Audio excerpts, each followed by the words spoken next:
Flex.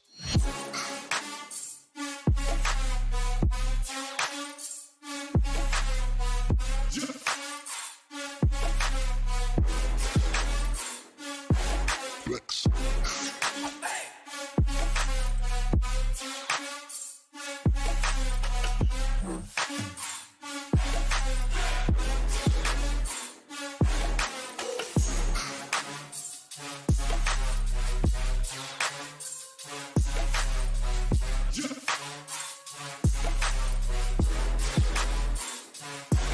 Flex.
Flex.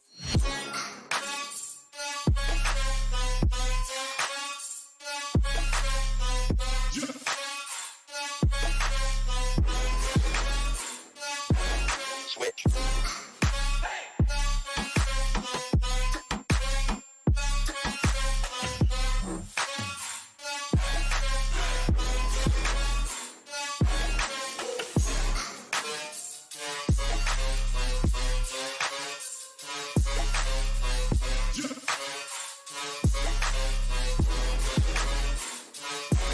Flex.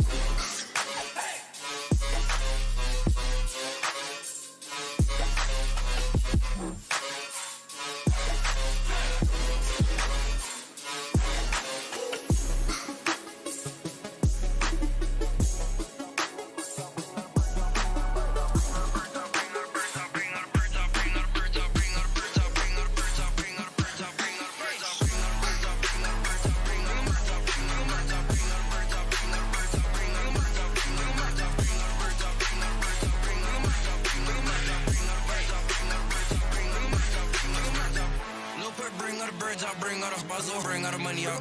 It's a good day outside, so I just might go and bring the whole Rari out. Y'all in the backseat and you got a 38, hits my lip, you bitch, air it out.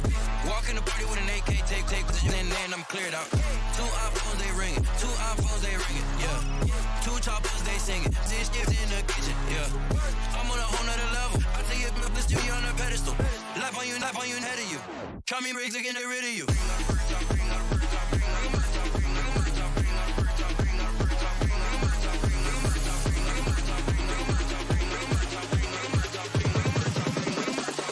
I'm on a whole nother level. Hey, hey. Woo. Bring all the birds out, bring all the birds out, bring all the birds out, bring all the birds out, bring all the birds out, bring all the birds out, bring all the birds out, bring them out. Hey, hey, hey.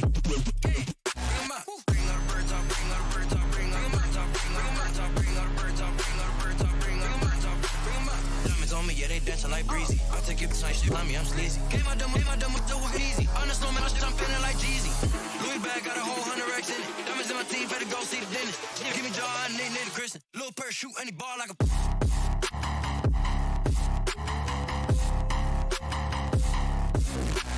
Bring all the birds out, bring all the birds out, bring all the birds out, bring all the birds out, bring all the birds out, bring all the birds out, bring all the birds out, bring them out. Hey, hey, hey.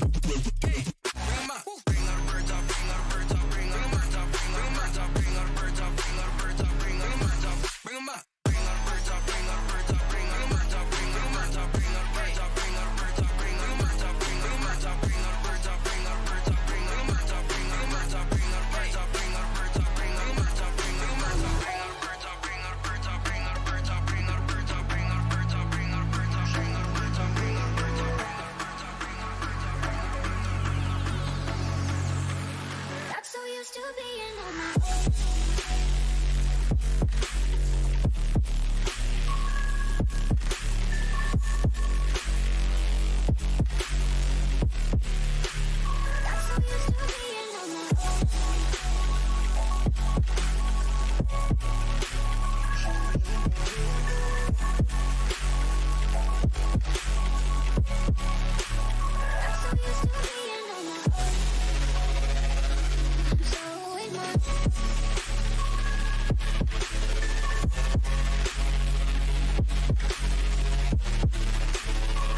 No new booze in the crew, welcome to the queue.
Two weeks ago, 12 teams embarked on a cold journey to Iceland with one singular goal in mind: to forever etch their names into the archives of Valorant history.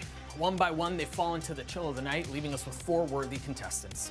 Up first, North America's final hope, hey Bala, Optic Gaming. No strangers to the international stage, they've overcome a slow tournament start and once again find themselves within mere inches of greatness. Will this be their moment, or will they crumble under the pressure? Up next, Brazilian super team Loud.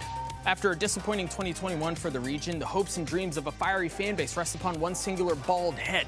And no, I'm not talking about this one. And I'm not talking about this one either. I'm talking about a man that can hit you from any angle at any given point in time. Like that. Bam! What's up, Saucy? What's up, man? And lastly, Japan's dark horse, Zeta Division. An outcome that has defied all expectations. They've proven that they belong, and they're here to play.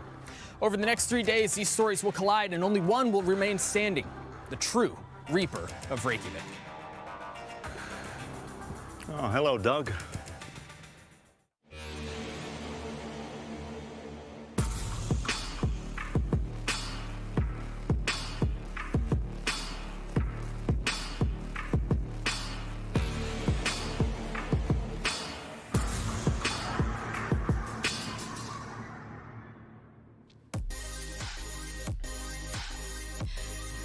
Hello everyone and welcome back to Iceland. We hope you guys had a nice break at home and are prepared for the action that is coming up over the next 3 days, because we will be crowning our first global champion of the year. Today, 4 teams enter, but only 3 will live to fight for that trophy here at Masters Reykjavik. Jess, Doug, welcome back. And Doug, I love that cold open so much. Yeah, I still have nightmares from what Bren did.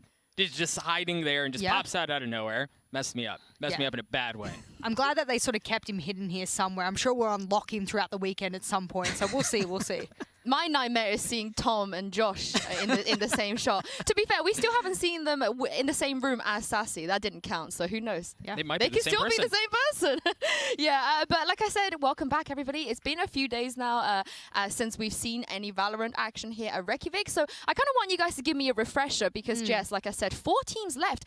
Talk me through, how 2 of those teams are still here and how they actually got to the top 4. I mean, out of the teams that are left over, I think there's probably a good opportunity to talk about, the ones that left. But of course, we're talking about Zeta, DRX, what they've had so far. Let's bring up some B-roll to show you exactly how that went down. That was a little bit of a heart crusher. I think there was teams and fans alike that were split on how they felt about this particular matchup. Do you go for the momentum Cinderella story that is Zeta, or do you go for the good old reliable DRX, upon which is a team that we've really been rooting for a very, very long time? I will say overall, however, that kind of momentum that was behind Zeta really propelled them. I think that's a force that is hard to stop, and it's something that allowed them to play with cool, calm, collected confidence. DRX couldn't overcome that. Yeah, and it's funny just because we think about Zeta and you go all the way back. It seems like an eternity ago, but we go all the way back to the beginning of the tournament. You look at the teams and you go, Zeta is probably the weakest team here, right? On paper, their play style doesn't seem like it would mesh well, but I mean, what do I know? I mean, the Cinderella story continues. We saw Bala there in the American flag earlier, but obviously we have no representations from EMEA, which I know every NA fan is loving. Doug, talk me through how G2, they got knocked out by Paper X. Yeah, that was a really surprising outcome as well, and I think this kind of goes back to the narrative that we've had throughout the entire tournament is on paper, these teams look like they shouldn't necessarily match up well. Paper X's playstyle makes no sense. They just go, right? It really is like solo queue nightmares coming to life, but times 5. Yep. But it works. They're doing it in ways that you don't expect, that you can't really prepare for, and it's cost fits for every single team, G2 included. I think G2 tried to prepare for it. I actually think that was their weakness. They didn't stay to what they knew. They knew that chaos was coming for them, and imagine trying to prepare for chaos. G2 said that they were aware that was the playstyle that was going to be thrown at them. Unfortunately for them, when you're trying to put together a strategy that doesn't make sense, it will come out on the screen like it doesn't make sense. Go figure, huh? Yeah, and I think the scary thing too is when you know what a team is going to throw at you, you know what to expect, and it hits you anyway, and you still can't weather it, where do you go from there? Well, I can't wait to see what Zeta are going to do, because they will have a chance to respond, of course. And speaking of that, let's take a look at our bracket and also schedule so you guys know exactly what is coming up. We are going to be bringing you Optic versus Loud up first, followed by Paper X versus Zeta Division. The exciting thing is, guys, no matter what happens, we're going to be crowning a champion, a brand new champion, Jess, one that hasn't won any international tournaments in Valorant before. The moment we got to the playoffs, I said to everyone on the desk, I said, this is the happiest I've ever been in my Valorant career to be able to say that internationally, we have strong teams from almost every region in the world. EU, I know we suck now, but that's okay. We'll come back on the board. We were competitive once.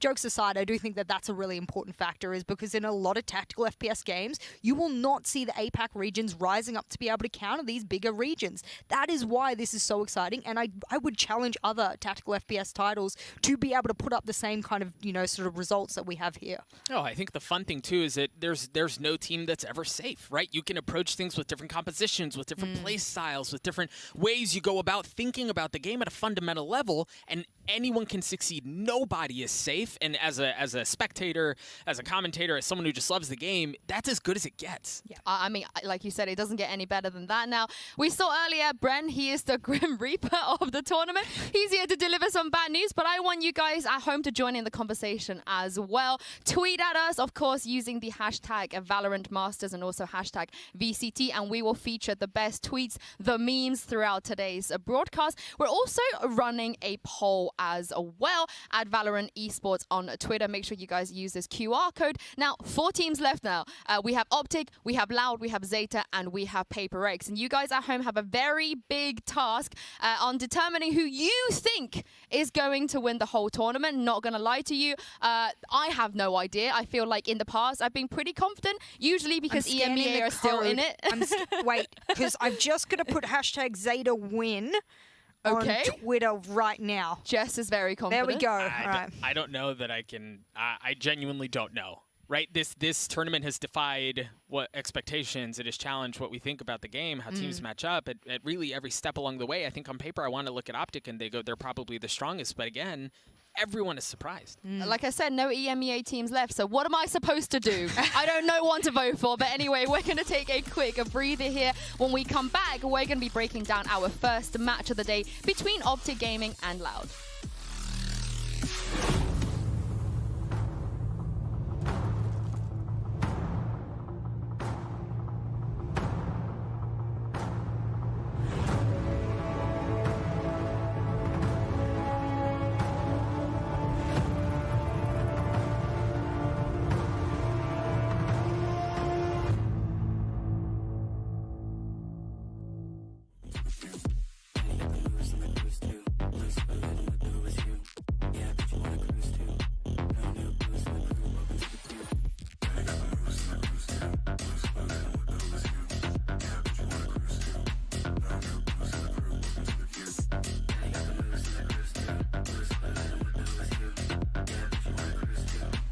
No booze in the crew, welcome to the queue.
Welcome back, everyone. Let's talk about the first match of the day, Optic versus Loud. Now, we speak about Cinderella stories and fairy tales and things that surprise us, unexpected, but I feel like Optic being in the position that they are in now as the team that's had the most experience here, Jess, probably wasn't a big surprise. No, and I think they were favourites for many, many people coming into this tournament, and if they weren't, well, you didn't watch the matches or you're underestimating them or something to that degree. And I think that it goes to show that out of all of the teams that came into this tournament, that's the one I could trust to at least go pretty far in the playoffs. I don't know whether they'll win considering what's happened, but I could have trusted that. It's interesting you say that because I feel like Optic's story has always been like their top 3, top 4, even going back to the NBA days. They've never been the team, right? And there were a lot of people who came into this tournament thinking they were the team, and the very few times we've had them kind of near spotlight, they've crumbled, right? Like they haven't delivered. So I was honestly really surprised to hear that a lot of people had them as favorites going into it. I think there were a lot of good contenders at the beginning, but you're right, at the end of the day,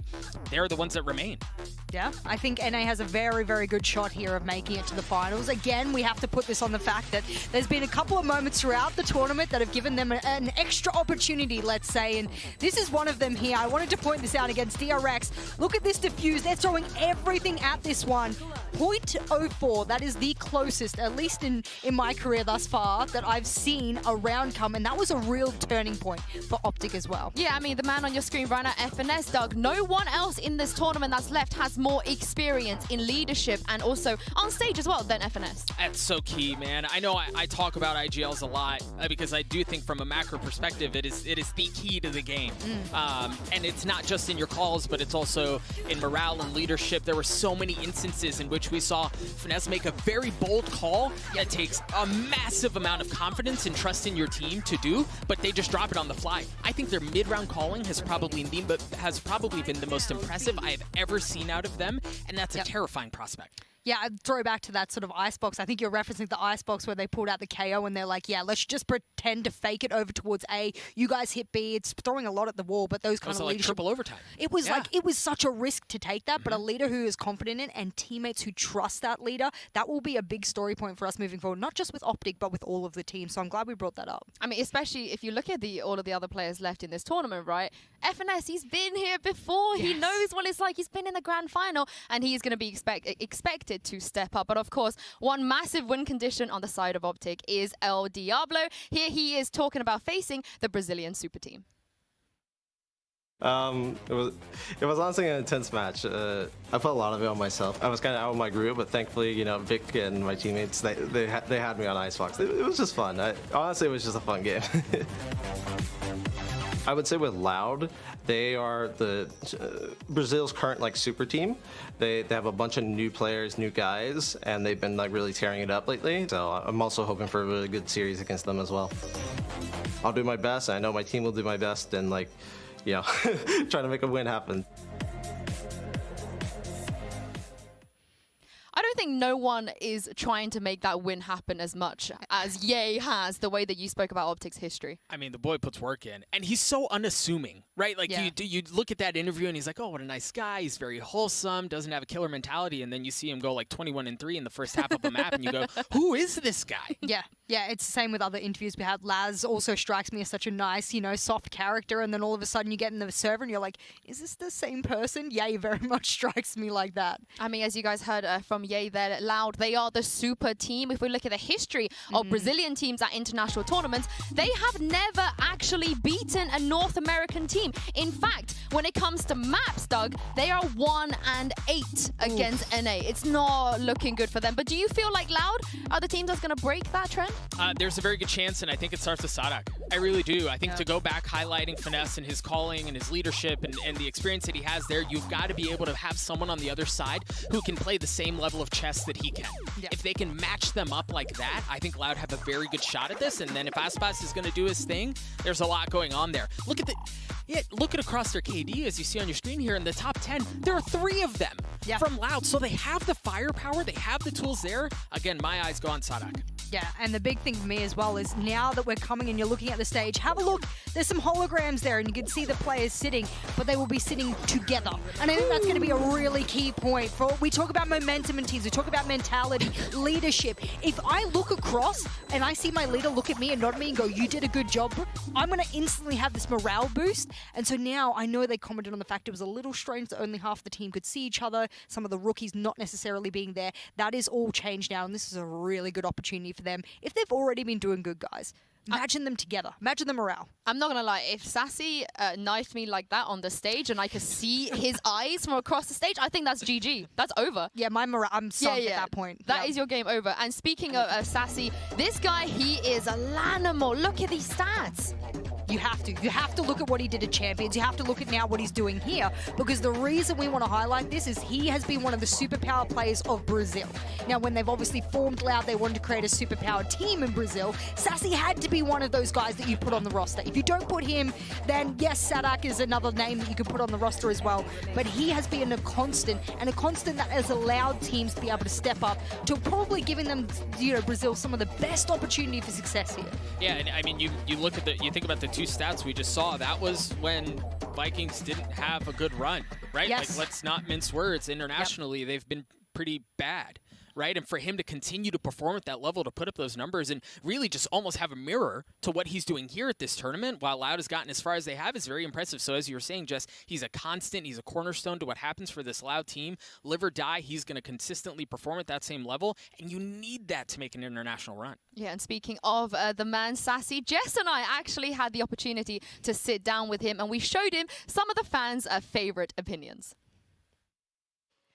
That's right, I have Sassy here with me from Loud, and Jess as well. Welcome, Sassy. Thank you for joining us. Today we're going to show you some tweets, opinions, hot takes, and Jess and I kind of want to get you to react to some of them. We're going to start with a pretty straightforward and easy one. This is from Fionn, otherwise known as Tyler. He tweeted this right behind us. You're going to see in a moment. He said, I believe, that Sassy is the best Valorant player in the world. What do you think about that? Oh my God, no. It's too early to say that. I didn't even win in something in international tournament. No. Too soon? Too soon. You're the highest rated player in the tournament. You're also in the group's highest rated player in Champions. So at some point, are you going to admit you might be one of the best players in the world? I mean, yeah. But Now? Are you going to admit it now? I mean, one of the best, yeah. Who do you think is the best then? Do you feel like there is someone? No, I think it's too soon. Valorant like just 1 year of competitive, so I think it's hard to say like, oh, this player is the best. I think like it needs to grow first, so yeah, just calm down. Yeah, I agree. All right, so next question for you is something I want you to give me a new opinion on. You made a statement recently about a certain team in the tournament who's no longer with us. Okay. So I want you to talk to me about this particular quote that you had here. Let's bring it up on the screen for you right now. You said, for me, G2 are one of the best teams in the tournament, if not the best. Oh, yeah. So it should probably be harder. Now, they're not here. So if G2 was one of the best, are you now the best? Woo! I mean, this tournament Yes. has been crazy, right? Okay. Because I've been thinking like, okay, G2 was one of the best in the tournament. So? And indeed. And I thought, okay, GRX as well. And then both got eliminated. So I was like, okay, I don't know nothing about Valorant now. I was really confused. So I don't know what to expect. Okay. So I think really? Yeah, all I'm of as so our confused as you are. yeah. I think all of our expectations are kind of blown out of the water. Hey, but I still think that G2 is a great team, honestly. Sure, okay. It was Good really respect. hard to win against I like that. We need some ego now for the EMEA region, don't we? We do. That's all we have left. But for the next one, I want to pull out something that is probably the most popular and a well-spammed copy pasta I've seen on Twitch, on Twitter. If we throw this one up, I want to get your reaction to it. Obviously, everyone loves your bold buff, but this one I see over and over again, so much so that Tom Biz, I think, has adapted this to himself. But yeah, what do you make of this? Like, Brazilian fan base is a little bit crazy about my bald. So yeah, it has been for a year, most. So, I mean, for me, it's fine. Does the bold buff exist? Yeah, the bald buff exists. Ooh. Honestly, yeah. Just ask Link. Yeah, Durkee, when he was bald, he was playing better. So Durkee, Oh, keeps bald. So you're saying that they should go back to being bald and maybe they would play better? Yeah, of course. I like this advice. Okay, you know what? Yeah. I might have to shave my head. You think I'd look good bald? All the help that you can get, welcome I to the feel club. like. Welcome to. Thank you very much. I can't wait to be, in the bald buff club. Thank you. I'm excited. Okay, well we've done this. We've had a joke. What about the fact if we go in a little bit of a different direction here? We've had a bit of the copy pasta. What about if you were to cosplay one of the agents? If you had to pick any agent, and I'm going to bring up a photo to give you a little bit of reference. I think I have a good indication as to what agent you might look best as. Do you think you kind of look like KJ here? Do you think you could rock a really cool KJ vibe, or do you think there's another agent that you would prefer to sort of cosplay? I would also like to know the backstory. How did this actually, happen? I blame my wife. Okay. Okay. Yeah, it was all my wife's fault.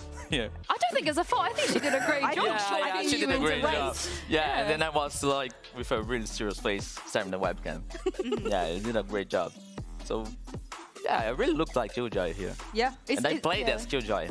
Oh, you. Oh. Yeah, and I like destroyed the ranking. So. Okay. Yeah, it gave me a buff. It gave you the ball buff, the ball KJ buff. The KJ buff. Yeah. Okay, and another agent you're gonna throw into the cosplay mix? I mean, I really hope I can do like a silver ball, Oh, I like that. Yeah, I would. Silver would be great. I'm That's totally great. down for that. I think you would suit that. And speaking of like a new cipher. Yeah. Oh, okay. Can we get this man a cosplay suit for the walkout onto the stage? That would be cool. I think we should do it. And speaking of the agents, the buffs, the nerfs, obviously you've seen the next patch. One agent, I think everyone wanting to get nerfed is going to get nerfed. We've got actually a reaction from Nats here. For him, he kind of feels like, this is a good nerf. It looks good. He wants Cypher buff though, but what do you make of this? I mean, Cypher buff, yeah, I think he deserves it. So I saw the Jet nerf, so I'm expecting the Silver nerf. I mean, I came from League of Legends, so I know how Riot works with balance. So I know that Jet and Sova has this peak rate so high. Though I'm really expecting the Sova nerf, right? And now we have Fade that's coming out as initiator. So yeah, I'm already set. I think they'll be fine. Well, your server's going to be great no matter what they do. I have faith in you. I hope so. Yeah. Thank you so much, Sassy, for joining us. Thank you to Jess as well for the questions. And that is all from us. Back to you guys on the desk. God, teleportation really takes it out of me. Honestly, that took so long for us to teleport here. I heard that Hypok is also now bald. Oh, good. Maybe he'll be able to actually carry me in a game. That'd be nice. But yeah, the bold buff, Doug, who knew? We came from Sassy's word. You were saying to me here that Durka, you felt like did play better when he was bald as well. Absolutely. I think it's a slippery slope, though, right? We can't. The problem is, if too many people go bald, there's not going to be enough bald buff juice in the tank for everyone to go around. So we've got to be really selective about this. I think so too. I think so. We're gonna think about this one. We're gonna see who's gonna be picked to go bald next. But for now, we're gonna take a break. Don't worry, guys. We have some poll results coming up right after this.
Welcome back, everybody, to the Masters Reykjavik pre-show. Now, beforehand, you guys have both mentioned Sadak and FNS. I love the attention we bring to in-game leaders because I feel like we don't do that often enough. But I do have a head-to-head here for you guys, and I want you guys kind of address and talk about, you know, what are the important things you would like to see from both of these players on each side of the team, because it's more than just kind of fragging, right? Yeah. Oh yeah, 1000%. I think the fun thing about an effective IGL is that you don't normally see it in the stats. No. Right? Like the KD. Well, you do actually. Unfortunately, so sometimes. Sure. Which is the problem, yeah. Yeah. I think oftentimes it's not going to be very good, right? To your point, if it's just like average or just kind of treading water, then so be it. But that's again the fun thing, in my opinion, about looking at this role specifically. And there's so much that goes into it. It can change so drastically depending on team play style too. If you have a team who's very like counterplay heavy, who studies a lot of film and is setting up to essentially deny what the other team is trying to do versus just kind of playing their own style like Paper Rex. There's so many different ways to go about it. You have to watch really carefully. There's micro decisions throughout a round that are done from the leaders, and those two men on your screen are the ones that have to take on that kind of burden of, well, I've seen this in the previous rounds, we now must counter with this. I think to G2 on Ascent, for example, throwing different trap wires in places to catch out the Jet, for example, that is an on-the-fly decision that's done in a leadership position, and that falls on a lot of these kind of IGL players to make that up on the fly.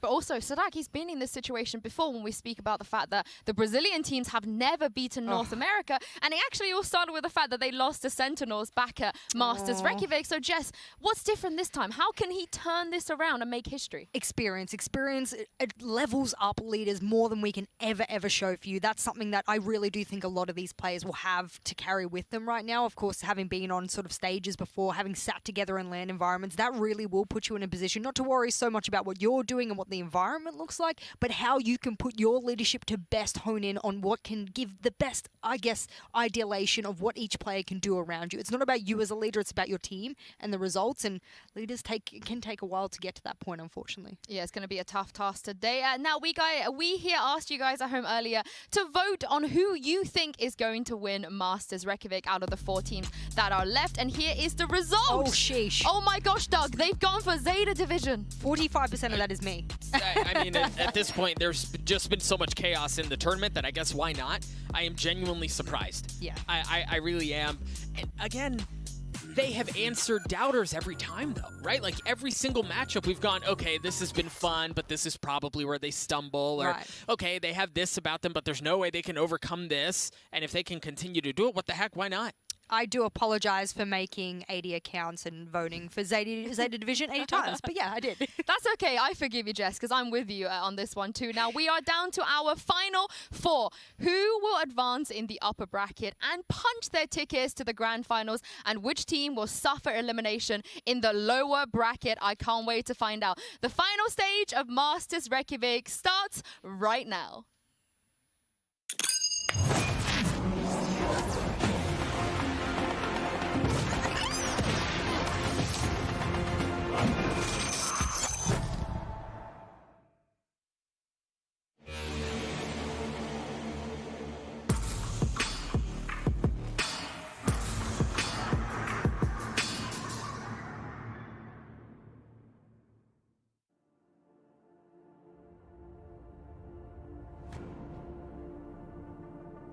信じられなくて、もう本当にもう後からじわじわ、いやもう本当に勝ったんだな、本当にベスト4まで来たんだなっていう。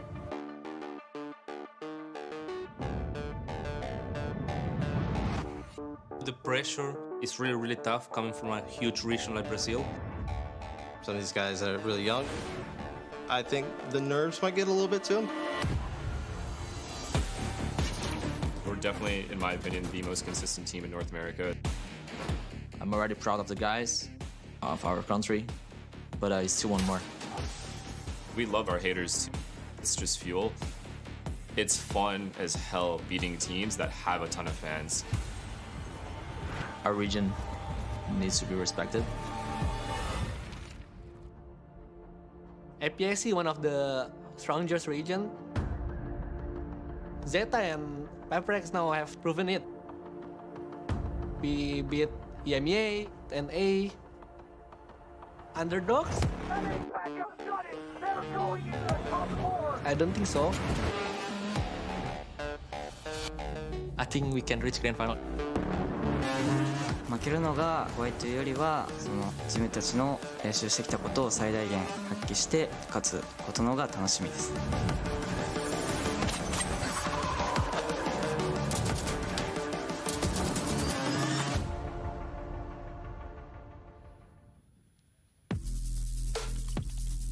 Every region has something to play for here, but the hype is not over. It's time for us to finally reveal the championship stage here at Masters Reykjavik. Buckle up, everyone.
It's the new stage. We finally get to be on this big stage. And look at it. It's behind us. Magic. I don't freaking know how they do it.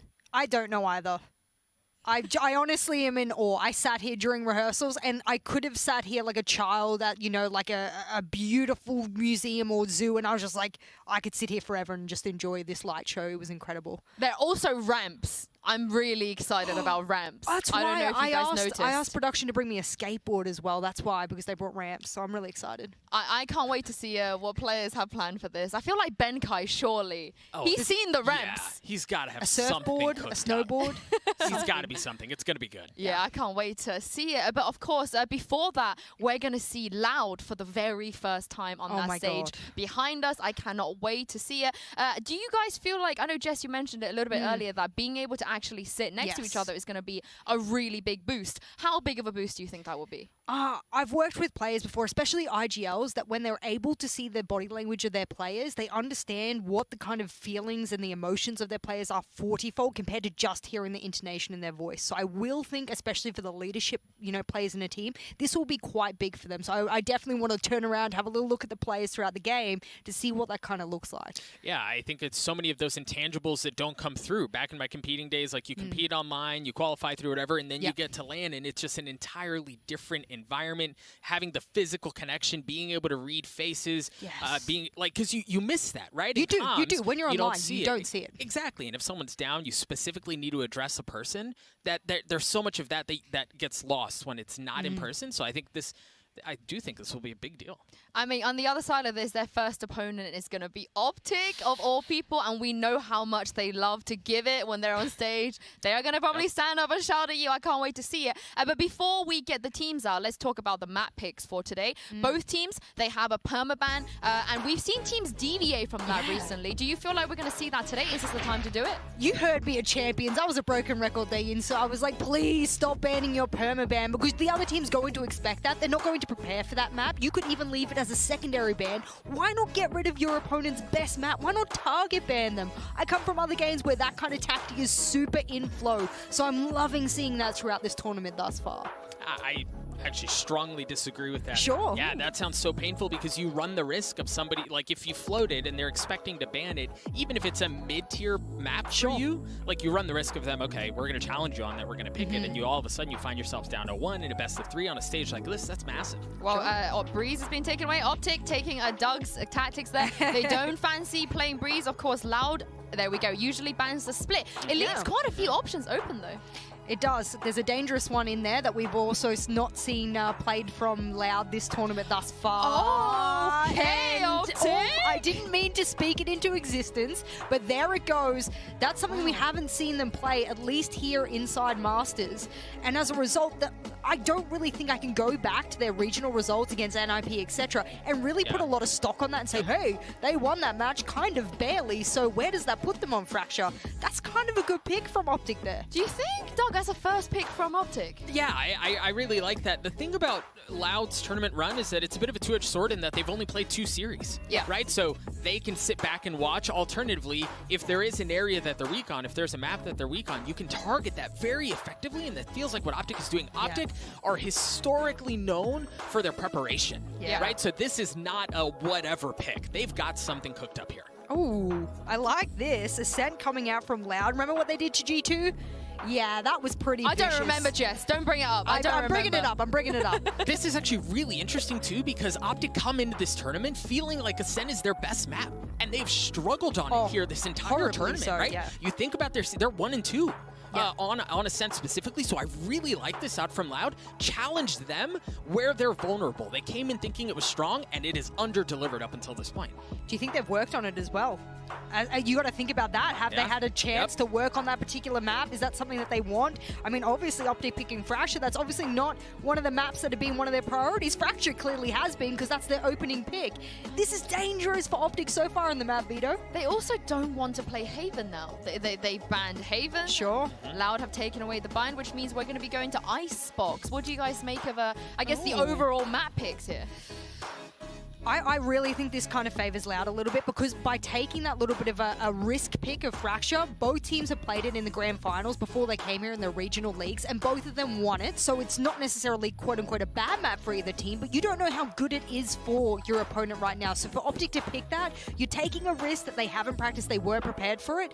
And conversely, the next map is a map that you've been struggling, that you quote-unquote should be good on. So could be a 2-0 if they don't take this by the neck. Yeah, I think the Icebox pick at the end is a really interesting one. It goes back to sample size. The sample size is way too small for Loud right now. We know much more about what we're getting out of Optic. So I really like the entire map pool for Optic. I think they're in a position to take this, especially if it gets to map 3. I really like the chances if it goes that far. Yeah. It would have to go that far, I feel, though, unfortunately, just with the Fracture being a risk. I do think map number 1 will really set the pace for this series. Honestly, I can't wait for you to kind of debate about this more. I love it when we disagree on the desk. Now, we're going to take a quick break here as Optic and Loud, they set themselves behind us back on stage. When we come back, though, we're going to be seeing the team, so make sure to stick with us.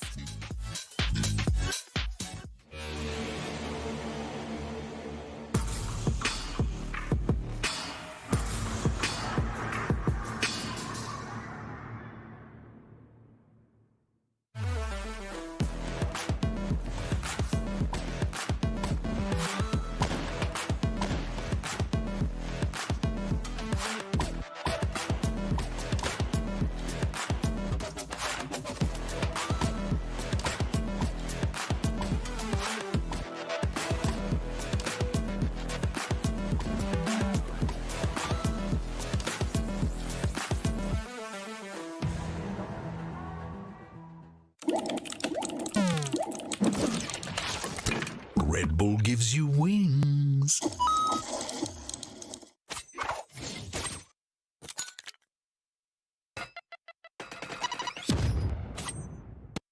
Red Bull gives you wings.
There is a lot on the line here. A chance to make the grand finals and Masters Reykjavik. Let's welcome the challengers, Optic Gaming and Loud, onto stage.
Vikings, Vivo, Keat, Havan, Liberty, Furia. All of the Brazilian teams that came before Loud have never taken down North America. A lot of history has already been made in this tournament.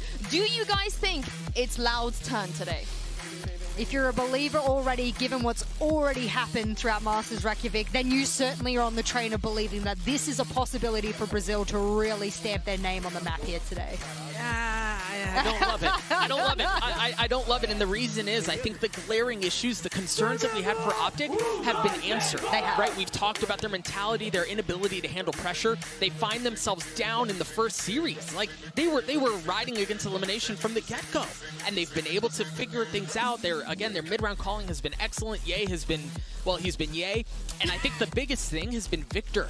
Right? Yeah. It seems like when Victor does well, Optic are on another level, and Victor's having himself quite the tournament. The kind of impressiveness between series has been the big thing for me for Optic. I definitely think that kind of improvement is very tangible. It's not something we make up. It's not something we have to explain to you. Between matches, we can see it. Between the stats, we can see it. Victor being one who's able to step up himself. But on the other side, Loud, consistency, is that the key here? Is that something that will really knock Optic back? But also, this is the Brazilian super team, Jess. Yep. If they can't do it, I don't really know if anyone else in Brazil can. Loud has been the best shot I think has ever existed, and if they don't do that today, then there is going to have to be a super team built in Brazil to try and take down North America. This is one of their best shots. This might not be their only opportunity though, so this will be the first test for them at the very least. Of course, as you mentioned earlier, Doug, Loud, they haven't played nearly as many games and maps, right, as Optic have. Do you feel like that's going to be an advantage for them or a disadvantage for them here, given that Fracture's one of those maps they haven't played? Yeah, I think knowing Optic's play style, knowing Finesse, I think it is a bit of an advantage for them because there's less film out there, but again, the map pool seems to favor Optic.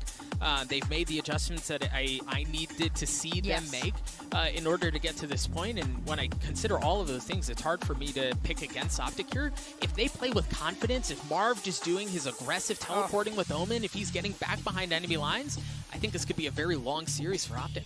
Well, we're heading into the Prime Gaming Agent select here. Of course, on the side of Optic, they've shown us the Neon, they've shown us the Chamber, but on the side of Loud, would you guys like to see them do something a little bit different to the last time we saw them in their region? Yeah, I mean, you can see it on your screen right now, bottom left-hand side of your screen. They actually last time ran a Cypher on the side as well, alongside Aspis on the Rays and whatnot. They'd be moving away from the Astra, so I don't expect to see that there, as that shadow would suggest. And you can see so far, Sassy back on the Breach. He's obviously made his name well known in the past on the Breach, so that's something you can look forward to. They won't bring the Cypher back. They will bring the Chamber, but less on the Viper and pan over onto the Brim again. So that's something that has only slightly shifted because they've decided to bring that Viper back into the lineup for them.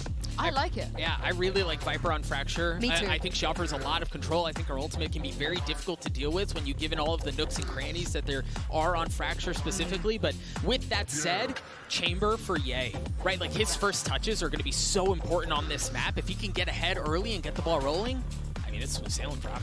Oh, I can't wait to see what's going to happen on Fracture, and I can't wait to pass this over to your casters for this series. It's Mitchman and Tombiz. Magandang gabi sa inyong lahat, mga anak. Welcome back here in VALORANT Masters, and we're cast for today. My name is Phil in position. Together with me is Miss Rachel right here dito sa aking tabi, and it's gonna be Loud versus syempre ang mga tropa natin sa Optic Gaming, mga kaibigan. Brazil versus NA. Tulad nga nasabi ng mga panelists, actually chinek ko rin siya. Medyo meron talagang history ang Brazil and NA na hindi man lang nakakapitas ng isa ang Brazil dito sa region na to. Pero yeah, we're gonna get to see if ever lang talaga ano mangyayari sa kanila, knowing na itong tournament na to, this is the first time na magsasama-sama ang players ng Loud, Rachel. Kasi back then kasi hindi sila pwede magkasama kasi nga because of C19, di ba? Pero at least ngayon, ano ba yung buff na pwedeng ibigay sa kanila na magkakasama? Pero si Mark, mga kaibigan, catches two heads already. And Rachel, it's your time to shine. Pwede ka na magsalita. Ala ka, ay mo nakapagsalita English. Justin. Oh, yan. Sige, first name pala yung tawagan natin dito eh. Ngayon na Justin na. Sabi ka naman, Rachel Ann. Sorry naman, ano yung name? Justin Rooney. Mandamay tayo, Darrell Frederick pala, tsaka si Dathan Keanu. Ato, si Sassy. Sadak. Tagalog, eh. Dala mo na lang kagad ng titira. Pero map pick pa lang, Optic favored eh, to be honest. Kaya medyo mahihirapan talaga yung Loud ngayon. Especially in this type of map. Pero uy, hindi pa tapos. Sabi pa nila, pag hindi pa kayo, hindi pa tapos ang kwento. At ito naman kagad, he was able to get at one. Pero nga lang, undermanned kasi ang mga taga-Loud. And now, Optic will be able to get the first round against them. Optic Gaming, mga kaibigan, sila na ang nakakuha ng unang puntos dito sa game na ito. Pero ang Optic Gaming, at least makakabili na sila ng mga Spectres, ng mga barrel na pwede nilang gamitin upang sugpuin ang mga players ng Loud ngayon. Well, walang magagawa ang Loud kung hindi lang talaga mag-save buy lang talaga, kasi back then dito sa Masters, minsan nagpo-force buy agad sa game number 2 pa lang. Pero ngayon, they need to be really careful kasi si Victor dire-diretso lang din talaga. Nakapatay na ng isa, trying to go with the second one right now. Pero yung mga players ngayon ng Loud, they're in a lot of trouble kasi it's just they don't know how to stop the possible yung pagpupush na ginagawa ng Optic yun. Si Ye nakaisa pa mid-air. Si Sacy, ano nangyari pre? Kaibigan lang ko yung nyari. Ano ba, ang bait ko ba? Masyado ako mabait. Sorry. Sige. Uy!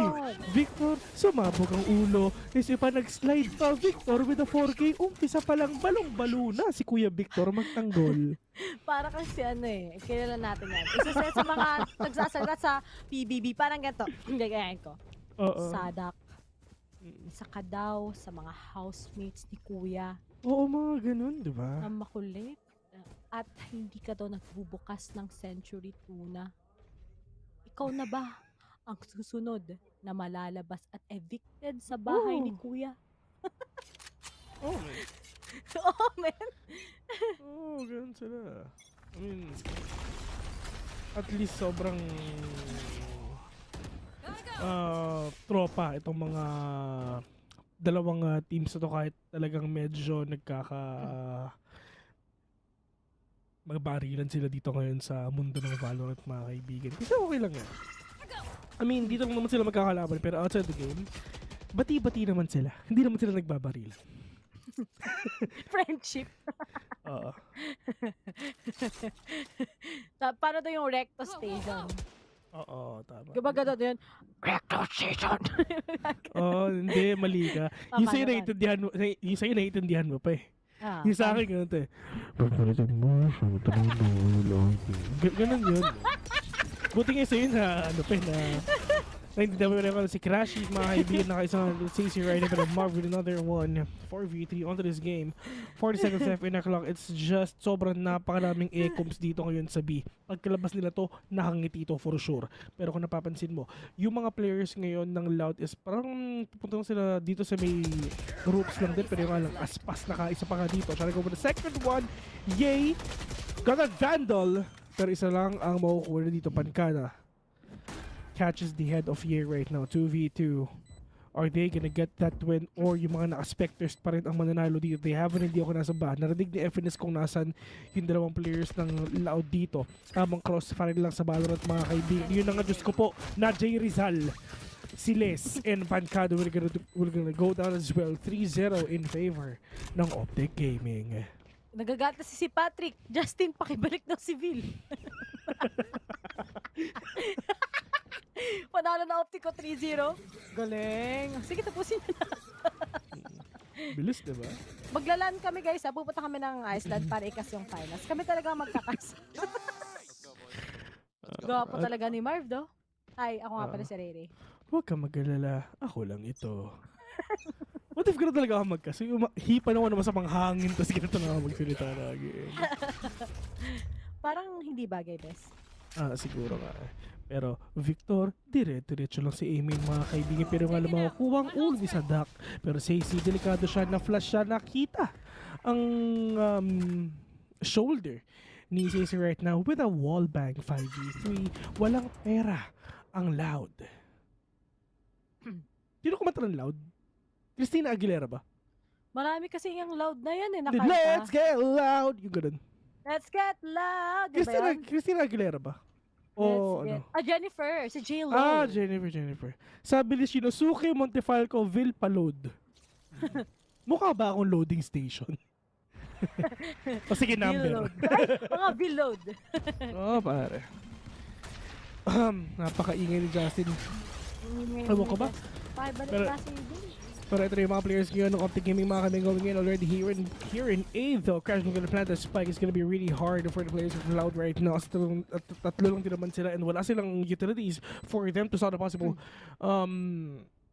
diffuse dito na pwedeng gawin nila though. Pero nga ng FNS with which is that flash on hand.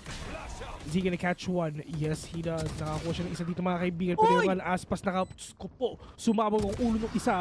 Yay! Catches one, catches two. Pero no, it's not gonna happen. 2v2. Aspas super low on HP. 2 more kills for that showstopper. Pero for sure, di ba naman magagawa yun dito, kapatid. Victor, tamang stand lang din talaga para talaga hindi makapasok dito yung mga players ngayon ng Loud, mga kaibigan. Plus that knife for them to be revealed. Plus meron pa silang suppress. There's no way for them na ma-defuse itong spike na to. 0-4 already. Lakas naman. 4 etomak, mga kaibigan. Itlog, bilog, lahat na. Kalbo, lahat na. Kalbo. Ay, no. No, lahat na ng bilog. Quick, ganun. No way! 4-0. Optic pa rin ang lamang ngayon. Parang, nafe-feel ko ito eh. Paper X Optic. Pero mas gusto ko talaga Paper X versus Loud eh. Diba? Doon tayo sa mga unexpected, diba? Uy, nakonkas. Aray. Pero if ever ganun na mangyayari, at least, diba? Ganun na, mga kaibigan, if ever na manalo ka dito, matik ka na nasa grand finals ka, pop flash onto these players nandito ka, pero nga natamaan si Aspas ngayon ng fault lines. Pero need to check out dun sa may drop lang din. It's what if meron tumalon dun. You need to be really careful in terms of positioning lang din talaga, mga kaibigan. Pero ang LLL, they need to be really careful kasi sobrang nalulunod na ang team ngayon ng LLL sa ginagawa ng Optic Gaming. And for their team, Optic, it's just the momentum that they want. And that is actually really happening right now. Sadak going in, already masyadagtado ngayon. Si Victor mga kaibigan kasi wala siyang ID. Pero nga Victor will kill on to. Pero nga Sadak yun ang sinasabi ko. Natamaan na nga lintik dito yung isa. And the rotation is now up for the players of Optic Gaming. Pero nga sinasabayan na to ng Loud. Smokes on... Smoke just to prevent lang din talaga yung mga pag-picks na pwedeng gawin dito ng Loud mga kaibigan. Pero ito rin talaga yung pag-push nila. Crashies, tamang wallbang lang din. Marvin another one, we're just gonna use that molly para di makapasok dito yung mga players ng Loud. Yay, just using that sniper, just using that tour de force para lang at least makapitas siya ng kahit isa-isa lang din talaga, which is really working. Sadak and Pancada, wala silang magagawa dito man. All they gonna do is save. And exit frags. Pwede ka na magsalita rin. Ako, shoutout ko na lang yung mga nagpapa-shoutout. Hello, ay Idol Mix Baudin. Sabi daw, laglag yung negative mo naman, Kenneth. Ako, nananahimik lang ako. Pero gusto ko nga pala i-shoutout. Si Naos Blast. Ayan, na nanonood. Single daw siya, guys. So, jowain niya na daw. Oo. Ayan, 5-0. Ayan, si Blas. Ayan, di ba? Si Blas. Trust me. Idol yan eh. Idol. Mas idol ka daw ni Blas. Ganun. Taga-Pampanga siya, di ba? Oo, taga-Pampanga. Actually, maganda naman dyan, pero... Natatandaan na naman ako ng kwento. Sorry. Hindi pa rin. Ay, hindi pa rin. Meron kasi tayo mga bagay na... Hindi na natin sabihin. Mga kinakalimutan mga kaibigan. Tapos na yung mga bag... Tigil na natin. Basta tayo, masaya tayo sa mga feeling ng ating mga minamahal. Sana all. Sana all. Ako guys, ang role ko na lang talaga ngayon ay taga sana all eh. Sa mga may jowa, sa mga masaya, sa mga sigurado na. Taga sana all na lang ako at taga happy. Sabaok. Ayun. Sabaok mga kaibigan. May sinasabi si kaibigang Joshua Rail. Ang sabi niya? Naaalala pa rin kita, Bill. Buti naaalala mo pa ako. Hindi ako nakakalimut. Ang kinakalimutan ko lang yung mga masasamang bagay. Yung aking commander kasi, yan ang pinakamagandang nangyari sa buhay ko mga kaibigan. Hindi ko makakalimutan yan. Titingin sa akin yan ngayon, tapos magpa-flying kiss. Yun. Yun. Ang tamis, man. Napakatamis. Nahiya ang arnibal sa tamis. Diyos ko. Isipin mo. Miski langgam, ginabetis. Yun. Oo, di ba? Op, Diyos ko po, delikado sila. Napakadaming stun na nilalabas si Victor magtanggol. Walang nagawa sa Sadako. Diyos ko! Kaliwat kanan may bola! Pulong-palo, no? Ba't ang lakas na itong optic? Ano kaya kinain nito? Tama lang yan. Tama. Tuloy nyo lang yan. Yung, kung malakas sila, hayaan na natin sila. Kung gusto nyo 13-0, edi gawin nila. Pag 13-0, bigyan kita kape. Ayan. Gusto ko yan. Marutulog pa ako next week pa eh. Wala tayong cast bukas ba? Wala. Sa finals na. Wala. Sa finals na. Ano ba? Ano bang plano natin sa finals na yan? Hindi, dito lang tato. Ito. Kung anong ginagawa ito, remote lang. Oh. Sayang. Dito daw, madam, ano daw po kasi yung type ko? Radiant. Yeah, mga Radiant. Oh, ba't tayo ngayon? Uy! Mahihirapan sila because of all the utilities na binato dito ng mga players ng Loudland din talaga. Well, kahit isa lang yan, at least delay pa rin sila. Pero nga lang, Victor with a big kill! With all these flicks na ginagawa dito ni Victor magtanggol mga kaibigan. Nakatatlo pa. Victor really popping off dito sa upper bracket finals. And if ever na makita natin dito sa grand finals ng Optic Gaming, oh my God.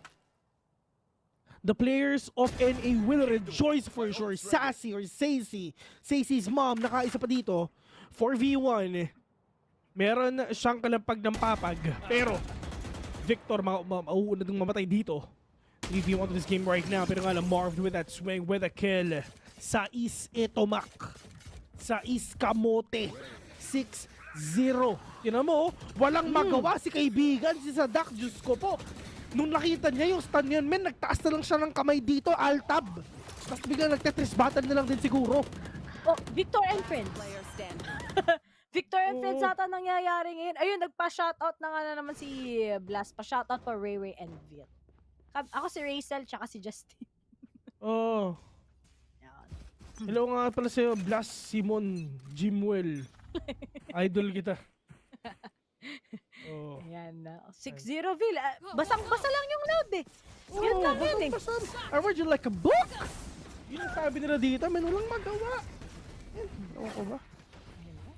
Pero nangyari na dapat nangyari. Pero ito na, big shoutout din pala dito kay Gabriel Morena. Ayun.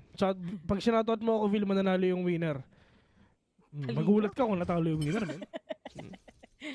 Oy, shoutout din pala kay The Real Core at kay Gigi Ishan. Best sa Twitch mod. Ayan. So, yung mga nasa Twitch mga kaibigan, please don't forget to type in !Pogi. Pero yay! Yay! With a kill onto Pancani right now. Wala nang ecoms. Well, meron pa. Because of that Viper na meron. Meron siyang Viper spit dito. He can actually stop yung pag-push ng Optic Gaming. Pero it's really up to them kung paano ba nila ilalaro into.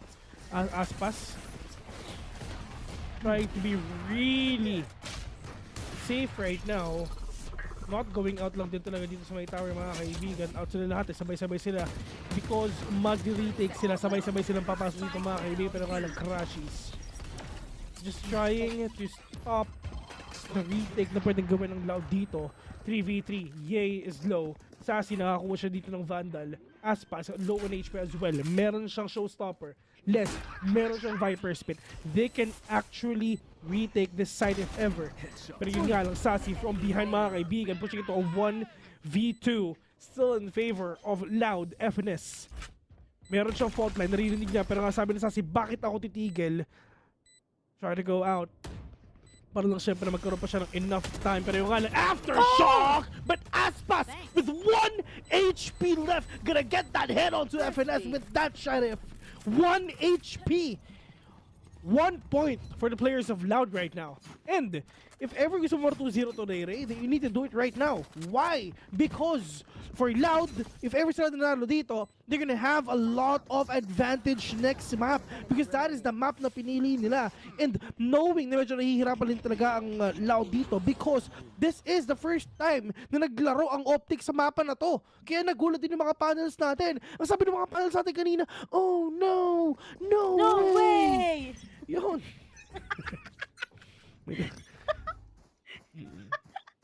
Dapat may-remix na tayo ng Lowy. Big shoutout nga pala kay Mr. Regner. Ayan, ang bagong host ng Mineski TV, mga kaibigan. Grabe yan si Regner, pogi. Oo, diba? Diyos ko po. Sana huwag ka pangkulin ni Lord. Kasi maghahasik ka pa ng maraming kapugian dito sa mundo. Pero ito, Vector right now, nag-iilaw na ang kanyang champions Vandal kasi siya ang top frag but crashes with a big 2K. Yay, with another one right now. Aspas and Sadaka lang dito mga kaibigan. Are they gonna commit or not? Pwedeng hindi. Pwedeng hindi. Yeah, hindi na nga. Pwedeng hindi. Pwedeng hindi. Yeah. Aspas at si Sadak, save na lang yan. Palumpalo yung Optic eh. Na thrift lang sila, something didn't expect. Na delay sila ng sobra. Tapos, nag-whiff din sila at low on HP na nga kagad yung last guy coming in from Loud. Pero buti na lang, miracles happen. Pero si Victor, ayaw niyang mag-save. Ayaw mag-save! Sabi ng Optic, ayaw namin na meron pa kayong ROI. Pero si Sadak, makakaligtas. Hinahabol talaga nga ni Victor magtanggol. And that's just it. Finesse will be able to take him down. And Optic is already leading by 6 na win. Yung mga nagtatanong, ganito lang yan. Matatapos ang act in 5 days. So magkakaroon naman tayo na reset yan. I mean, namiss ko yung main ko, nalaro ko kanina. Basta doon. Chill lang naman. Matagal ko na siya talaga hindi nilalaro. Tapos, kanina, nagkaroon ng ion operator. Boom! What is money? Pepperoni. Binili ko agad. Sa dami pera talaga ng isang katulad ng Justin Bieber. Oo, totoo yan. Pero nga Vic, walang ka ano eh, no? Walang ka-humble sa katawan eh, no? Talaga, madami talaga. Biling ko sila lahat. Pero, ang walang pera, ang Loud. Pero yun nga lang, yay! Nakaisa naman dito. Nakaisa pa nga. Paano makakabawi ang Loud dito knowing na ang kalaban nila ay 3? Ang Optic Gaming, yung mapang pinili nila, kalaban pa rin nila yun. And yung economy, mga kaibigan. Walang-wala silang economy dito, pero yung nga lang, si Victor nakaisa pa, and yay to finish it off. 8-1, Optic Gaming from North America region. Really doing a good job destroying Brazil again. Ayaw nila magpatalo. Wala talaga. Mahihirapan ang Loud nito. Sige, okay lang. Next Sabi ni Meralco, pangit ko daw kumpi sa ayaw puro sa... Totoo yan. Totoo. Isa na ako dun. Uy, malakas din Optic sa Ascent, ha? So... Yeah, yun nga eh. So... Kasi sa totoo lang, lahat na nakikita natin ngayon, mapa na ano eh. Mapa ng Optic. Sa totoo lang, wala pa akong kakilala na gustong manalo ang Optic. Legit yun, legit. Pero sa totoo lang, alam mo kung ano yung mas mainit talaga. Mainit yung lower bracket natin, yung next map eh. No? Isipin mo, PRX versus Zeta. Diba? Yun na mainit. Actually, nagulat tayo sa Zeta kasi talagang ginapang talaga nila. Sila yung unang natalo dito. Tapos, Diyos ko po, isang panalo pa na nasa lower bracket grand finals na sila. Isipin mo, kailangan pa maglaro ng isa pa or dalawa pa para mapasok ka sa grand finals. Hassle, men, pero wala kang magagawa. Ganun talaga ang kapalaran. Pero nga, Victor magtanggol, he knows it already. Meron 3 dito lang sa may ropes, mga kaibigan. Satchelin! Para maiba yung aim dito ni Vector. Pero yun nga lang, kung napapansin mo, halos wala pa rin talagang bawas yung 4 na players dito ng Loud, mga kaibigan. Pushing ito a 4v2. Yung spike, hindi nila na-plant. Paano nila gagamitin? 30 seconds, meron pa silang time pumunta dito sa may B, mga kaibigan. Pero ito na. Hindi nila naririnig ng Optic, ng Loud na umiikot ng Optic Gaming dito, mga kaibigan. Pero makakita lang din talaga is si Brimstone and that Viper. Napakaganda ng pwedeng gawin dito ni Pancada if ever for him to stop the plant of Marv, which is yun na nga yung nakita natin ngayon. Crashy is pushing in, he knows it already, catches one. Just gonna deny the economy na pwede pang buuin ng Loud dito, knowing na wala naman talaga silang pera at all. Look at that. They don't have enough money. And all they're gonna do is just save everything that they have. The score is 8-2. Probably we can see an 8-4 or 9-3 or 2-10. I mean, at least nakakuha sila dito ng points. That is the most important thing to do. Especially na ang Optic, they're on a spree. Momentum, ang init-init nila, ang dami nilang pera, they can still last longer. Pero ngayon, napatapos na nga kagad ang mga rounds natin, ano nga ba ang nagiging tadhana ng Loud? But as of now, push pa rin sila sa A-side, restart tayo ngayon, sinabayan na nga din kagad ng Bridge Ultimate just to be able to clear the side, and looks like lahat ng mga taga-Loud mapapalayo nga kagad, and there's the control coming in from Optic, pero as checking out every corner that they have, Crashes goes for a plant. At paano nga ba ang susunod na mangyayari ngayon sa retake ng Loud dahil walang available na ultimate sa kanila? Denied lang si Crashes this time around, pero kinontinue na nga na ngayon ang plant. Uy! Ayun nga, si April talaga mga quality things of the Tour de Force, mga kaibigan. Pero meron pa isang tao dito lang sa may ropes. Pero yung makikita, napakahaba ng Tour de Force dito ng Yay, mga kaibigan. Kitang-kita, nakasilip. Pero, taas-pass, pushing in already. Less waiting for the perfect timing para makapag-usap. Pero yun nga, napatid agad siya ni Victor. Pero say si mga kaibigan with that rolling thunder. But Victor will gonna get your head. 9-2 in Optic Gaming from North America. Just really proving that they're the best like no one ever was. I wanna be the very best. Sim. Oh, whatever was. The Pokemon. Pokemon. Gotta catch them all. Ito rin kasi, I mean, it's actually really hard for you to go in. It's actually really hard for you na makabawi lang dito because look at the agents of Optic Gaming. They have Brimstone. They have that Victor as well. In fact, para makakuha na space si Victor dito, kailangan na si Evans, pero tamang visit lang talaga sa isa. Sassy is gonna be down. Marv na kaisa pa dito, mga kami. Si Aspas needs to go away. 4v3 onto this game right now, and it's just pandemonium na nakikita natin ngayon dito sa may arcade. Grabe naman, big word, pandemonium. Bago yan. Feeling ko, mag-English cast na ako eh. Try nga mag-English cast. Yes. Pero yes. That is true. Yeah. Absolutely. Yeah, great.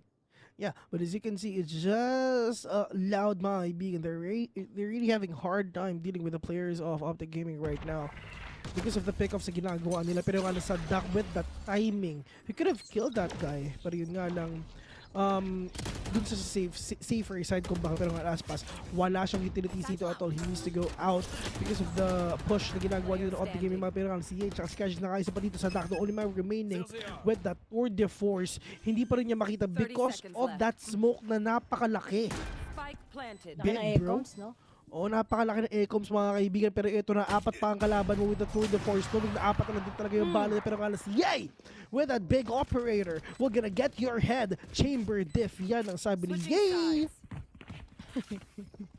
May nagsabi dito na, oo nga, tama naman. May point kayo, guys. Kasi yung aggression ng Optic, sobrang pabor talaga sa attacking side. You have the Neon, kagad, the entries coming in from Victor. Tapos he is always prepared for the post-plant frags.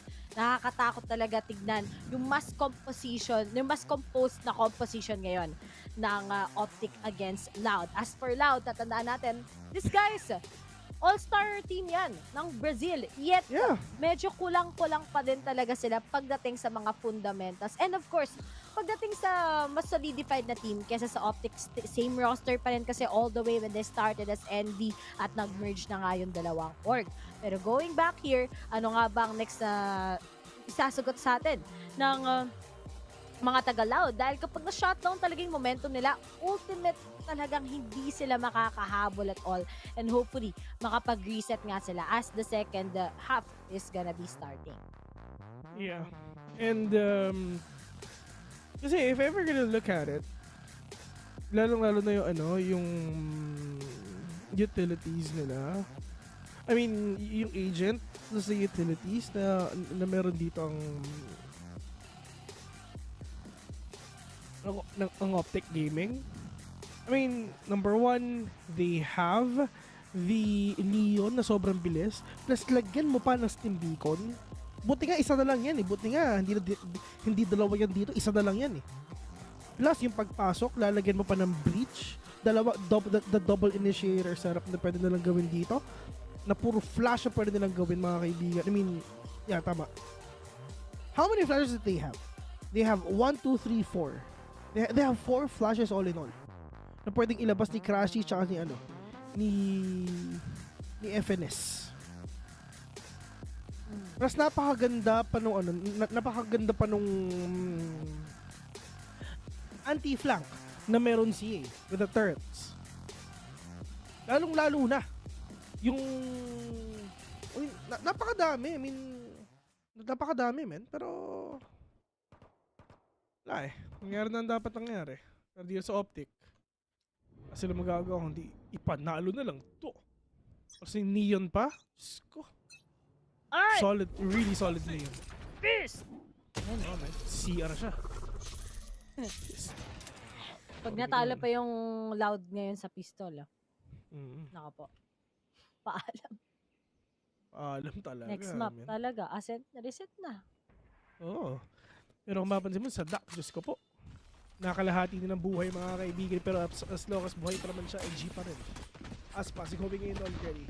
Dito lang sa B, and naikutan na nga dito, pero paano i-defend ng Optic Gaming ito? Pangkada, super low! Diyos ko po, hindi na wala na nakita si Pangkada! My God, lahat sila na-flash hanggang bukas na! Men! Pati yung mga kapitbahay nila sa Brazil, na-flash din yon.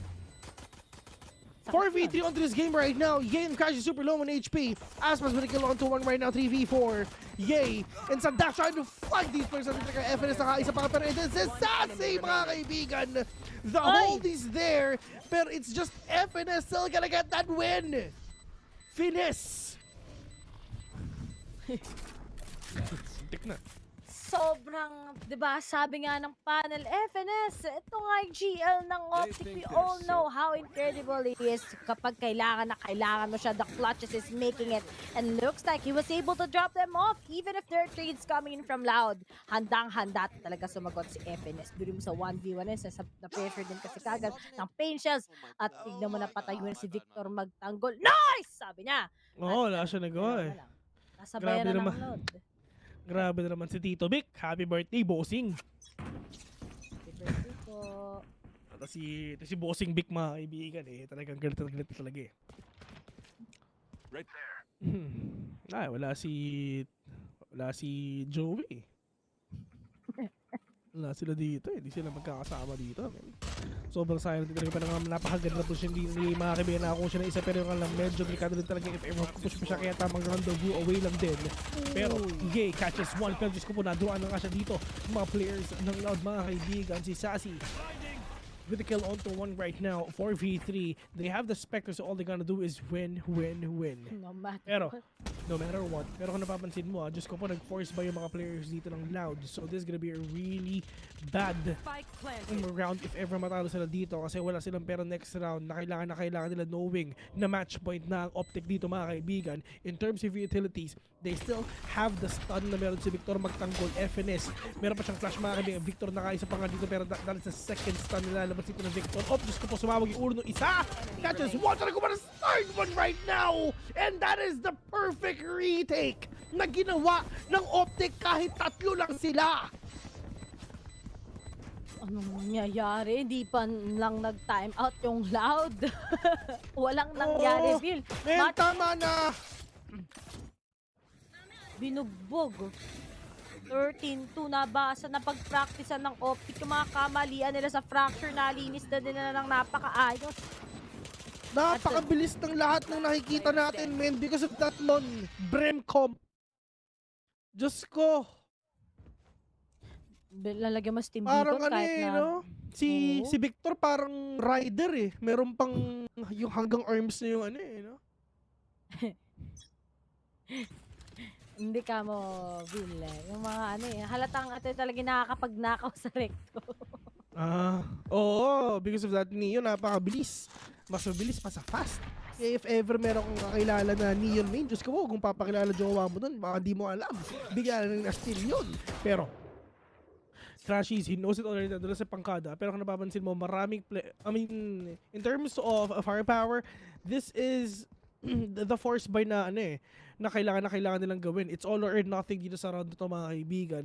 They have the Bulldogs and double Guardians na dito ang Loud. Pero, if ever na talagang ilalaban mo yan versus Spectre, for sure, Spectre pa rin talaga tayo because yung nakakita na nga ng ulo dito, mga kaibigan, nakapatay na nga ng isa, pero Diyos ko po, lumilipad yung mga ulo dito, sumasabog yung mga ulo dito ng mga players ng Loud, mga kaibigan.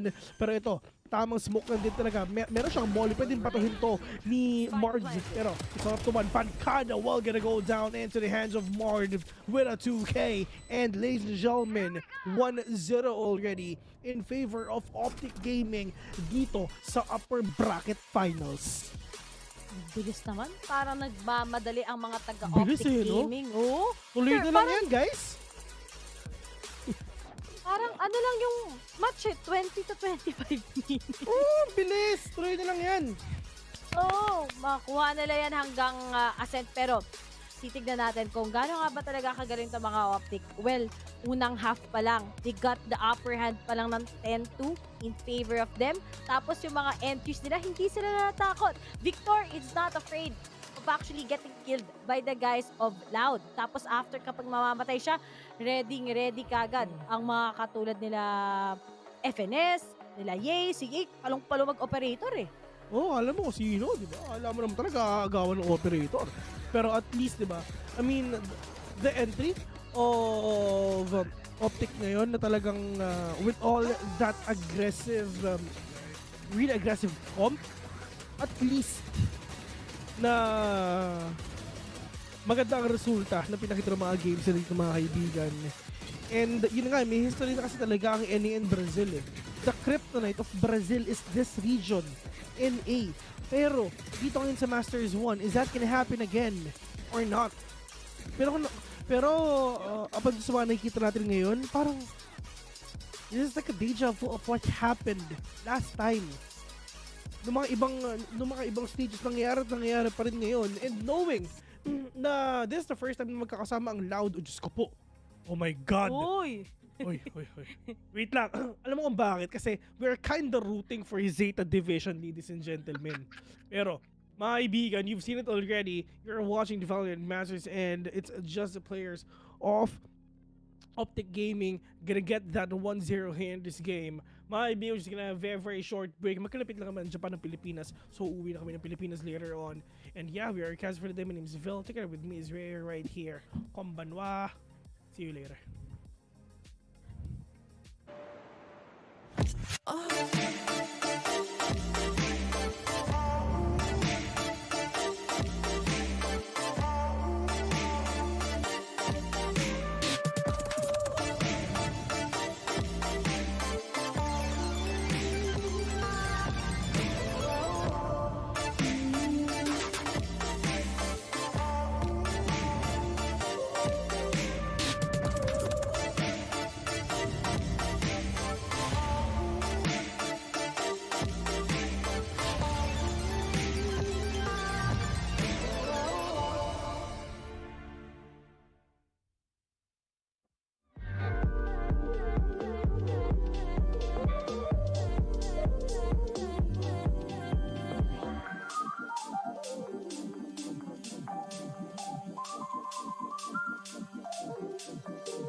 What a start for Optic as they look to continue the trend of North American teams beating Brazilian teams here at an international event. I'm back on the desk with Jess and Doug. Now, that Optic looks too good. I feel like I'm scared for every other team right now in the tournament. Yeah, that was a slaughter.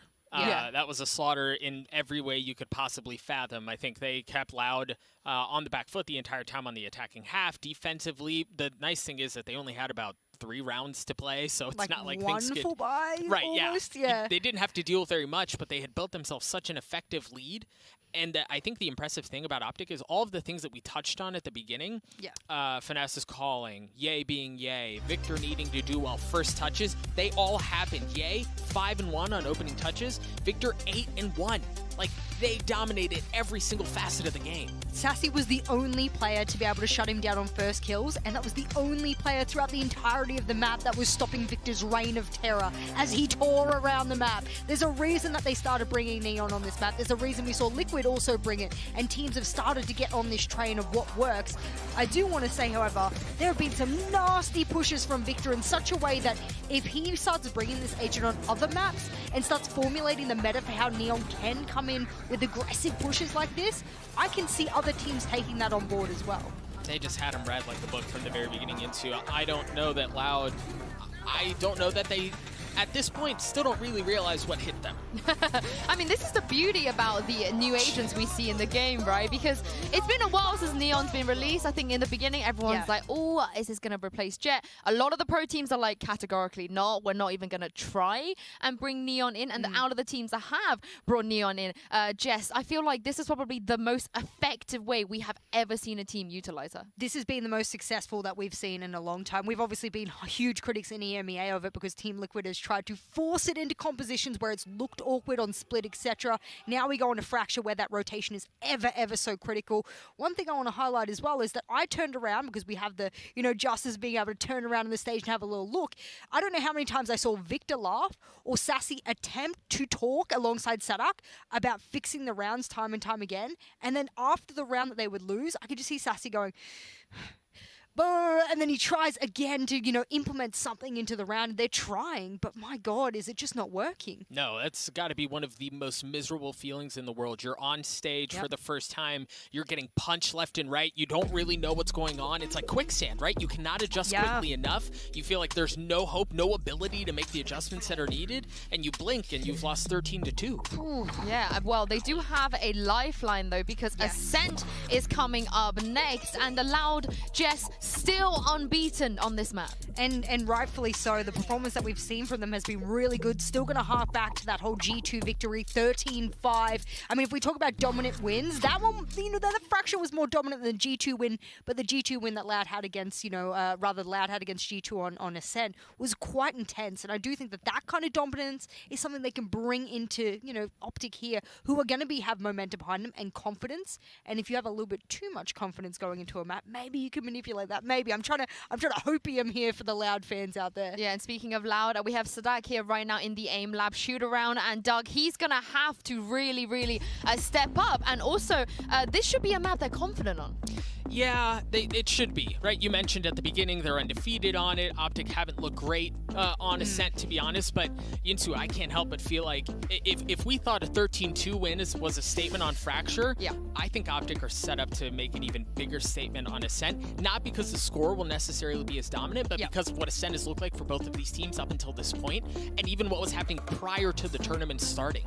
Again, Optic came into this tournament with Ascent probably being their best map, and they've struggled. They have not looked good on it. And this is a really interesting opportunity, given the whooping that they just gave them on Fracture, for them to really flip that entire narrative on its head and go, oh, you thought that was our weakness? We're going to dumpster you there too. I mean, why not? Now that you have confidence behind you, and maybe you're going onto a map where you've struggled throughout this tournament thus far, and you think that maybe that, for whatever reason, becomes your kryptonite, a nice little mirror matchup on Ascent, where you know probably pretty well what, Loud are going to throw at you. Just keep doing what you're doing. The countering over on Sat that you pulled out, at halftime, I was like, things like that where you're able to just change the pace up like that is something they'll know how to do really well on Ascent. And Loud, I feel like they were just running away. By round, I think I've noted here, round 7, they ended up just running from Victor, physically pressing W, turning around and running away. It's the voice line, isn't it? As soon as you hear it, it's like, yeah, I'm out of here. Yeah. Whatever it is, they have to meet them head on, and Ascent is going to be an easier map for them to do that, at least you would think so. I mean, it sounds like, Doug, you feel like Optic are unstoppable right now. What do you think can stop them? What is it on the side of Loud? It's got to be Sadak's calling. It has to be, again, you have to be able to play chess with finesse. That's the only way that you take them down effectively. We talked a lot about Victor. He was set up insanely well off of the utility that they had on the side of Optic, off of finesse play calling. So, in my opinion, the way you stop this train, which is probably an impossible ask at this point, but the way you stop this train is you have to out-call finesse, and that is a big ask. I would like to see them have a little bit more counter on the opening engagements. That was something that I felt was lacking in Fracture particularly. There were moments where they were engaging, at least in the opening kills from the Optic side. I would have liked to have seen a fault line back, maybe a little flash pop, maybe engage with them, swing, double, have your crossfire, have that confidence behind your opening engages to try and counter Victor. They did it in the first couple of rounds. I would have liked to have seen them to do it in a full buy rather than when you got pistols and Spectres in your hand. I think it's a little bit gross out of 15 rounds they played that they gave 13 first bloods to Ye and Victor. That's just unheard of at this point. But of course, Jess, one guy we haven't really spoken about all that much, who is a star player coming into this, Aspas, he's going to be back on the Jet. I'm hoping that it's just stage jitters. He hasn't been on the stage. You know, maybe he's just got a little bit of confidence issues. I said I want them to fight, you know, the head of the spear that is Optic, and they didn't really do that on Fracture. Maybe now that they've got a bit of a butt whooping, he sits back and goes, oh, okay, I've had my first loss on stage. Now I know what it's like. Let's go, boys. I can get into it now. I've shaken off the nerves. We saw that in the very first games here from many teams throughout this tournament thus far. Yeah, you got to get that one out of the way. We're into the Prime Gaming Agent Select here. Expecting a mirror matchup, given that we've already seen both teams play in this tournament. But Doug, anything you want to keep an eye out for? Yeah, I think you mentioned Aspas is a guy in the Jet who has historically been very good for Loud, and it seems like he needs to have a return to form on Ascend in order to have a fighting chance at this. I think my eyes also go to Les, youngest player in the tournament, on stage for the first time with his team for the first time. That's a big request you're putting on a young kid's shoulders, but he's got to deliver.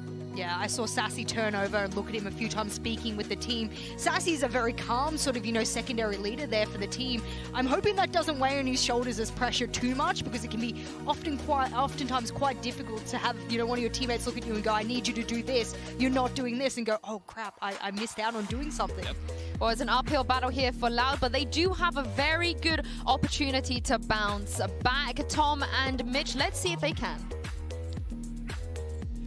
It's certainly going to... Hi guys! It's 2 a.m. in the morning at pinapanood na nga natin ang Optic Gaming versus Loud. Kami ang yung shoutcasters nyo. My name is Ray and join me here is Justin. At may kita na nga natin ang kanilang matchup, which is going to be the second map here in Ascent. Quick lang naman sa mga kaka-tune in pa lang. 13-2 in favor of Optic. Talagang nilampaso nila ang mga katulad ng mga taga-Loud sa first map. Pero tignan natin here in Ascent kung ganun din ba. Dahil both teams are really strong in Ascent, Phil. Yeah! Tama. Lahat ng sinabi ni Riri, tama. Kasi babae siya. Pero...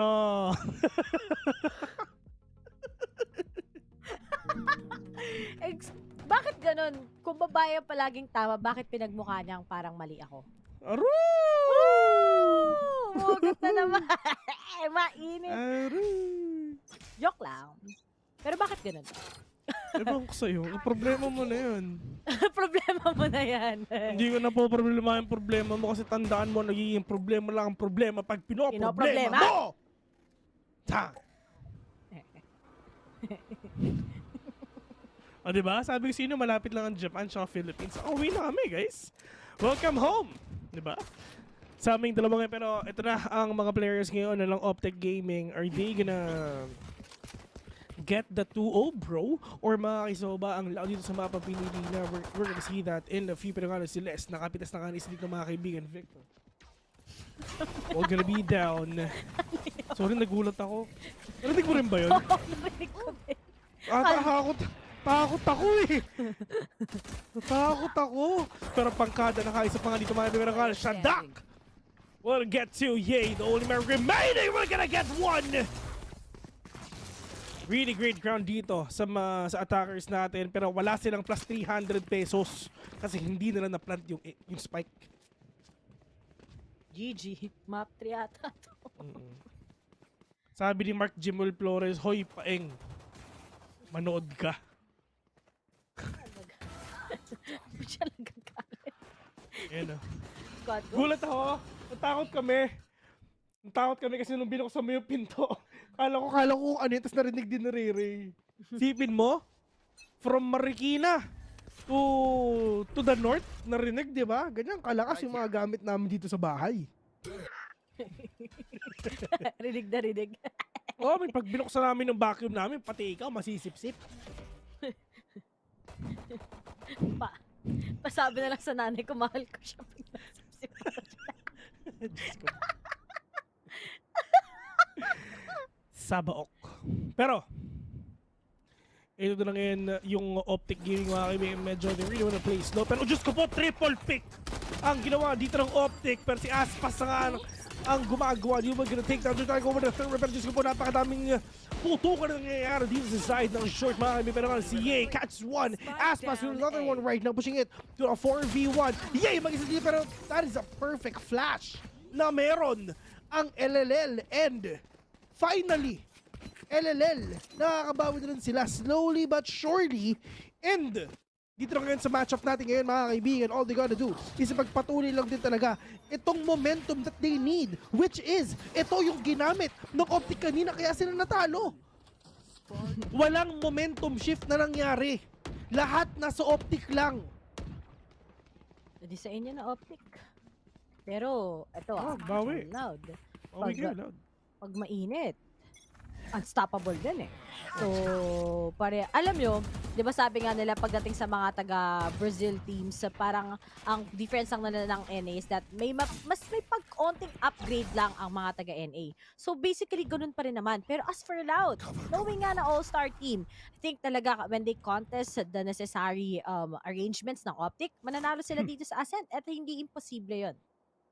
Yeah.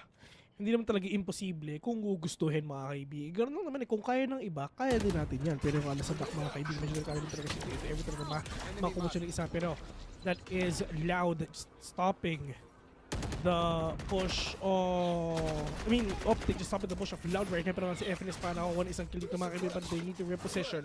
Dalawang detect dito ng suppress ni KO mga kaibigan. Pero nga, pero wala siyang idea at all because of the flash that they are giving onto these players lang din talaga. Wallbang, not gonna connect. Les, all the way from mid. Makakaisa pa nga dito. Pero Diyos ko po, tamang flash lang din talaga ginawa dito ni Ye. Pero Les, is this gonna be a really difficult position for him for sure kasi nakatingin na talaga si Crashes dito mga kaibigan. Medyo slow push ang ginagawa ng Optic ngayon. Pero nga sige, nakaisa pa nga onto pad carry right now. Pero kita din sa Dak. Yung paan ni Victor ngayon. Pero nga, that is FNS. We're gonna end your life. And finally, Optic Gaming, that is the free round na meron sila. Dalawa lang ang napatay sa kanila. It's fine. So yung dalawang players ngayon ng Optic, ang gagawin lang nila is probably save ng kakaunti. Konti lang. Konting Or not. Ano lang Or sa not. mga... Actually, pwede pa rin naman eh. Okay pa rin naman ginawa nila eh. Kasi bumili sila ng mga frenzy lang, di ba? Yeah. At saka may pera yung iba. So, sige pre, I got you bro. Nag-drop lang din talaga sila. So, it's fine. I mean, laking problema na din talaga dito sa kabila naman. Mayroon ba silang enough pera? Yes, they have.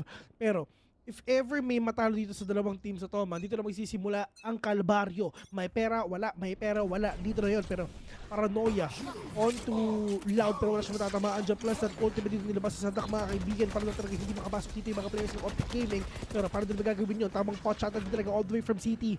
But Sassy knows exactly kung nasa si Crashes skill, but Ye will gonna take down that KO lang din. Pero Aspas pushing into the right, pero si Crashes dito lang dito sa backside mga kaibigan. Let's see if ever makapatay pa siya. Pero that is Aspas! We're gonna take down Ye. Aspas with another one right now. Pero meron tao dyan doon sa medikit mo. That is the biggest flash na ginawa nila sa buong buhay nila. 2v4 onto this game. Victor magtanggol will go down to the hands of Pancada. It's all up to Marv na kaibigan. 1v5 and 1v4 and all you're gonna do is just save everything that you have. Grabe, ang ganda ng flash na pagpasok ni Sadak doon. Hindi in-expect kagad ng Optic yun. Plus, he was able to define nga with that ultimate. So, talagang lahat ginamit dito ng Loud para lang talagang ma-overcome. Ang ganda din kagad ng scan coming in from Sassy. So, that was a clean take from Loud to be aggressive here in B-side. At may kita na nga natin that they'll be able to win this. Na full buy ng Optic against them. So, mapapasave talaga sila Marv. And mag-exit frag na lang siya most probably. At nakikita nga natin ang hope para sa Loud to get this into Game 3. Plus sa Optic, ano ba ang next nila magiging sagot? Dahil kita mo naman, Ville, mirror match up between the two teams. Kumaga, ang labanan dito mga kaibigan, sa pagalingan mag-Valorant. Ganon ang makikita natin dito. Pero, wala, there's a lot of mistakes din talaga na ginagawa dito ng mga players ng Optic din eh. I mean, yung mga easy flashes na ginagawa nila, it's just na i-utilize lang din talaga ng Loud yung mga utilities nila dito. They have the paranoia, they have that KO, and that KO is really popping off and trying to lead his team to victory. And yung isang kill na yan, that is yung nanalo ang Optic. I mean, death rather. Paranoia. Uulit-ulit nila dito yung pag-push nila dito sa B mga kaibigan. Pero paano nila gagawin yun? Aspas going in already. Gonna close that door na lang din talaga and just gonna get this site done. And sobrang aggressive yung pinapakita ng Loud mga kaibigan. And napakaganda yun. Pero yung nga lang, si Crash is trying to take down these players lang din. Marv in another one with that Vad. Pero si Crash is pushing in. Pero si Sassy lang dito lang din. Sa baby, pero yung nga lang, that is a big timing na ginawa ng mga players ng Optic Gaming. And finally, nakahanapan na rin nila ng butas kung paano nila babawiin itong site. Kung kanina nagkaroon sila ng problema, pero ngayon, sinabayan nila. And that is a big thrifty round na kahit walang pera ang Optic is kaya pa rin durugin ng Loud. Iga ng pagbabasa ng Optic doon. Hindi na nila in-aggressive. Sabi nila, magkakatiwalaan natin yung pag-retake natin. We just need to take turns one by one. Prepare for the trades. As what we did earlier on sa pinakaunang mapa. And after they were able to get that clean execution, makikita na nga natin ang pagbabalik siguro ng Optic against Loud. Dahil ngayon, makakapag-operator na si Ye. Nakakatuwa na makita natin si Ye ngayon with that jet. Been a while, pero pagdating sa kanya dito sa Ascent talaga, sobrang nagiging consistent siya. Pero ngayon, 3-man stack, buti na lang, may suppress coming in from Loud, pero hindi nga din nag-work dahil nabawasan kagad ni Marv ang mga katulad ng Loud. Si Aspas, iniilagad lang kagad yung fragment, pero ngayon, may flash pang kasama. Victor was able to take it as he gets the second, at tatlo na lang kagad natitira sa isang iglap sa Loud after contesting ang aiming. Yeah. Pero, ito lang yun ang ginagawa ng mga Loud players mga kaibigan, trying to stop that momentum na binubuo ng Optic ngayon. That big momentum shift lang din ang inaantay dito ng Optic mga kaibigan para makabawi ngayon ang mga teams sila para lang syempre makakuha dito ng magandang lead though. Wine, wala siya makikita dyan with the shock dart mga kaibigan, pero we're actually waiting for the entry na pwedeng gawin dito ng Loud if ever. They don't have a flash anymore. Well, yeah, wala na sila. Wala na silang paranoia. They don't have Sadaka anymore. But this is gonna be really hard for Loud sa totoo lang. All these dry peaks na pwede nilang gawin, that is the only thing na pwede nilang gawin dito. And paano nila gagawin niya? Pero nga sila is nakaulo pa doon sa may likod ng Jenny. Pero Hunter's Fury in your faces! We're gonna shut down 2 already! And FNS, we're gonna save the day and win that round and tie this score by 3. Ganda ng ginawa ni Crash doon. Na-scan niya talaga at napigilan kagad yung aggressiveness ng Loud. So nakita na natin na pagdating sa Loud, nandun yung aggressiveness, nakakatakot talaga sila i-punish. Pero sabihin dito ng Optic, natuto na sila na i-watch the VODs, how they'll be able to eliminate ang mga taga-Loud. And that is just to keep up with the pace na meron sila. Dahil ang ginagawa talaga ng Loud, guys, ay sobrang default lang. Pero pagdating sa execution, napakabilis. Kaya pare-parehas lang at malalaman lang doon kagad ng Optic. They're easy to adjust, pero balik na nga tayo ngayon sa 3-3. Yeah! Tama ka dyan. Tama ka dyan. Pero ito na talaga tamang 3-3 lang din yung score para syempre talaga magkaroon pa dito. Tamang reset lang din kumbaga ang mangyayari dito sa game na to. Pero sa duck. Just getting all these sound cues na pwede nilang gawin dito mga kaibigan. Pero saan pa talaga sila magpupush? Pwedeng B, pwedeng A, pero yun nga lang, they need to cover all the entry points lang din muna dito, Rere. They don't have to be really aggressive that much. Kasi ilang beses rin sila nagkakamali dito and they need to fix that. Crashies, Aldron, papuntang mid. Not gonna spot anyone lang din talaga there. For Loud ngayon, they tried to play fast a while ago. It worked, pero nahanapan agad ng butas ng ng Optic eh. So right now, they need to play really slow sa duck. Kailangan nyo i-check yung logs mga kaibigan kasi Diyos ko po may tao dyan pero FNS will gonna shut down 1 pero andun pa si Jet pero nga lang Victor catches 1 as well. Say sinakapatay pa with that shock dart though. 4v2 onto this game. Sacy and Les na natitira dito. Sassiness. Sacy ang natitira. Makakapagkuha pa kaya sila ngayon dahil wala na ring oras. At Whoa! that's it. Ooh, I don't need to see you, boy. I don't need to see you, boy. I can kill you through that smoke, my G. That is the thing that he did. Predicted. Pero ganda ng delay na ginawa ni Finesso.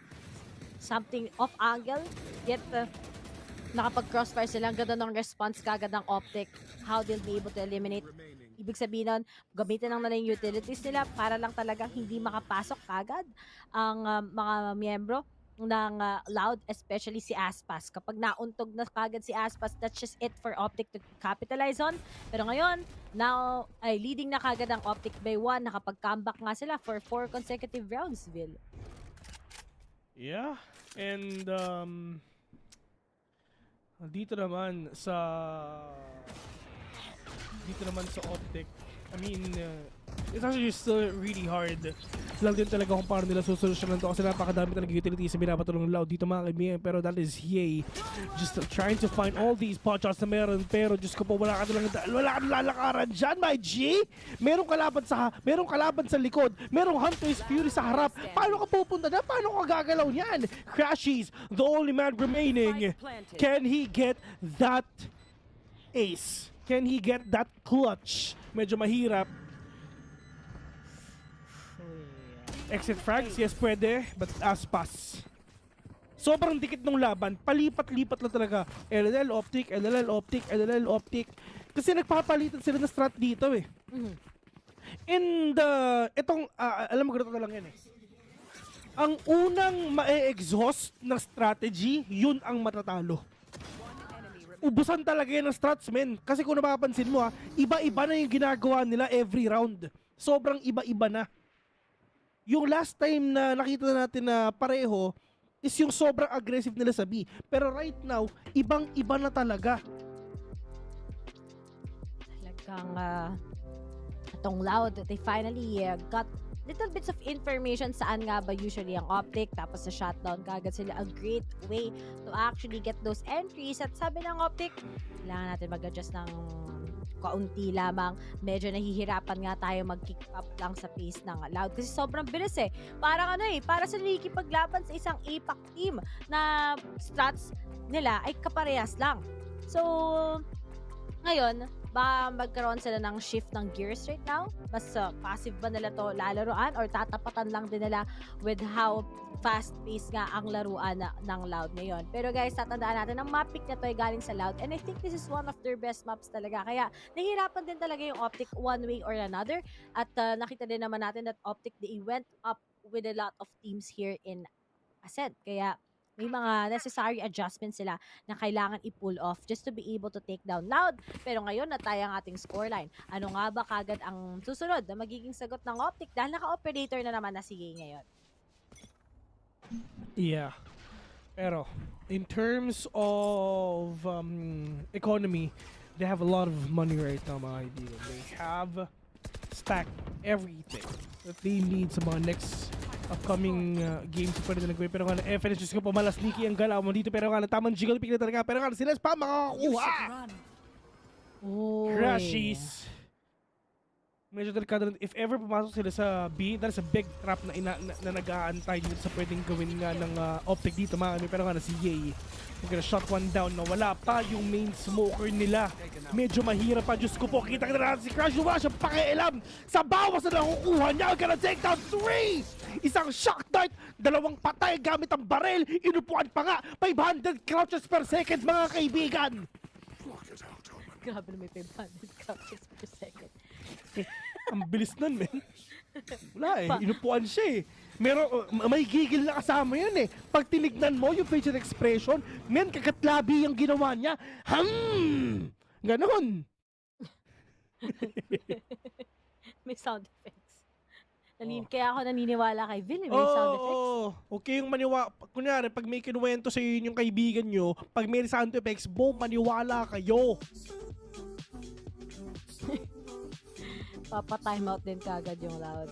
Okay, so nagpapakitaan nga sila ngayon ng mga kanilang Yu-Gi-Oh cards bill. So, I lay down my cards, you lay down your cards also. As sa Loud, grabe yung pag-anchor ni Crashies. Kasi kapag si Crashies na-pick off mo ng B-side, easy win na yun sa Loud eh. Pero pag hindi mo siya na-pick off and you gave him so much angles that he can actually get you one by one, kahit nakasova pa yan na nagmumukhang parang duelist, walang magagawa at all yung Loud. And those are the adjustments that maybe they need to watch out for dahil ang nagiging problema nila kung hindi si Crashies, that's gonna be Victor together with FNS. So, tignan natin, 11-4 na yung KD ni Crashies ngayon, Bill. Na-realize ko, Lods, grabe nga pala talaga yung yung 500 crutches per second. Napakabilis nun, men. Dut eh. May sound effect. Narinig ko ba? Nakasa. Malasa o dumut-dut eh.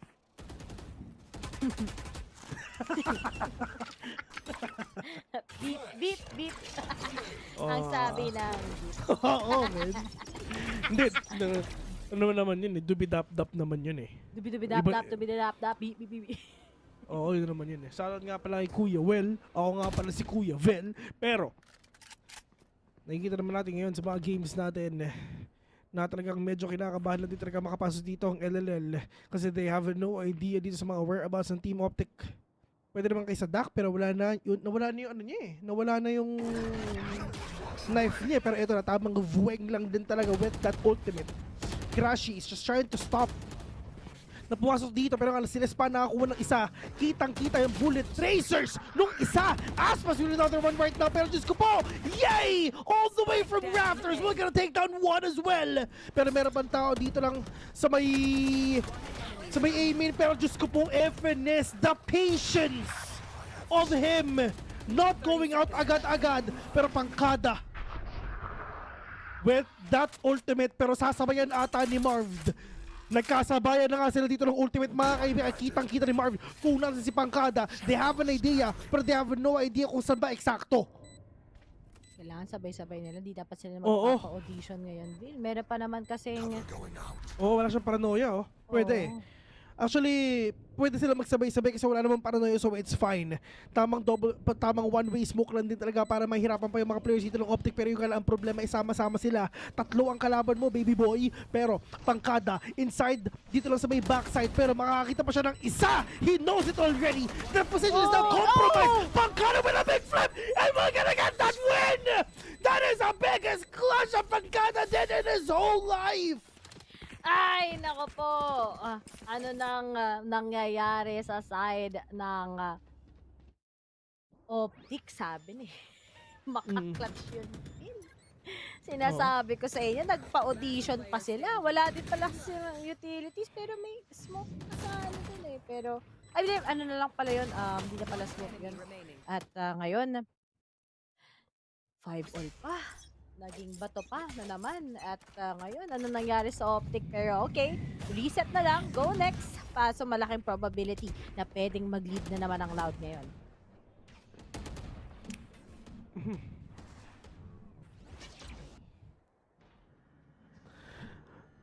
Eto na. Dito sa mid. Oh! Yay! Diyos ko po, what an easy kill na ginawa ni Yade. Pero yung meron tao lang dito sa may...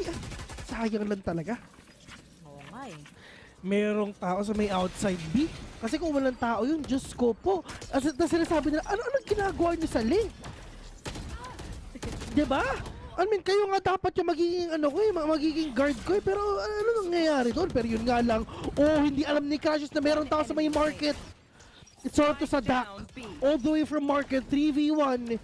Can he do the same thing that Pangkada did a while ago or not? Bakit may emotion? Oh! Marv was able to take him down. Nakakuha na nga rin sila ng information. Asan yung op, pre? Asan yung op? Sige, pre, kukunin ko. Nandun medyo malayo, pre. Out na lang. Bane na lang, orb. Sorry, orb. Bilhan na lang kita. Ay, hindi pala mabibilan. Ay, mabibilan. Ano, bro? Sheesh!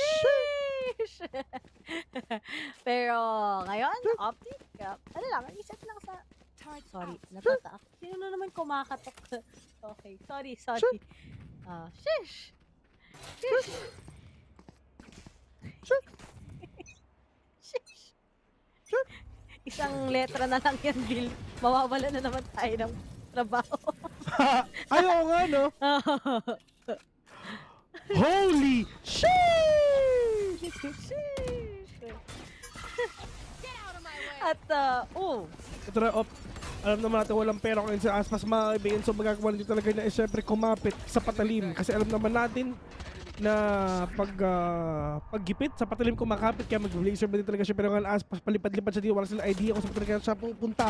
Victor will gonna take one FS with another one right now. It's just gonna be a 7-5 or 6-6 less. Just gonna do it. Gonna take down 2. Pero yun nga lang, medyo may idea ngayon ng Optic kung nasan yung isa because of that market na merong na nilabas dito. Pero nga lang, Victor will kill on to 1, pushing it to a 2v2. Less, super low on HP.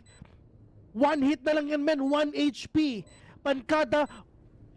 Napakadaming pera. I mean, napakadaming buhay na dito. Pero nga lang, one tap to the head lang din talaga yan. Yay? What's gonna happen here, man? This is gonna be really scary. Oh, alam na! Hindi nakakita, pero alam, Victor! Moving 1! Yes! Wala naman, pero alam, Victor!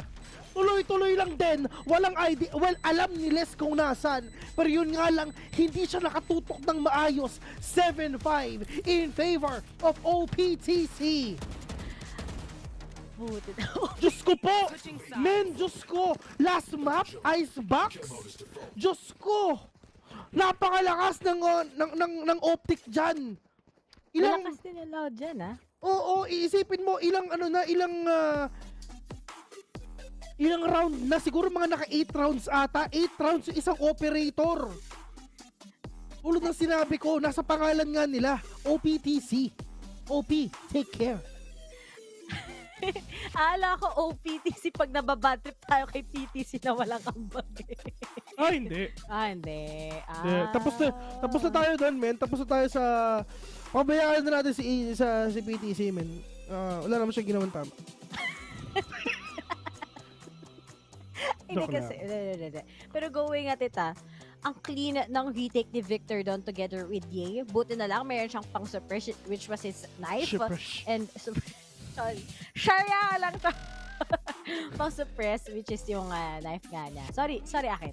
Tao lang po ako, nagkakamali. Pero, looking at it naman, at least yung Optic, they got that 2-round advantage. Kasi akala ko pwede na maging 6. Buti na lang loaden kagad on HP ang isa sa loud. So, that's already an advantage. At hindi na nila ginagawa yung same mistakes na kanina sa both house.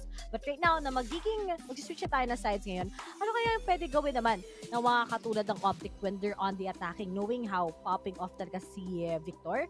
Pero on the defense side naman, I think yun din yung kailangan nila ingatan dahil meron din KO, knowing na it's a mirror matchup. It's always about the perfect timing already. At sino ang mas magaling mag-execute?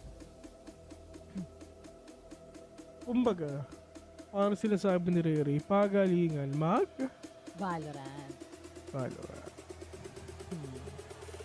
Tama yan. Tama yan, kapatid. Pagalingan na lang mag-Valorant dito. Kasi pag hindi ka magaling mag-Valorant, wala ka dito. So, tama, may mali. Tama o mali? Tama po. Diba? Opo. Tama ka po. Wow. Nag-give in ka? Wow. Nag-give in? Wow. Nag-give in? Na-fall. Oh. Sinabi lang na na-fall na agad. Kumain ka na ba? Na-fall na. Ay, naku. Hindi pwede yan. Pero, speaking of, hindi pwede yung flash na yun. Pero nga lang, there was a trade. Oh, ang ganda nun. Ano nangyari sa isang sulyap mo? Napatay ang mga taga-Optic sa mid. And that's just it. Ilang seconds yung round na yun. Parang nagulat ako, kakasimula pa lang. Biglang natapos kagad yung round 13 na. Pero balik tayo, round 14 na. 7 almost likely. Oh, ang ganda. Flash. Medyo, at least medyo okay lang din naman I mean, medyo mahirap lang din talaga, pero nangyari na ang dapat nangyari dito sa mga games na to? Well, ang LLL, sila ang makakuha ng... Uy! Medyo nagkamali dun sa may knife. Pero nga na si Aspas. We're gonna get that head on one. Try to go with the second one. Dito kami kill gem. Makapit medyo delikado ngayon. Oh, Diyos ko po. Kita-kita ni Aspas ko anong ginagawa mo dyan. Boy! Aspas win a third one. Try to go with a fourth one. Diyos ko po. Nilapas ang Shirep. Pero ito na. And that is Aspas with a big ace. Inubos yung mga players ng Optic Gaming. Diyos ko. Napakaganda kasi sa kanya lang nakatingin. Aspas with a 5. Kobe. Ang lakas ni Aspas, Phil. A flawless execution. 1. Bilangin natin. Silip ulit. Yan, ito pa isa. Kita-kita si KJ. Bam! Ano ginagawa mo dyan, Balbon? Nakatatlo pa dito labas ang Shirep. Nakapatay pa nga dito. My God! One tap to the head. Flawless. Mwah! Chef's kiss talaga ang nangyari dun. Pero Optic. Full buy already. Si Aspas mga asim lang. Buti hindi rin tinamaan kagad ng paranoia. While the other guys ng Optic ay nasa B-main na kagad. Trap right now with the setups coming in from Les. Pero what is Les? There is more! And speaking of, wag muna kayong maging confident masyado dahil nakuha na nga kagad ni Yeyak isa pa. Pero knowing at this, baka may pag-asa pang ma-counter na naman ng Loud ang mga taga-Optic at nahihirapan sila. The trades are coming in but Aspas is right there at FNS na lang kagad going up against 2 and he was able to finish them out. At successful na naman ang Loud on their defending side once again. Sabi ko nga, di ba, perfect timing, perfect execution. Loud has it on the defending side. At ito yung kailangang harapin na ngayon ng Optic na magsisave na sila. So most probably 7-9. Kailangan na maging dahan-dahan ngayon sa mga desisyon nila against the guys of Loud. Pero paano nila paano sila magdadahan-dahan dito kung sobrang lakas din talaga na pinapakita dito ng mga players din ng Optic Gaming. Pero as long as talaga na ginagawa ng Loud ang kailangan nilang gawin dito, ubos pati pantubos, napakabilis dito sa gun round na pinakita nila. Talagang Optic, ano ang magiging sagot nila dito sa ginagawa lang din talaga ng Loud. Pero tamang martial to the base lang din talaga pinapakita na si Ye talaga ang mas magaling mag-jet dito kay Aspas. Pero here in mid, we were gonna see a really slow push coming in from the players of Optic Gaming because kanina they tried to really fast pero nga that didn't work. They tried to be really slow as well. Let's see if ever that's gonna work. Well, I mean, dito naman talaga sabi ko kanina, the first team na talagang ma-exhaust ng strategy dito, we're gonna lose for sure. You need to be really creative. You need to outsmart your opponents. That is the main game on how will you play Valorant, mga kaibigan. All these outplays. Pero syempre, pero syempre, pwede naman tayo mag-buy the book. Pwede naman tayo na sobrang default lang din talaga. Pag nag-default kasi mga kaibigan, ganito lang yan. Wala nagfa-flank, wala mga flashy plays na ginagawa, wala kung ano-ano. 30 parang seconds left. Kung push B, push B. Kung push A, push A. Siyempre, smoke muna, then flash yung ganun. That is actually a default play. Kumbaga, back to basics tayo. And sa DAC, nakaramdam na siya na baka mayroon nagpupush dito sa may short mga kaibigan. Pero yung tamang need din at sinarado din talaga niya yung pinto para syempre magkaroon na sila dito ng early lead lang din. Pero Diyos ko po, na-fake lang din. Debated! Yan ang sinabi ngayon ng mga players ngayon ng Optic. Pero nga si Les nakapitas para isa. Pero Diyos ko po, napatay! Yung magpa-plant ng spike, sayang! Yun. Anong nangyari mula sa side ng... Outspin! Outspin, Pigate. Outspin. Grabe, sayang yun. Na ano pa rin, parang natimbrehan kagad ng Loud after hearing minimal footsteps na, uy, parang fake. Tapos na-sprayan pa nila through the smoke kagad yung mga nasa stairs. So, wala nang oras para plant kagad yung spike. So, ganun kagad yung mga naging problema ng Optic Gaming. And ngayon, kailangan na lang nila mag-timeout. They need to talk about ano ba yung next nating footwork ngayon dahil dapat sa atin na yung round na yun. It could have been a 7 an all score pero di ginawa nga ng Optic at naging 2 round pa ang lead ng Loud against them. Dalawa pa. Outspain, bigati talaga. Outspain. Pero, Sadness. oh, Dalamhati. Lahat na ng kalungkutan, yan ang nararamdaman nila. Pero as long as hindi pa 13 ang kalaban nila, best, Okay lang. kayang-kaya pa. Sabi na dito, ipaglalaban ko ang ating ang ating panalo. Hindi pala pag-ibig. Bakit naging ganun? Ewan ko sa'yo. Ay, ewan ko. 2:36 AM na kasi. Good morning, kung baga. Good day, manager. Pag good day manager ka rin, pero ito na din talaga. Tamang blade serve din, pero walang tumama natin sa kapatay pa naman siya with Spectre mga kaibigan. Pero yung sa Dak, he's gonna push it all. Hindi ine-expect ng optic to. Isipin mo, sige, push pa. Pero tatlo na ang nakita na Yay dito. Pushing ito 2v3. Akala ng Loud is makakakuha sila, pero nga lang, mukhang nasa optic pa nga rin pa talaga ang panalo. Oh no. No way! No way. Bakit kasi Pero nila ito, inagri kagad yung from hindi ko alam, pero Diyos ko po, alam na nila kung nasan dito si Aspas. So, kung kita naman si Ying yun, tamang rotate lang din talaga because the position is now compromised. May radyo pa no? Nagulat ako. May 10-4 dito sa may short mga kaibigan. Kailangan nila makabawi dito parang Aspas. Without any armor at all, 70 HP. Tamang one tap to the head lang din talaga. Pero the clock is ticking already. Is this gonna be a 7-10 or probably an 8-9 na makikita natin ngayon? Diyos ko po, Aspas, delikado ko dyan. Kailangan i-check yung harapan mo, yung likod mo, yung gilid mo. Kasi optic na ang mananalo dito.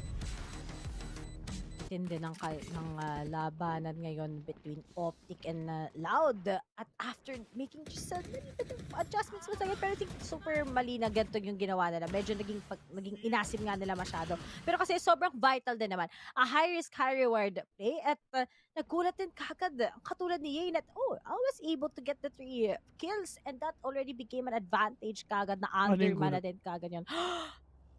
Okay. Ay, alam mo na. Alam mo na para. Alam ko na. Gulat ko na. Ano yun? Basta gulat ako nung nalaman. Okay. 8-9. Oh! Sheesh!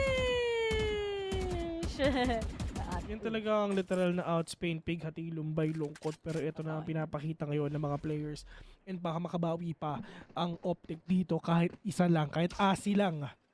Pag natalo dito ang LLL, broken by sila. Vector, the position is compromised together with the other one dun sa may up top, which is Crashies. Pero Aspas, he knows it! Kaya kita, pero hindi man lang talaga tumama yung operator dito, but he needs to reposition. He needs to move. He needs to go away dun sa position na kanina para lang syempre makakuha siya para bagong position, para syempre kung saan talaga siya magpupush, doon na lang siya.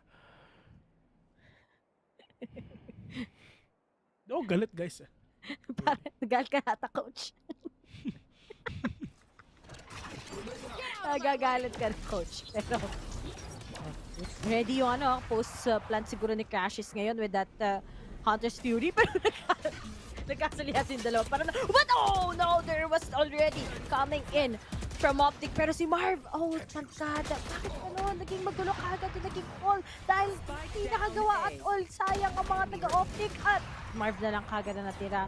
Ang bilis mag-rotate ng Loud. And after that, 2-round lead na ulit ang Loud against Optic. Mukhang magi-game 3 talaga tayo dito, Ray. Hello, game 3. Huwag naman sana. Sige na. Patulogin mo na kami. Spike down A. Last player standing. Pwede namang hindi. Wag patulog naman sana kayo. Pwede namang hindi. Pero wala Wala naman sila magagawa. Talagang itutuloy na talaga natin to. Kasi yung mga players ng LL talagang gusto nilang bumawi dito sa side ng Optic no? Pero, the momentum shift, where? Where is it? For Optic, kasi ang Ascent kasi mga kaibigan, sobrang standard na tong mapa na to Lahat ng teams malakas dito Ness! andun lang sa gilid, tamang off-angle lang din talaga. Pero Diyos ko po, kitang-kita yung paranoia to the face. Flash onto one, pero it's fine. Because Pangkada, alam niya kung nasan ka. Sa dark na isa pa nga. Crashes with a classic baka. Baka naman. And match point. Ay, di pa pala. Dalawang rounds na lang. Wala nang magawa tong mga taga-optic. Hindi nila mapantayan kagad pag nag-aasin yung Loud. They became so confident kagad, especially when they're getting the upper hands here on the second half. At yung optic talaga nga ready naman ang kanilang apat na ultimate. So maybe kaya pa nila tong gawing 9-11 in a way. Pero kailangan na nila mag-ingat with Aspas shutting them down maybe. Yeah. I mean, makikita naman natin yung effect talagang ganyan ang mangyayari dito sa game na to. Pero eto na yung mga players ngayon ng Optic. They have the money already. Hindi na sila pwedeng matalo dito kasi wala silang pera next round. Pero Diyos ko po, huli ka, Balbo! Anong ginagawa mo dyan, Aspas? Pero sa duck lang doon talaga sa likod. Oh, nagkali ko na yung mga players ngayon ng Optic Game and tsaka Loud. Pero FNS gonna push it already. Halos walang tao dito sa may B. Pero alam na nila sa duck na mayroon tatlo dito. Crashes! Gonna take down one. FNS trying to cut out these players lang din talaga. Mayroon tao dun pa sa may A. Pero medyo malayo pa yan. Pushing ito a 4v3 situation. If ever talaga makuha ng Optic to na talagang kabahan ng LLL. Well, hindi sila pwedeng... Well, it's fine. Hindi sila ganun kakabahan kasi at least marami pa na silang pera. The end of the day. Kasi they've been winning nga, diba? Consecutive rounds. Hindi talaga sila mapigilan ng Optic at all. Pero buti na nga lang with the use of their ultimates. Nakapasok nga sila kagad sa B-side. Pero less dahan-dahan lang. Mag-exit France and now we will be meeting them up one by one against the wall bomb. Time is ticking. Anong mangyayari ngayon? Crashes na lang kagad na natitira. Kailangan na i-delay so much and there's actually time to go for a defuse. May oras. Oh no. That retake is absolutely beautiful na ginawa dito mga kaibigan. Diyos ko po napatay pa nga si Marv. Actually, I have no idea kung ba't pa ginawa talaga yon. I mean, really easy take na ginawa rin talaga ng mga players ngayon ng Brazil. And look at that. They're actually having so much fun right now. Dito sa watch party nila. And for sure, nalungkot sila sa game number 1. Pero they're actually rooting for game number 2. Why? Because this is the map that they picked. Pero yung nga lang, we're just gonna end up dun sa may icebox, which is last time na nakita natin ng Optic dyan, men, Optic ka nanalo. Hirapan na ata tong Optic. Reset na lang. GG, go next. Let's go to icebox ata ang mangyayari. Pero etong round na to magde-determine kung may pag-asa pa kaya na lang gawing overtime to and actually make it into a 14-12. Kasi 6 rounds yun. Pero pagdating sa Loud, syempre di na nila pababayaan pa dahil gusto pa nalang mag-game 3 at ayaw nila mapunta. At syempre, upper bracket to, diba? Syempre ayaw pa nila mapunta sa lower bracket finals. So, kung gusto mo na kagad ng ticket, papuntang championship, gagawin na nila syempre ang lahat ng kanilang makakaya. Yeah, ito na talaga yun. I mean, oh my God! That is a really big problem for the side of Optic, mga kaibigan. That take-off list, isa sa dalawa. Napakapangit na trade, mga kaibigan. Pero let's see if ever mapapanalo pa nila. Hunter's Fear on to the side of Sassy right now. Not gonna catch anyone. Actually, I have no idea if meron pa siya nabawasan or wala. Pero nga, this is gonna be a 3 vs 4. Because that lockdown na nilabas nila. Aspas, on the way to the side. They have that operator. Hindi na sila pwedeng matalo dito kasi pag natalo sila, tapos na. Malamang. Pero ito, Crashy, trying to play slow together with FNS as well. Pero yun nga lang, Diyos ko po! Namatay pa through the smoke. Crashies here from behind. Oh no, maganda yung position ni Crashies ngayon. Pero Diyos ko po, nakapatay na nga ng isa. Pero sabi na sa bakit ako titigil kasi sa pangkada na sa gilid ko naman. Ladies and gentlemen, we're going to game number 3.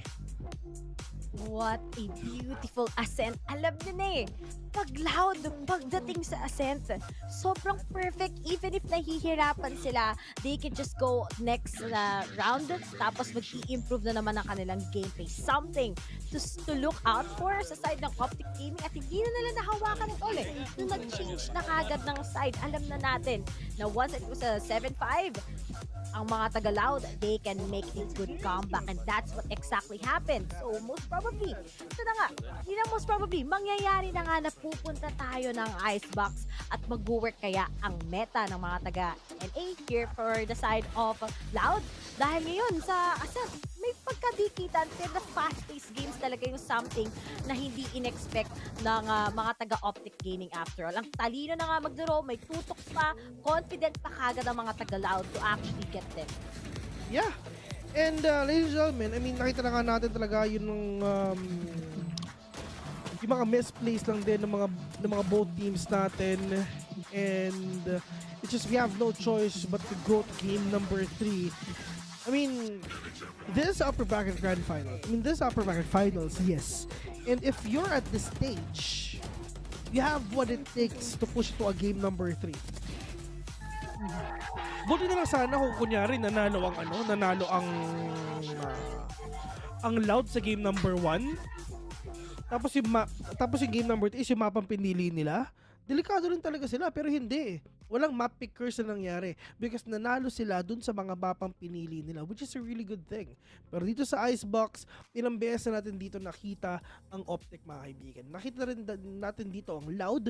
So to be honest, for me, it's gonna be a 50-50. Probably, ito na ata ang pagganti ng api dito sa loud if ever. Kasi nga, because of the history ng NA at saka ng BR na lagi na nanalo ang NA. Pero we're gonna see that later on, after a very, very short break. Once again, you're watching VCT Masters. VIL and Ray here. See you later.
they found a way to bounce back and showed everyone why they are still unbeaten on Ascent. I'm back on the desk with Doug and Jess. Now, Jess, at halftime, you told us certain things you wanted to see from Loud for them to take this map. Are you satisfied with what they showed you in the end? I think there was a couple of very good recoveries from Optic that very much could have gone the way of Loud, and we could have seen this map finish way earlier. So shout out for Optic for, being able to handle that barrage of, defensive aggression that I really wanted from Loud.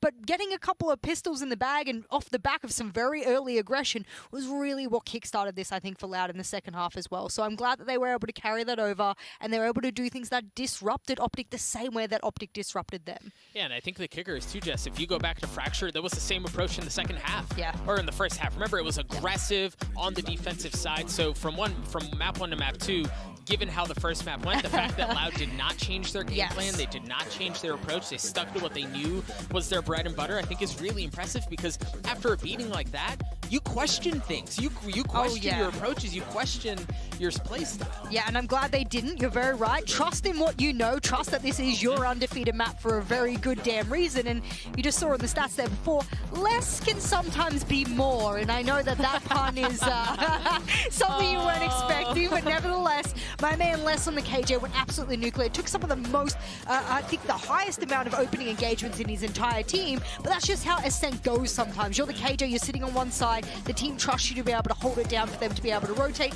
and he did that. Let me remind you real quick, Doug, the youngest player in this entire tournament put up that kind of performance against Optic. Exactly, and that's what we were talking about prior to the map starting, right? Like, we highlighted Les specifically. He has to be able to deliver, again, just because of what you were saying, specifically Killjoy on Ascent. That's a big role that you have to fill when you have to delay and you have to hold things back. I think he did exceptionally well. Pancada also was a menace. Absolutely. They kept flashing him. The man was like, I just hide behind Jen, and then maybe, possibly, if the flash goes away, I'll be able to peek and get something off of it. He delayed time perfectly. I think a lot of the support players on the side of Loud really catapulted them into a position, especially in that second half, to take advantage of Optic, because those opening engagements on Fracture were a huge win condition. How many times did Victor shut them down time and time again? They didn't allow that. That is what allowed them to show that Ascent is their undefeated map. That reign will continue, as you can see, and we get to go into a third map, which I think is very fitting, considering Fracture set a sour taste in my mouth, and I was like, get it out, get me a good match on the road. This is an upper final for a reason. It's not going to be a Tom and Mitch cast if we don't get like a third map overtime going into like 24-22 or something. But I want to talk about Aspas and Pancada real quick before we move on to the third map, because at this tournament, a lot of new faces. We praise players on the guard, coming in. They're already setting a precedent in their own region, being these strong newer faces to carry the game forward. But Aspas and Pancada on that map, the synergy and the way that they took so many rounds kind of right underneath Optic's feet was really impressive to see. I like that Aspas didn't lose his confidence. That can be such a confidence killer after Fracture. I know we keep talking about Fracture, but if you come into a second map getting belted like that, you are going to be a player knowing full well that you are the duelist and you're the leading space maker. Maybe not statistically as we've seen, but someone that has to be the one that gets in there and gets the job done. He was getting shut down on Fracture so much that if it was me, I would sit back and go, I can't do my job, boys. Like, I know what you expect of me, but you saw on Fracture, I couldn't get it done. But he just didn't let that limit him. And for a young player to be able to wash that away and go, new map, new me, I mean, God.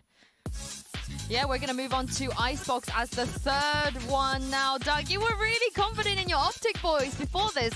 Does that confidence remain here? Yeah, I think so, and I think because we got to Icebox, right? I mentioned at the beginning, I think if it goes the distance, Optic should be sitting pretty comfortably, and I thought there would be a chance that they put it off on Ascent, but again, Loud is just too freaking good there. With Ice sent to Icebox, I really like Optic's chances here. They have all the pieces, and the truth is they've looked very good on Icebox throughout this tournament. There's really no reason to think otherwise. I mean, I really love their composition as well. Maybe I'm a little bit, biased because I love the chamber and I love being able to replace a duelist every now and then, with a chamber and having a really effective chamber like Ye. I mean, Ye does Ye things, as Doug would say. But I want to give, a little bit of a lean to Loud because they versed one of the best liquids I have seen in a very long time. Beat them 13-10, yes, a close matchup, but that is one of the best liquids I've seen in so long. You and I work that region, Yinsu, And if they were able to best them on that map, I do truly think that Loud is going to be good on this map. And if they're a rollover, something's gone terribly wrong. I mean, this is the beauty of Loud, right? They have some really young players, one of the youngest and the youngest player of the entire tournament. But when they've gotten themselves into these high-pressure situations, at least so far, Doug, they haven't faltered. The thing is, we haven't seen them in it very often. You're right, at least up until this point, they haven't faltered, but I don't know that they've faced a test quite like this. And for you to find yourself so close, right? From like making Brazilian history, getting to the grand finals, there is a lot more pressure than I think is easy to describe verbally. I feel like there's a lot riding on these Loud guys right now. They were very quiet in Fracture, and even in Ascent, even though they were winning rounds and they won it, it wasn't until they got that match point that I really heard them kick off there. So for this map, if it's cool, calm, collectedness that pushes them over the line, cool, awesome, no problem. But have a little bit of faith in yourself, boys, because you've gotten it to the third map. There might be a second chance in the lower bracket, but if I'm them, I'm not even thinking about that. I'm thinking about getting through this, get to the finals, make history. Now is their opportunity to really stamp Brazil on the map. I mean, similarly, if we take a look at Optic, we said this in the beginning of the show, they've been here before. They played best of fives against international teams. They've been in a grand final as well, Jess. So for them, there's not even that much pressure considering there is a lower bracket. Oh man, I got to ride on the piggyback of Doug here and how much he's talked about Optic just getting after that Xerxes series. The improvement was night and day. The glow up was so intense for me, and I was a bit of an NA critic after that Xerxes matchup. I was like, that is a really bad performance from a team that's meant to be a favorite. And then they smacked it straight back in my face and said, we were just having a slow start, Jess. Shut up. This is how we can actually play. And I'm like, all right, fair enough. Well, we are going to head into the Prime Gaming Agent select here. Of course, Chamber versus Chamber feels like a bit of a theme on this map. But Doug, Aspas, though, he could be the difference maker, do you think? I mean, he certainly was in the last map, right? So there were a couple of other pieces for Loud that were, but I think Aspas was a big one. So it does make an interesting conversation around, the Jet specifically. This is a big ask out of young Aspas. You're the Jet. You're the star, dude. You've got to go make space. You've got to go make plays happen for us here on this decider. And I think ultimately, much like we've talked about throughout the series, the question is who's going to rise above the pressure? This first half, in my opinion, will set the pace for how this match will go. Why? Because historically, Optic have been incredible defensively on Icebox. Like, that is incredible numbers I've not seen a team put up before. So if Loud win this first half, ladies and gentlemen, oh my God, will the second half be Optic's most digging deep moment for them that we've seen this tournament. Well, this is it, guys. Winner takes it all. A spot in the grand finals. Midge and Tom, take it away. Well, Tom, it's... Mukhang ayaw pa talaga umuwi ng mga taga-Loud dahil pupunta na nga tayo sa map team which is going to be in Icebox. My name is Ray. Kasama ko na nga dito si VIL. 1-1 nga for both of the teams. Ascent was pretty amazing sa Loud side, but what can possibly happen knowing na itong map na to ay also one of the strongholds ng Optic against Loud. Yeah, yun na din talaga yung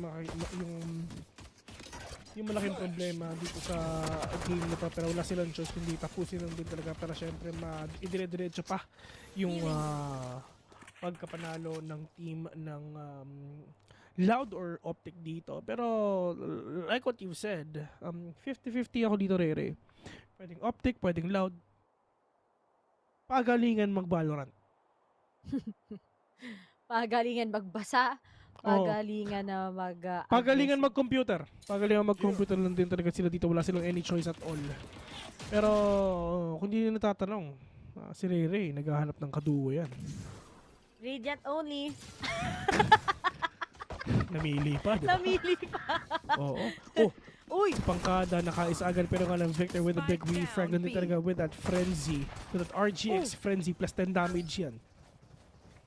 2v4 onto this game. FNS knows exactly kung nasaan ba yung isa because of the sound cues. Yay, the only man remaining. Medyo mahirap yan na clutch and Loud. We're gonna win that first round and we're gonna have that advantage dun sa second round natin, mga kaibigan. Pero ito, in terms of Loud playing here in Icebox, actually, masyadong mataas yung win rate nila. Pero mababa lang yung games played. Which is, ilan lang? 7. 6 wins, 1 loss. Isang beses lang silang natalo dito, which is saan pa sila? Sa liquid lang. Tama, sa liquid. Ba? Ay, hindi! Sa MIBR. Oh, yeah, MIBR. Oo. MIBR. Dun sila natalo sila dun sa ano. Tama. Nung sa Brazil na semifinals ng Challengers. Pero later na yan, going back here in this game right now, 5 versus 2. Classic lang ang meron ang Optic Gaming. And this is gonna be really hard for them to win this. And, well, ano lang naman to free round lang naman to. So it's fine if ever matalo sila. And the best thing that they can do is just gonna get that exit frags. Yun lang. Then, all goods in the hood. Okay, going back. Dito naman sa Optic, ang win rate nila dito sa mapa ng Icebox is 15-9. Out of 24 games, 15 ang panalo, 9 ang talo. 63%. Nanalo sila sa DRX, nanalo sila sa The Guard, natalo sila dito sa Cirksha, at saka natalo din sila sa The Guard. Sa NA, ito ang pinakamalakas silang mapa man. Ito yung pinakamalakas silang mapa nila sa ano? Sa NA. Kasi napapansin ko puro 13-8, natalo na dito ang 100 Thieves, Cade Stars, Crew, yung Champions, Eccentric, natalo nila dito. Well, Optic Gaming, this is actually formerly Envy. So, kung ano mang organization yan, syempre, sila pa rin talaga yung naglalaro dito. So, they still have the best na comp pa rin talaga at the end of the day. Pero nga, si Aspas nakakuha siya isa dito. Let's win another one right now with a Bulldog. Victor magtanggol, nakapitas pa lang isa, pushing ito a 2v1. Sadak with just that Bulldog on hand, catches one, but Victor with a quick trade-off. 2-1. And finally, Optic Gaming, nakakuha na sila dito ng isang puntos para sa game nila. Pero tatandaan natin guys yung comp ng Optic, walang duelist. Yan ang kagad talaga yung pinakita nila how impressive it is. And if yung Loud, hindi nila talaga magagawa ng perfect timing itong KO ng Optic, which they've been really manipulating against a lot of teams, mahihirapan nga sila. Dahil pagtapon mo yan, magiging useless kagad si Aspas to actually go aggressive. Pero tignan pa natin, malay nyo, may magbago pa sa ihip ng hangin ng Loud ngayon at as they try to play against Optic ngayon, mukhang nakikita din natin yung pwede na lang potential na gawin against Optic. Yeah. It's not yet over till it's over. Pero ito talaga yung inaantay nila dito na pagpasok, mga kaibigan, dito sa B. Sadak pushing in with Vandal. Can he get that kill onto FNS? Si Mars na maganda rin yung position na dito, pero nga si FNS talaga nakita nila. Pero he's gonna deny that knife talaga nila ba si KO dito, pero nga lang, yes, one-way smoke. Sobrang nahihirapan pa rin sila makapasok dito, mga kaibigan. FNS is waiting for the perfect timing before sumilip siya. Kasi kung ako yan, kanina pa ako sumilip. Pero hindi naman ako yan no? Kailangan nila maging patient dito and wait for the perfect timing. Pero this is a perfect timing apparently. Mark with a 2K, but less we're gonna take one, pero nga lang, at least gonna push it to a 3v2. Victor, he heard it. Pero nga lang, it's just Aspas pa talaga makakuha dito, pushing it to 2v1 less. Meron siyang Viper spit, but is he gonna get that done? Pwede nang gamitin na, pero yung nga lang sabi, hindi na! Mapapatay din naman niya lahat, 4K! On to less! When there's less, there's more, no?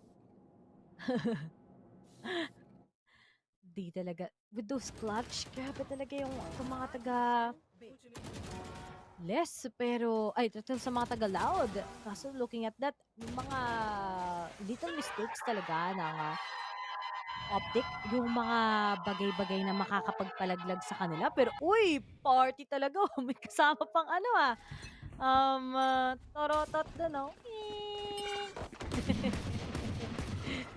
Okay na sana eh. May sound effects ba, Bes? Sorry. Sorry, akin. Sorry, ito lang ako.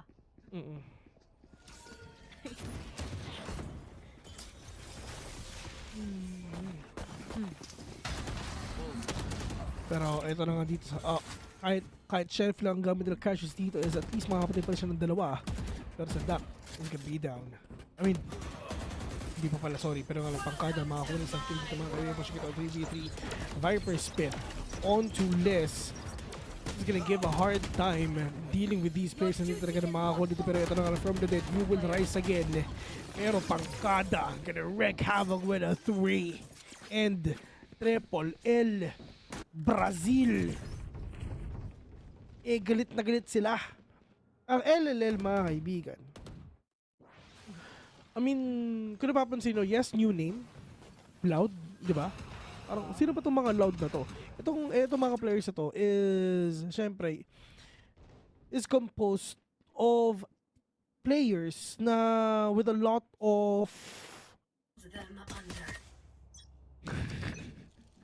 experience already. So, with a lot of experience already, di ba? Why not do it? Tuloy-tuloy lang natin yan. Isa, si Vikings, si Sadak, taga-Vikings, di ba? Oh. Yun na lang yun eh. Yung Vikings, saan pumunta ang Vikings dati? Galing yan sa Champions. Sino pa ba? Si Sacy. Dalawa sila. Nagaling sa Vikings, so gumawa sila ng super team. Diba? Sabi sa'yo, Phil, kapag gumawa ka ng super team, palong-palo talaga yan. Pag mga super talaga yung pangalan, magagaling. Diba? Pero, as for Optic, akala ba natin, ito yung line-up na pwede nalang gamitin as Loud. Pero, malay natin, sa second half kasi usually dun sila bumabawi when they're on the attacking side. But they really need to get a lot of rounds as much as possible. Kasi pag binigyan mo nga talaga ng napaka magandang momentum ang Loud, sobrang unstoppable nila. And that's what exactly happened in Ascent. Kahit ba they come up with another strategy, hindi rin talaga sila masasagot at all ng Optic kanina sa previous map. Pero ngayon, that they try to be aggressive, looks like mapitigilan lang sila kagad because they're currently suppressed. And there's also the Vipers pit coming in from the members ng Optic. Yeah. Pero apparently ito naman talaga ang ginagawa talaga ng Loud mga kaibigan. At least talaga nakakapasal dito sa may A. Pero yun nga, that is Aspas with a big kill onto Marv. Gonna deny that Viper spit that they have. 4v5 onto this game right now. FNS talagang binubuhay na talaga yung patay dito para makabawi pa sila kahit papano. Pero Sacy gonna push it, pwede makita yung isa. FNS will gonna take him down. That is big already. 2v4, 1v4 crashes.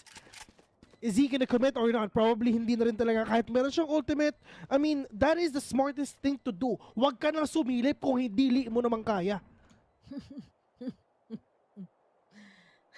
Mahirap nga talagang tiisin to, pero crashes, wala na din kagad magagawa. Biro mo, suppress na nga yung Loud. Yet, they were able to get this round against Optic na naman. Ginamit na nga ng Optic lahat-lahat. Meron pa kagad that ult coming in from Victor, pero it didn't work once again. Even if Marv was able to shut them down, fact na they were kinda excited talaga pagdating sa pickoffs, sobrang inaagra lang nila at sobrang confident nga sila sa post-plants din. Yeah. Tamang post plans lang din talaga ang kailangan gawin dito ng Optic. Pero Juice Q po! Mukhang gagawin ata ng tropang LLL yung ginawa kanilang Optic sa kanila. Grabe naman talaga ng stage natin. Ang laki na! Sana, grabe! Real, may ganun na din tayo na LAN tournament sa VCT natin. Magkakaroon tayo. Pikit ka. Yan! Okay. Pikit ka. Tapos imagine mo, ini-imagine mo ba? Direct pumipikit pa talaga si Riri o hindi? Ayan na, pumipikit na ako. Tapos, ano i-imagine ko? Imagine mo na andyan na siya sa harapan mo. yung kapag sa recollection, pikit yung mga mata, tapos i-play yung river flows in you. Hindi yun. Walang river flows. May nagigitara doon. May nagigitara. Tapos, habang pa-intense yung sinasabi nung nagsasalita sa harapan. Di ba yung iba umiiyak na gumagalaw-galaw na. Tapos, yung nagigitara, lalakasan niyo yung paggigitara niya. Diba? Tapos iiyak ka. Imagine Diba? mo yung mga magulang mo. Ganun. Oo, naghihirap para sa'yo. Tas anong ginagawa mo? Tapos may pa-open forum pa. Oo, open forum. Yung tipong iikat kayong lahat magkakaklase sa bilog. Sasabihin mo kung anong ayaw mo sa kanya. Magsosorry ka, kumbaga, parang ganun. Tapos may kasama pang hikbi. Umagol ka.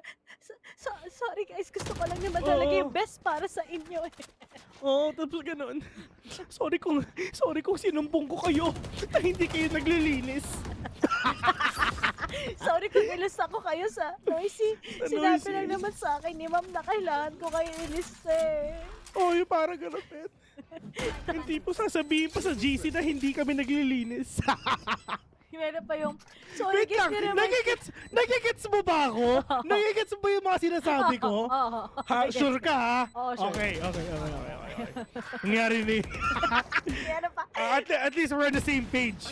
2v3 onto this game. Yay! Ubos, pati pang tubos. Pero hindi na pa si Les tsaka si Sacy mga kaibigan. Pero kitang-kita ni Les kung asan pa yung mga kalaban niya. 6-1 and inubos na ng LLL ang optic dito.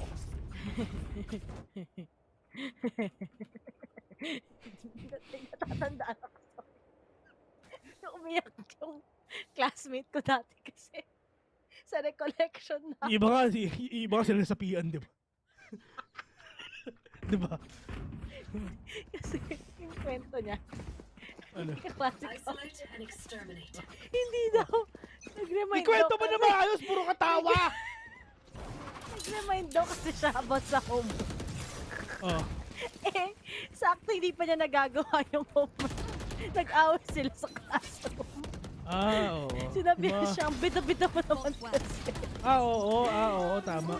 Meron akong mga napapanood na ganyan sa Toktik mga kaibigan, yung mga ganyan, yung mga reenactment sa school. A big shoutout nga pala sa'yo. Pero 2v2 onto this game right now, the spike has been dropped. May katabi pang RGX bundle. Yay, with that operator, makakaisa ba si Sacy and friends or not?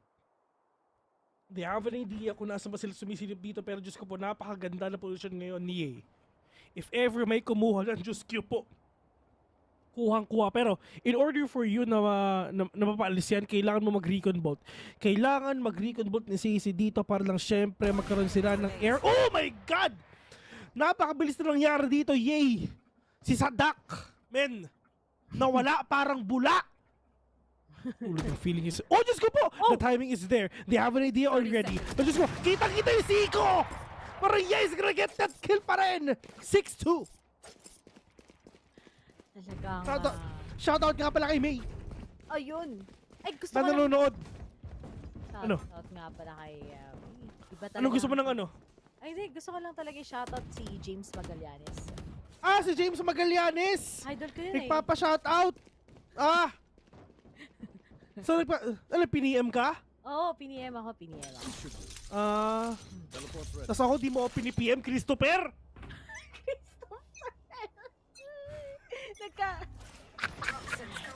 Nagkaka-reveal na nga tayo ngayon ng mga kapangalan. Pero, Optic, bumabawi sila 2-6. So, kung naging 6-6 to, maganda-ganda. Pero, uy, nakita na nga kagad yung position. Nilabas na nga din kagad ngayon ang kanyang slow or pero, uy, nakain na din kagad siya ng snake bite. At 4 na lang sa 4 kagad natitira. Victor magtanggol, inaabangan na. Pero, katalo ka na talaga. Galawang sneaky, andun lang dito talaga sa idea. Ngayon talagang, hindi na alam kung ilan yung nakapasok pero nga nasa dash. Try to cut everyone off! But Marved! Akala niya papadali sa Sadak pero hindi! Sadak gusto pang tumalawa! Crashes! 2v4, medyo mahirap to. Yay, we're gonna get one. 2v3 onto this game right now. The clock is ticking already and all they need to do is deny that Viper spit na meron sila. Pushing it out 2v2 situation right now. They're not getting the important kills. Ang pinaka-importante dito is gonna get that Viper. Pero Sacy, medyo malayo siya. Oh, Diyos ko po, pinakilig! Parang sukang maasim, mga kaibigan. 2v1, Yay. Yay, Vonel? Out na lang din, Lods. Save na lang. Ayun na naman tayo sa operator ni Yay. Yan na naman tayo. Ayan, ito sa operator ni mga kaibigan. Round 1. Ito yung round 1 ha. Mamaya, uy, Diyos ko po. Uy, Diyos ko po! Muntik na! Muntik na yung operator niya. Ito yung first round. Ito ha. Tignan natin kung hanggang saan madadala itong operator na to. Walang pera ang Optic. Wala silang arep. Kailangan silang mag-good day manager para magkaroon sila ng arep. Can play Valorant 24/7 mga kaibigan. Flex ko lang yung rank ko. Sim. Ay, nako. At mapapa-timeout nga naman talaga yung Optic kanina pa. Let's say 7-2 na nga eh. 5 rounds in ang advantage ng Loud ngayon against them. And if magiging continuous lang yung performance nila on the attacking, something that we need to commend kasi yung mga teams nahihirapan nga sila kalabanin ng Optic eh. Kahit defending man yan or attacking, wala talaga silang nagagawa at all. Pero kasi sa Optic kinakabahan ako kasi maybe they can just take their time sa first half na nasa defending sila and bigla silang mag-aalboroto sa second half. Pero I think the part of how to shut down Optic is to really shut down ng kagad ang mga katulad ni Victor. Pag di talaga siya nakakagalaw at all, alam mo may something wrong nasa side ng Optic. At si Yay, hindi talaga siya yung kasing consistent sa defending side as what we've seen sa mga previous Icebox matches. Grabe naman yan. Alboroto. Parang ano yan ah. Parang vulkan. Shoutout nga pala kay Mayon tsaka kay Taal. Huwag muna kayong magalit ngayon. Sana chill lang kayong dalawa dyan. Pero yay. The Tour de Force. Anong umaakyat? Lahat sila nasa baba. Tamang jump peak lang para magkaroon sila ng energy o kasabay yung mga players ngayon ng LLL. Pero this is the part na talaga pumapasok na ngayon ang Loud mga kaibigan na si Ever talaga makakapasok sila dito pero nga ni Stacey. Starting off with Stacey pero meron tayo sa may likod mo. Victor magtangkol. Tamang jiggle peak lang dito talaga pero wala siya makukuha ditong kill. And crashes and EA gonna do the job done. Oh! Aspas with a spray transfer though! Oh! Gonna get that 3K! Pushing ito ang 2v1! Marved! Makakakuha siya ng patay dito. 1v1 winning rate 1. Nasa kanya yung spike. Pero si Sadak andun sa may taas. Magkakakitaan sila! Pero bumaba yung isa. Diyos ko po nagsalisi. Salisigang ang nangyari. Pero pinipitik lang yung spike. Pero Diyos ko po nasa taas yung flick mo po. Hindi pa sila nagkakatinginan. Hindi nila alam sa pa talaga. Taas pa pa pero Marved! We're gonna get that kill!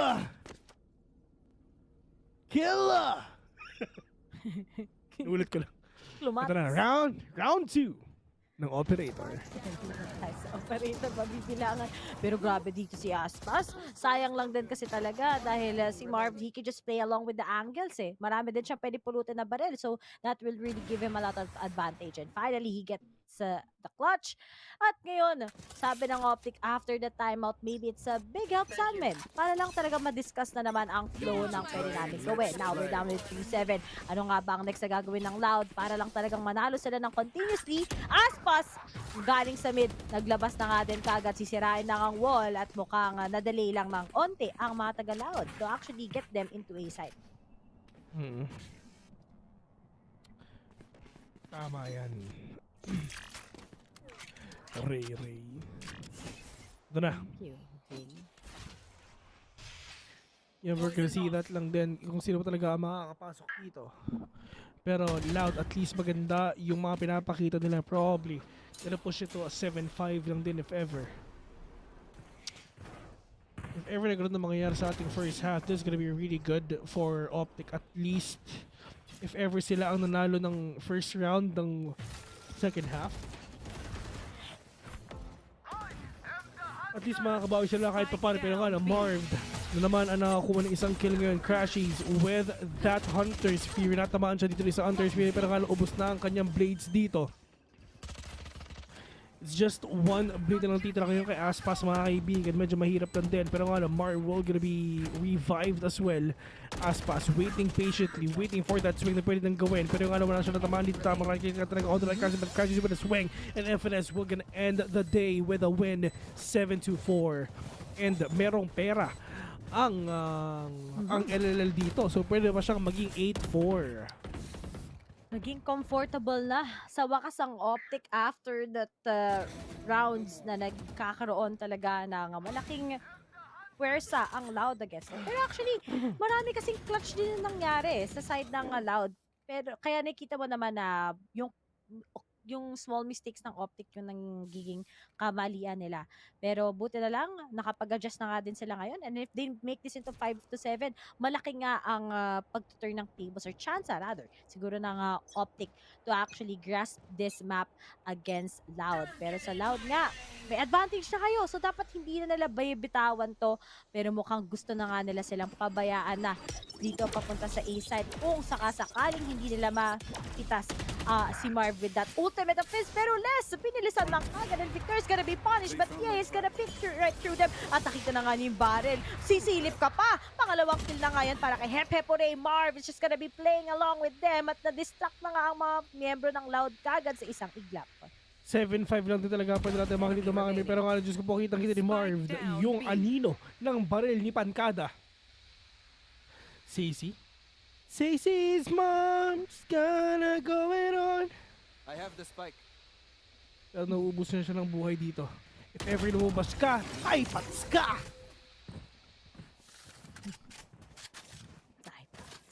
Gusto nga palang i-shoutout si kaibigang James Christopher Magallanes. Isa yan sa pinakamatali kong kaibigan sa mundo ng e-sport. Magaling siyang mag-drums at saka magaling siya mag-gitara. One man, ano yan? One man band yan. Oo, tama. Mag-bass din, magaling siya. Lahat na lang.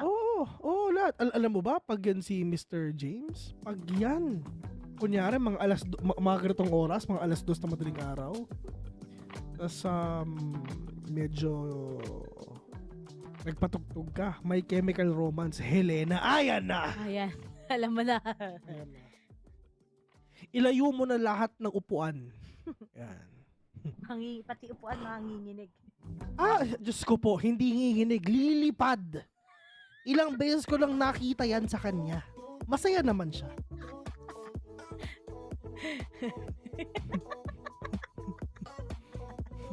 Uy, shoutout din natin si...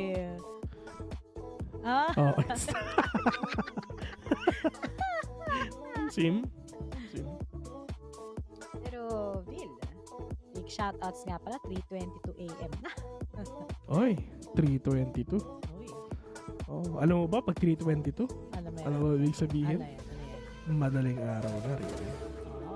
Alam mo ba ibig sabihin pag 3:22? Alam ko. Shoutout nga pala kay Mr. Regner Garan, mga kaibigan.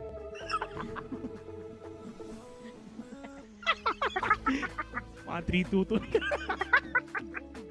Mga 3:22 galawan. Shoutout nga pala kay Mr. Regner Garan.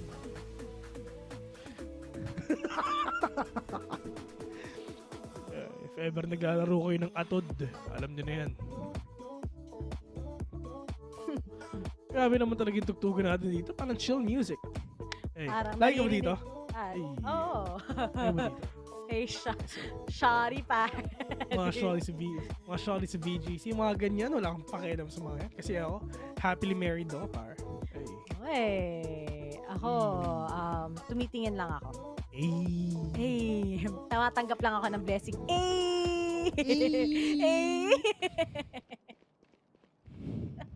Siyempre, kung bibigyan ka ng blessing ni Lord, bakit hindi mo tatanggapin, di ba? Ayan. Tatanggap lang. Feeling blessed, never stressed. Oo. Sabi nga ni kaibigang PJ, hindi naman kaibigan, sabi pala ni Daddy PJ pala, hindi pala kaibigan. Sorry. naging close na kami masyado.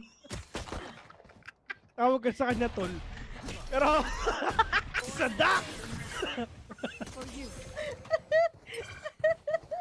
Sorry. Minus LP. Minus LP tayo, mga lods.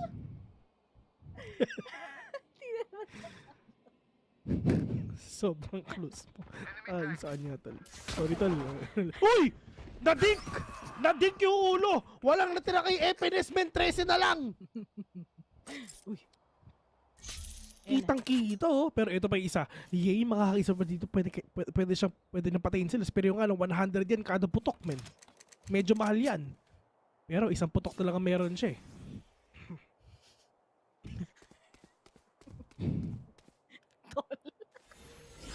Squad goes. Optic Squad. 30 seconds left. May wall pa. May wall pa. Diyos ko po. Kailangan nilang magkaskas ng yellow dito mga kaibigan para makagawa na sila mamaya ng sagot gulaman or halo-halo. Pero ito nagkaskasa na nga ng yellow dito, pero that is the wall coming in from the players of Loud lang din talaga, pero nga unless we're gonna get that kill. 14 seconds yan. Alam ni Pankado kung sino ba yung mapapasok dito. Meron pa shock na dito, natamaan nga yung marami! Napakagandang hold na ginawa ng dalawang players mga kaibigan. Si Pankada at saka si Sisi lang ang nag-hold nun. Ubos pati pantubos, na slow na, pinakilig pa, sangka pa!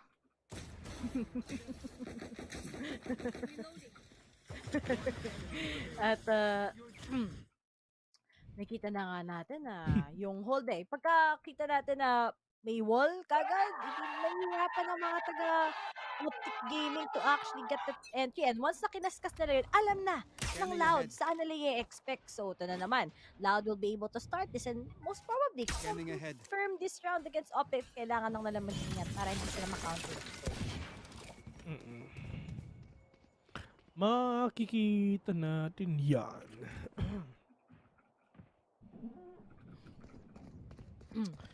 Pero dito naman ngayon sa side ng Optic. All they're gonna do is wait. Wait for the perfect timing. Wait for the perfect execution of all the skills na meron sila sa duck. Meron siya dito ang Spectre dito. Pero sa Guardian, agad nilabas ni Pankada dito. Para lang syempre dun sa utilities na meron sila. That's we're gonna go down as well. Sa duck! Sa duck at si Les lang talaga ang gumagawa dito. Ang sabi ng players ng LLL, press sali naman kami. Isipin mo, 2 laban sa 5. Say umisa pa. 5-9. And if ever manalong Optic dito sa round na to, 6-9, mapapanice ka talaga. Nag 5-10. Dili nice yun, Lods. Tapos makakalaban ng Optic yung Paper Rex, no? Uy, matatalo. Uy, gusto ko talaga Loud tsaka tsaka Paper Rex sa finals Kahit sino. Kasi wala na. Okay lang. Okay lang. Okay. Pero okay lang. Okay. So, balik tayo ngayon.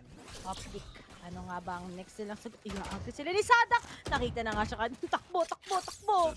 Pero pwede niya paglaruan kagad ang mga miyembro ng Optic kung saan nga ba talaga sila pupunta. Pero finally, Aspas has been taken off. But Les is trying to take them out. But Optic, play for pick space. Sa isa silang isilip sa atin. Kaya doon natin sila babawasan. Yan, assassin na lang together with Sadak.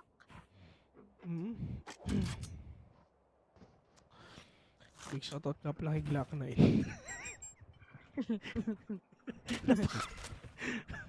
Napaka-random no? Nananahimik si Glock 9, shoutout. Okay lang yan. Ano nga nito country price tag? Sino? Ano? Hindi ko maintindihan. Ano yung country price tag? Well, it seems like everybody's got a price. Hindi yan yun. Yun yung kanta na price tag. Yung price tag, yung rapper. Okay. Oo. Yung kalaban lang niya yung sarili niya. Pero, si Marvd, nakatungay na nga dito. 6'9". Nice! Pampagising dahil. Hindi yung yung sinimulan ko to, walang naniniwala. Yan. Hindi ganun yun. Ibang price tag nga kasi yun. Yung price tag na kinakanta mo, iba yun. Kay Jessie J yun. Hindi. Gets ka yan. Gets ka na itong sinasabi mo. Gets ka na to. Yung Mark Beats, yung ganun. Oo. Oo. Siyempre ako pa alam ko yan. 187 Ayun, mobs pahina. Sabi ni Patrick, mahina, ayun. Hindi kontrabida kasi kakampi lang naman ang sarili niya. Wala siyang paki sa kritiko.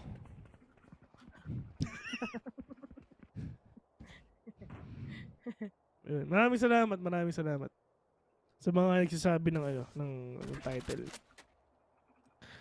Pero, pangkada with RGX Vandal. Oh, Prime, grabe naman talaga. Shoutout nga pala sa gumagawa ng mga skin. Uy, Diyos ko po. Nagkatapunan na nga dito para to get that information. Sadak, he knows it already. Oh, nakakita ng ulo pero yung not gonna get that kill. Diyos ko po, masyadong mahal yan, men. Isipin mo, 100 yan kada putok. Pero Diyos ko po, natamaan na ngayon lintik si Victor Mahabi. Muntik na siyang mamatay dito.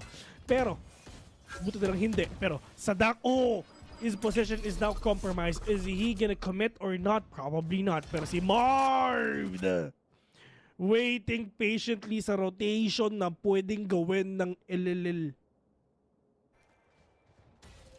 Papasabi sila dito ng 30 seconds left. OMG. Pero Ritik goes in. Nakatakas pa nga ang Optic. Eto na ba ang pagganti ng ape? Sabi nga ni Vil usually. Pero sa side ng Loud, dapat hindi na nga nila talaga patawa. Bibigyan pa ng advantage, but Yay is on the spear. Les is up there for the trade. He tries to go for the defuse, pero medyo imposible. Pero palang-pulo talaga si Les. At hinuhulaan na nga kagad. Hindi mo siya ito tigal, Marv! And now it's gonna be 2v2, pero papasukin na nga nila kagad ngayon sa may Ecoms, and Crashes will be able to take down the last two ng Loud at gumaganti na nga ang Optic. Sabi sa inyo, the attacking side ng Optic is very strong. They know how to play it out. So talagang Loud ngayon, mapapasave sila at talagang unti-unti. Baby steps, small steps is still progress sa side ng Optic. At nangyayari na nga yun sa kanilang changes here on the attacking side. A win is a win. Always remember that, my friend. So, either way, kahit ano ang mangyari, sila pa rin talaga ang makakakuha niyan. My friend. Pero dito ngayon sa matchup na to, meron ba tayong ibang play na makikita or not? May changes na ba nga kagad ngayon sa Loud? Or Optic all the way talaga finally getting their comfortability nga sa attacking side? No duelist play is up there. Victor is just shutting them down. But then, sabi ni Yay, silip lang. Okay. Na-deny yung owl drone, men. Shoutout nga pala kay Pico na kumahol. Ay, hindi pala siya kumahol.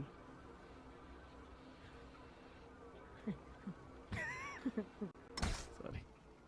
Pero, Sadak, where is the peak na kailangan nilang gawin dito? Aspas, mga kaibigan, together with the players of LLL right now, they're in a lot of trouble. Ang kalaban nila is naka-rifle lahat. Tamang one tap to the head lang din talaga para syempre mabawasan pa yung mga players dito ng Optic, pero yun nga lang medyo mahirap na because the players of Optic is inside already. Stacy with a kill onto one less with another one right, pushing it to a 3v3. Karachi says no, but Les says no as well.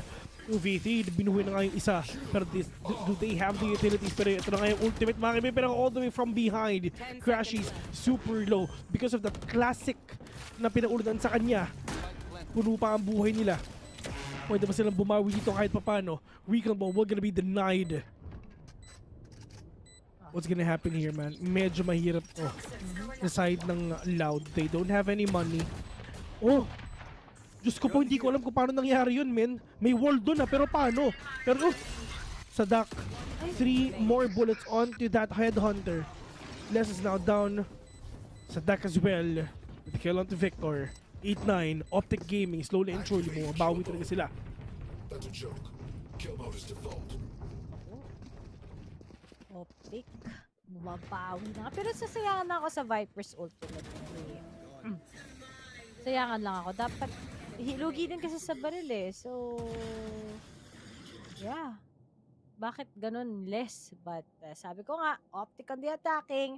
They can just take their baby steps and finally just 1 round difference against Loud.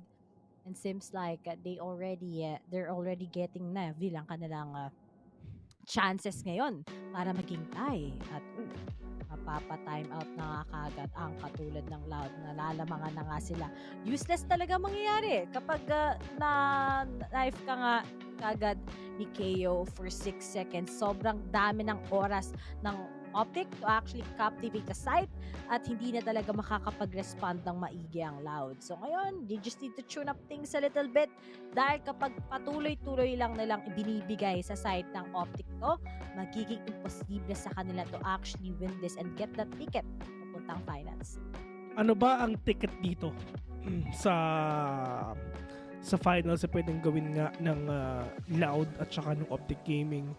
I mean, actually sa totoo lang, itong environment na to, alam mo kung kanino pabor to? Sa Loud eh. Kaya sa Optic, magkakasama nga sila. Pero, panibagong environment sa kanila to.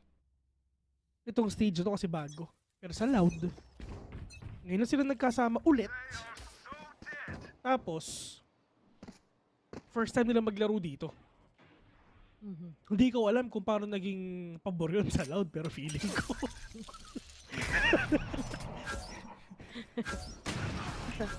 Uy, Diyos ko po, hindi pa namatay dito si Sadak. 50 HP. For the Force, down to 3 bullets right now. Waiting. Oh, nakita niyo yung isang ulo. Nakita niyo yung bumbuno, pero not gonna get that kill. Oh no, medyo mahirap to. Sadak, meron pa ba siyang round 2? Wala na ata, man! Ay, sayang Sadak! Anyari! Hunter's Fury for the side of Sacy. Oh, dalawang nabawasan niya, si Crash at si Victor pagtanggol. Aspas all the way from behind, trying to flank these players, pero maganda ang mga utilities ng Optic dito. Yun nga, na-trigger na nga yung isa. Na-trigger yung isang trap dito for sure. Pero Victor, we're gonna get that kill. Pero wala silang idea at all na meron pa rin talaga nagpa-flank sa kanila. Pero nga ng palikada, Diyos ko po, napakabilis na mangyayari. Paano nangyari yun? Hindi ko alam kung ba't sila dyan nag-plant. Kitang-kita yung spike, mga kaibigan. Pushing it to a 2v3 in favor of Optic! Pero si Aspas nakaisa na nga. Pero nga na, more of another one right now. 1v1 with a great one. Open ang spike. Saan siya sisilip, mga kaibigan? Medyo mahirap to. Nasa labas yung spike. Pero mukhang iikutan ata sa taas! Diyos ko po, hindi sila nagkita, pinagtagpo, pero dili tinadhana, pero narinig nilas yun. Narinig nilas, alam nilas kung nasan yung isa. Oh! And last, we're gonna get that 3K! May kasama bang foul? Ay, tama ka nga, Vin. Bakit sila doon nag-plant? At medyo masyado na yung extend ng Optic around the site. At kaya ipanipila ni Les kagad eh. At alam mo na kapag pumalo si Les, that's gonna be really dangerous. Kanina pa siya maraming ambag sa kanyang team, and after making the half, ang sasaya ng mga kinakabahan na nag-VCT Masters watch party nga ngayon. At double digit na ang scoreline ngayon ng Loud. Tatlo na lang ang ticket. Finally get that into the grand finals. Pero kailangan nila mag-chill. Nag-iiyakan na ang mga taga-Brazil, mga kaibigan. Diyos ko po, ang sarap, ang saya doon, men. Gusto kong pumunta doon sa Brazil. Uy, nagkasilipan na nga ng ulo dito. Alam ni kaibigang pankada kung nasan ba ang Optic ngayon. Pero hindi sila kailangan magpa-aggressive dito. All they gonna do is wait. All they gonna do is wait. Sorry. Nag-sound it. Alam mo yung alam mo yung pareho tayo na nasa isip. One brain cell na naman tayo. Oo. Ano naman, nag-start to Lingko na naman tayong dalawa. Lingko start to pala. Paano mo? Naload ka ba? Naload ka ba nun? Nang ano? Linggo? Nang SAW? Oo naman. Start to Lingko. Ayun nga, sinabi ko, Star to Lingko. O Lingko Star to. Kung baliktad lang, pero ito na. Aagawin niya yung Vandal onto the face, pero yung Ansdak nakapiso pa nga ng isa. Oh, Diyos ko po! Flick onto Stacy right now. Marv is now down. We're gonna finish it off. 8-11. Ayoko tignan yan. Punta tayo sa Brazil, mga kaibigan. Panoorin natin ang mga tropa sa Brazil. Direct sa Brazil. Hindi yan, Brazil. Ba yan eh? Team yan, pero hindi yan. Pero tingnan natin dito kung papakita yung Brazil. Let's see. At least sila doon may crowd, di ba? Oy. Oh. Direct yung Brazil. Dito tayo. Ayos. Kamusta pala trip mo sa Iceland din nung nag-direct ka dyan? Actually, malamig. Nag-enjoy ako actually. Pero hindi ko medyo na-enjoy kasi wala kayo eh. Ayo, mas masaya pag nandiyan kami ni Taylor, di ba?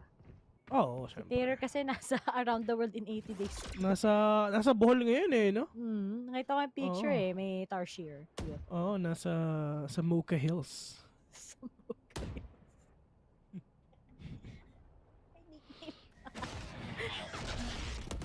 Pero the possession is now compromised. They have an idea kung nasa base ako ilan ng tao dito sa may side na to. Pero yun nga lang, Aspas trying to get some verticality.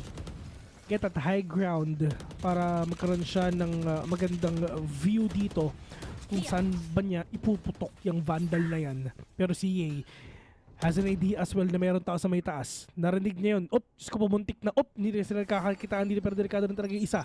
Pero Aspas waiting patiently. Hindi siya sumisilip dito kasi GG siya, alam niya. Pero Marved andun na sa may taas ng maze. Walang kaalam-alam si kaibigang Aspas. Hindi niya alam kung ano nangyayari dito. Pero Diyos ko po, tamang dash out lang din talaga. Pero Casual gonna shut you down already. Say, 1-2K. So up to one Crashies. The only man remaining is gonna go down into the hands of Say. And LLL is in a match point already. Why? Defying the odds! Anong kayo? No duelist comp. Kaya na namin bigyan ng sagot yan kung ibang teams na problema kami. Kaya namin gawa ng paraan. Oo nga, no? Aspas not popping off, ha? Even if Aspas is not popping off, there's less. At 30-10. Buhat 10. Grabe si Les. Ngayon na lang ulit ako nakita na get that 30, bro. Ngayon sa VALORANT Masters. That's a good spot. Sabang less popping off, man. I mean, if ever na you really want someone to pop off dito sa mapa na to, it should be the controllers. I love controller mains, bro. Yup! Hindi ka naman na isang pangalan. Pero, FNS mga kaibigan, tamang spray and pray lang din talaga. Run and gun ang ginawa nila dito. Pero that is the players of NLL gonna stop the possible push of Optic. Pero ito na ata ang pagbangon ng api. Aspas 1v4. Aspas so 1. Tamang daw shot lang din talaga. Pero nga lang si Victor nag-swing pa. Clock is saying already, may pera ang Loud dito if ever. Kailangan ng Loud. Diyos ko po. Ang hirap na. Aspas! Uy! Imposible. Pero kasi yung spike, medyo mahirapan nga siya dito ngayon to actually get that. Magkakahiwalay din mga members ng Optic na ma-pick off lang siya at wala na din siya Exit oras. frags lang, men. Exit frags. Pera. Exit frags lang din talaga. Ito, walang enough pera ang Optic dito if ever. Uy, hey, delikado ka dyan! Tatlo ang napatay niya. Dalawa lang ang may pera. Dalawa lang ang may Vandal. Yung tatlo, broken by to. Yun, pwede silang mag-buy. Pero yung iba, half armor lang. Buhat ni Yan. Les and Friends. So, ibig sabihin pala ng L sa Loud is less talaga. Ay, naku po. Tama. Hindi, mali ka. Alam mo ano? Less loud lakas. Or lakas, loud, less. Ganun. Let's get loud. Okay, ganun ba? Oy! Pero nga, hindi. Okay lang ako. talaga sinabing hindi. Pero ito na si Les. Yung ibang play, oh my god, medyo mahirap to. Kahit kilitiin mo na lang si Victor tsaka si Ye, GG na to. Pero hindi talaga sila pumapasok dito kasi baka mamatay ngayon si Les, mga kaibigan. Pero Diyos ko, pumapay na si Ye! Oh no! Oh no! No way! No way! Pero yung Optic talaga. papunta pa Oh! Sadak from behind! Diyos ko po, nakita pa! Yung the only agent na natutulong sa kanila para makapasok yung only smoker nila. Pero ito na ata, nag-rotate sila. Pero saan sila pupunta? Sabi na lang din talaga. Wala silang Pero binuhay. choice. Kalma, binuhay si ano, binuhay si Viper. Importante yan, men. Kaplan, Sa lahat pwede ng pa. bubuhayin mo, dapat si Viper talaga. Okay, meron silang oras dito. Pwede silang makabawi if ever. Ay! Yun Yes, lang! catches one. Oh no, it's gonna be really hard. But Crashies with a big refrag. Pero lumalayo si kaibigang Crashies. Pero wala naman siyang lineup dito. Ano bang Clock is ticking already. 3v3 onto this game right now. Pot shots. Napakadaming lumilipad na bala dito. Pero ito na, oh my god, 4v3. Les, binuhay na nga yung isa. Oh no, kailangan na pumasok agad. Diyos ko po, nakita na natin Pancada with a kill onto one right now. Pero the clock is ticking. Pancada, pinapatay na si Marv. Crashies catches one. Zazy defusing the spike already. Pero Diyos ko po, meron pa silang oras. Pero parang wala. Oh no, parang silang walang bala. 10-12, napakadaming skill na kinumit. Napakadaming ultimates na nilabas. Napakaraming balang pinutok. Hindi pa rin enough. Pati yung spike sumabog. Hindi pa rin talaga enough. I did my best. So, but I guess my best wasn't good enough. Pero sayang, I think yung pagkarinig pa lang natin ng oras na it was too late actually sa Loud. Mahihirapan na talaga ang Loud to actually retake that. Medyo may konting kasayangan nga dahil time was ticking and sabi mo nga daming ang kinumit. Pero as they're gonna be going on a timeout, they need to take this. They lose this, VIL. We're gonna go to on overtime. At ang Optic, madali lang mag-adjust sa kanila. Buti nga kanina, nasasayangan na ako, 5v3 yun. Pero yet, pagka-switch na lang ng gears, tapos nakapag-rest pa kagad yung each na mga Sage, na mga teams, na pick off nga kagad yung Loud and something they didn't expect. They went with the wall, pero na-crash down din kagad ng Optic. And ang Optic, naging disiplinado lang sila inside the Viper's ultimate kasi alam nila may post-plant din kagad na mula kay Marvin. Napakabilis ng nangyari dito, kaibigan Yerier. Pero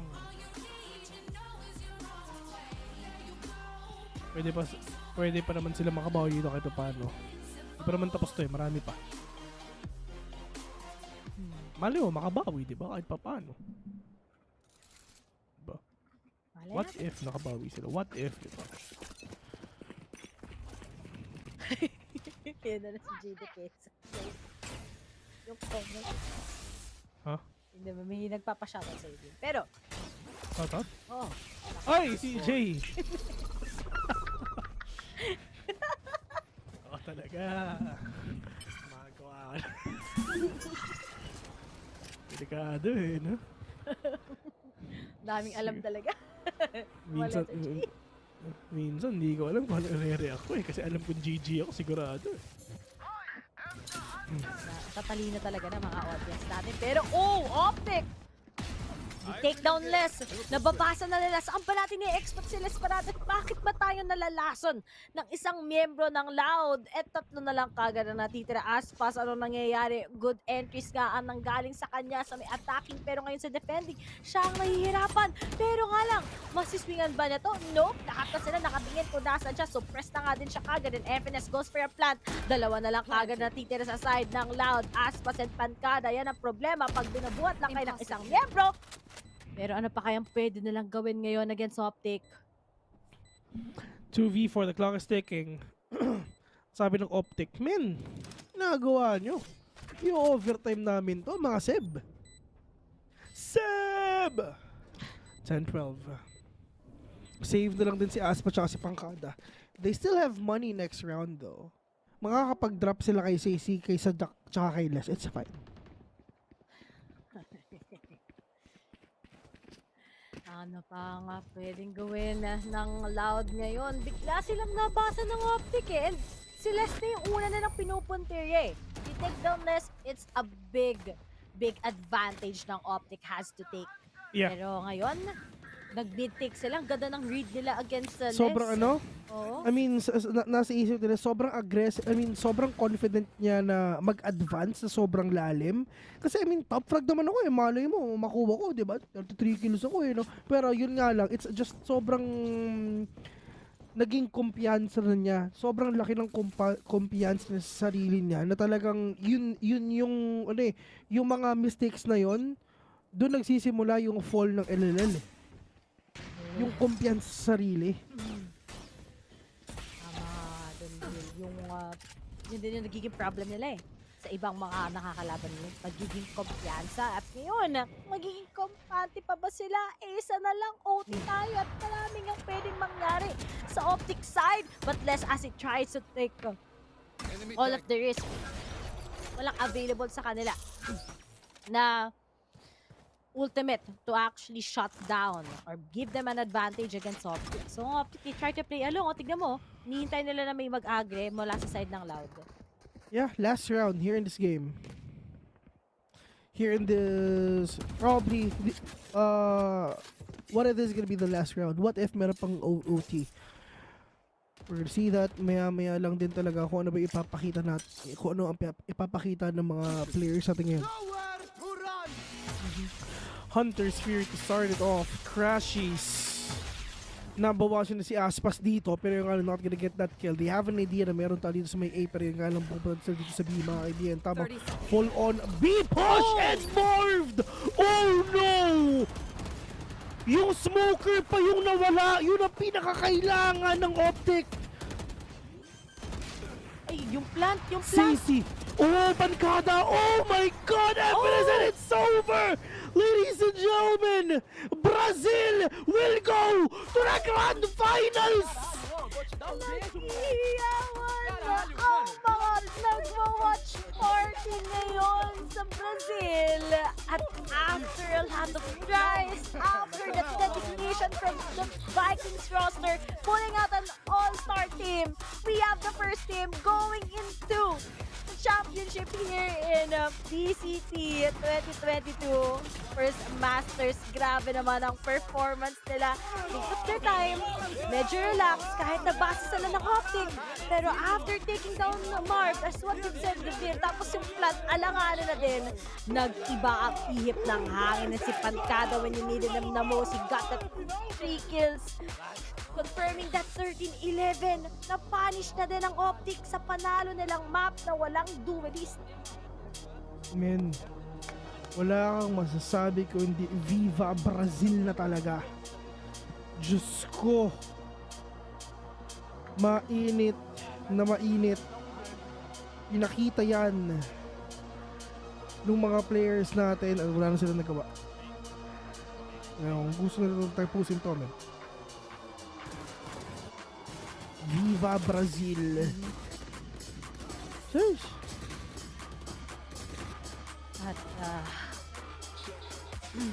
wala pa akong para talaga sa side ng Loud. Na-shutdown talaga si Aspa. Kita nyo naman, nagbo-bottom frag siya eh. Kasi nga, yung Jet, useless when you have that KO. But, iba yung nag-step up ngayon. Hindi na si Aspas. Kung si Aspas sasen, iba naman daw ang mag-step up ngayon din. 17 years old. Less. He's competing sa pinakamalakas na Viper sa buong mundo. Nuts ano na. Nuts galaw-galaw baka naman. Alam mo may problema ang Loud kapag controller yung nagpa-pop off, pero hindi din eh. Lahat sila eh. On point. But I think sobrang na-manipula din talaga sila ni Les. A lot of clutches were made. A lot of pickups ay ginagawa ni Les. And this is just one of the few games na nakita kong sobrang laki ng impact ni Les. And this Icebox really proved that he has Grabe, it. Party! Saya, men. Tara, party. Saya! Gusto ko dyan. Sama. Punta lang ako, wait lang. Wala naman tayong kasbukas eh, kaya okay na. Buka na. Tsaka kung napapansin mo, meron silang reporter from Masters talaga. Kita ko yung mic eh, tapos may Masters logo eh. So we're gonna see that if ever. Pero for Optic Gaming, mababa sila sa lower bracket finals. ang mga kalaban nila doon is Zeta Division or PRX, pero sana PRX. PaperX.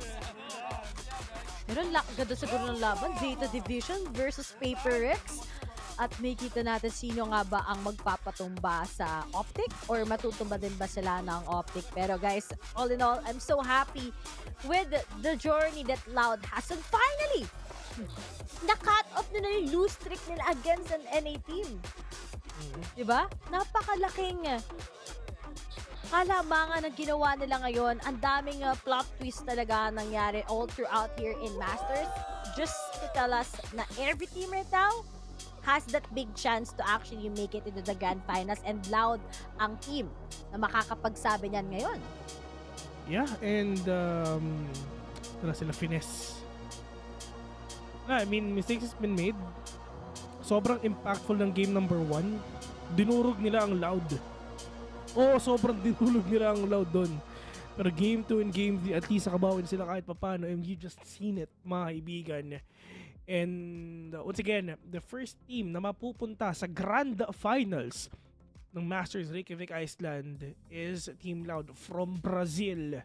And once again, the team of NA, which is Optic, the last hope of NA, is mapupunta sa lower bracket Grand Finals and will face off the winner of Zeta Division from Japan and PaperX from Thailand or Malaysia? Thailand, Malaysia.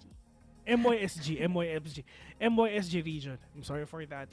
Pero yeah, once again, I mean, naparado natin to. You're watching VALORANT Masters, and next game is gonna be casted by none other than dalawang pogi sa VCT, mga kaibigan, na si Dax and Black and Blue. And yeah, that's for it for us. And kita-kits tayo sa Grand Finals. Yeah, I can't wait for that. Para sa amin ni Ray, and yeah, my name is Phil. Together with me is Ray right here. Thank you very much for watching. Antay tayo sa second match ng gabing ito. See you later.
Gravity, Furia, all of the Brazilian teams that came before Loud have never taken down North America. A lot of history has already been made in this tournament. Do you guys think it's Loud's turn today? Nice! Don't second guess me this whole game. It's the Brazil meme, the 7-1. Oh my god, my dog! You know me, fam! Victor has just given them the 12th, and whoa, let's move on to the next map. It's done. Here we go! You guys are trash! Pancada trying to hold on. He'll get 1, 2, in fact. Pancada!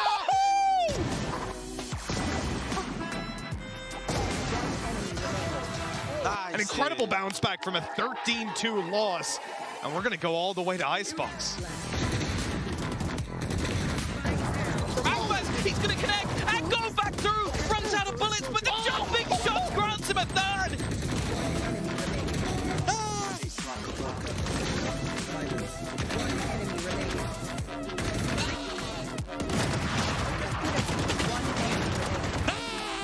Brazil have done it! They've made history as they go all the way to the grand finals!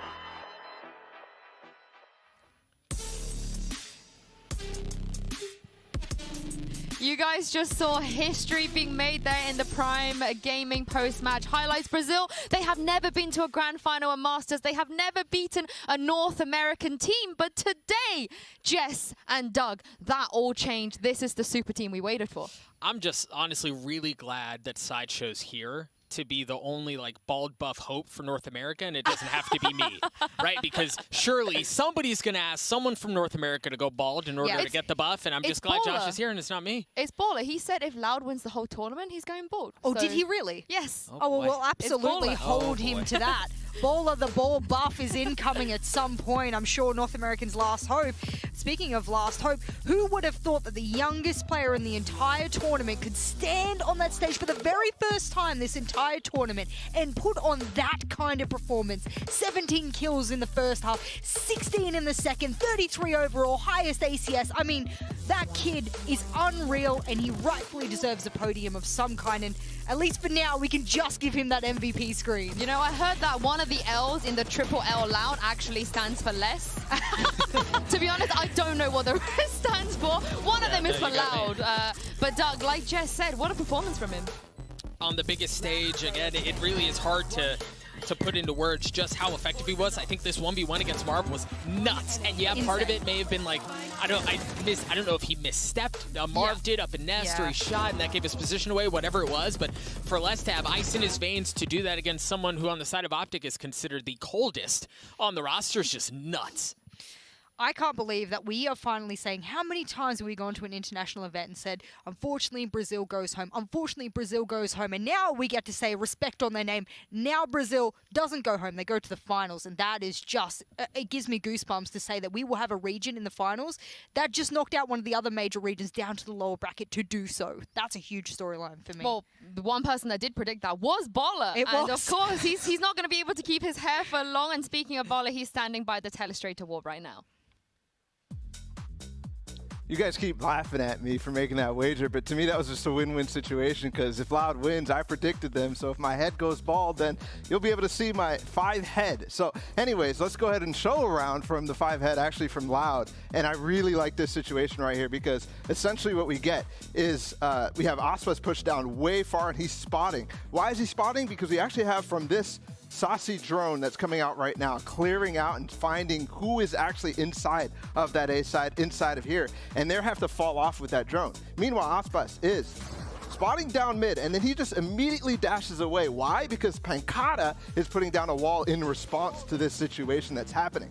Meanwhile as well, on the minimap again, we have actually Les has donated a wall over here, and his entire time he's saving fuel, saving fuel, saving fuel. So there's now 3 layers that they're gonna have to get through, one of them being the wall from Pancada, one of them being slows from Pancada, and then the other one being the wall and toxic screen from the Viper player. So he just waits this out. As soon as they start breaking the wall, slows once, slows twice, and as well gets that right before the KO Knife actually suppresses him, and on the other side of the map, Les gets a kill. But look, they're actually comboing as well. Sassy throws a shock dart that does so much damage in combination with, again, the barrier or the barrier from Viper, who does 50 or 30 decay damage. That's so much for them to get through. And then Pankata and Sassy have the double swing at the same time. So that's the round wrapped up pretty much in the books. And such a pivotal pistol round as well. That's something in a tight game like that that makes all the difference, guys. Thank you very much, Bala. You know, we speak about all of the other Brazilian teams that came before Loud. Right. Those kind of plays were the ones I felt like, at least in the past, Doug, that were missing from those teams. 1000%. And I think, as Bala mentioned, it was at such a pivotal part, right? Like second half, pistol, you're on map 3. Grand finals on the other side. I also need to give Tom some love on the while casting, like saw it happening in the moment. Very well called by him. Are we really going to give Tom love now? This is we've got to this point of the show. Do you know what? One man we need to give some love to is Pankata, of course, here in the Verizon high-speed moment. You guys going to remember this clutch? Absolutely nuts jest coming from him. Just let it play out a little bit, because just remember, Optic had waited. Mart had already moved up to lane, and he waited for 2 of his team members to join him. Why? Because they wanted to pinch. Instead, they fed Pankata one by one, and this man had a 3-course dinner, and it was just laid out beautiful succession for him. Yeah, the turn on the second kill here was just gross. The reaction time was great. I think there were so many instances in which we saw some of these young bucks on the side of Loud step up in a big way for them, and I think that's required for them to finish this insane run that they've put together. Yeah, I mean, that was also one of the rounds we spoke about, the impact, right? That was a huge round, turning the tide for them. And you guys at home had a very hard task of trying to choose player of the match here. So let's go and take a look and see who you guys voted for. Thank you. And yeah, overwhelmingly less, Doug, it had to be him. Is that the biggest gap we've seen so No, far? we have seen a bigger gap. Yeah, I believe we have. Second most dominant win? Either way. I think so. It was well deserved by the kid. I heard Tom saying that it should be 100%. So he's going to be disappointed over there, but he can rub the bald head for good luck and say that in the finals, maybe Les can take the MVP spot by a larger margin then, should he be able to put up the same performance. So overall, really happy from that kid's performance. You can crumble under pressure in this kind of stage. There's a lot of people around just from production, the other team, etc., lights. It's overwhelming environmentally. And he was like, just do this every day. I mean, we speak about the bold buff all day long, and the godfather of the bold buff right now is standing by with Jackie in the Verizon post-match interview. That is right. Get loud, everybody. I am with Saucy. You are going to the grand finals. Talk to me about the emotions you're feeling. Oh my gosh, your smile, it speaks 1,000 words. I mean, I didn't plan that, for sure. I know you told me, you were like, I did not expect us to be here. Yeah, I mean, I needed to shave my head twice. I mean, I didn't get on my plane, like, okay, I did it. You're so, like, I needed to pack more razors. Yeah, I needed to ask for someone. Like, what? Yeah. Oh my gosh, it was such a thrilling series. Now, our hearts were all racing. Talk to me about that map 3. How did you keep your composure? We saw Optic coming back there. We were getting a little nervous. I mean, you remembered me about Gambit? A little bit. So, yeah, I mean, it's experience, right? After our loss against Gambit, me and Sadhack, we got it. So, we were calm. And I need to say about Les, so a big shout out to him. He just destroyed the series, especially Icebox. I think he got like more than 30 kills, I guess. So yeah, he carried us, honestly. So what happened? Did they all just like rub your head and they just took your bald buff energy? Is that what happened? And Les was just staying there extra? No, yeah, it's kind of bald buff, to be honest. But yeah, honestly, I would just say that I'm really proud of our rookies. I think Les and Aspas is doing really great on this tournament. And for those guys that are doubting on them about LAN, about playing on stage, I think they did it. Oh my gosh, extremely talented teams to say the least. I do want to pick your brain about map 1 a little bit. I know that was a little bit rough. Do you think that it may have contributed that this was the first time for this tournament that you were actually on stage? Did you need a little bit of a warm-up? Actually, no, we got destroyed. We got squashed, okay. Yeah, I mean, we couldn't play against their comp. Like, we really struggled. We struggled a little bit. Not about playing on stage, not about, like, being our first map. And we just accepted and said, okay, as an Icebox, we're comfortable, and we're going to win. So that's it. I think it's just mentality. Okay, I gotta ask, who do you want to see in the grand finals? Oh, Could it be a boy. rematch with Optic? What are you thinking? I mean, yeah, it could be, but I don't know. I think Zit and PPGL, you can't underestimate them.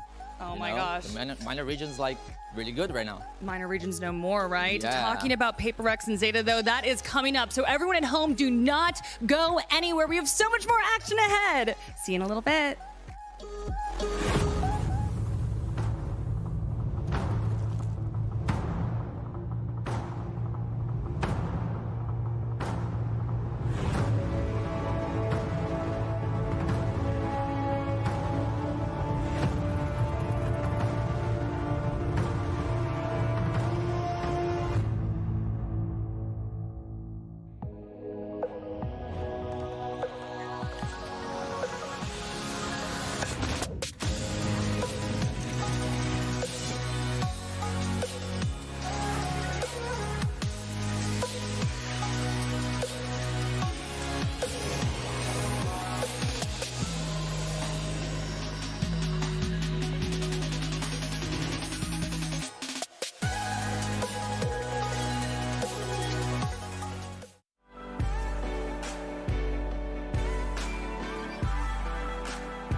Welcome back to Masters Reykjavik. We are down to the final 3 teams. Who is going to be playing Loud, or rather Optic, in the lower bracket final? Loud is going to the grand final. They're their minds are focused on that. But the question is, Zeta Vision or Paper Rex? I'm Jackie Jing. I'm with Bala and Jess. It truly has been a historic Masters. Both of these regions have never come this far. However, one of these dream runs will come to an end. We have to begin with our beloved Cinderella story.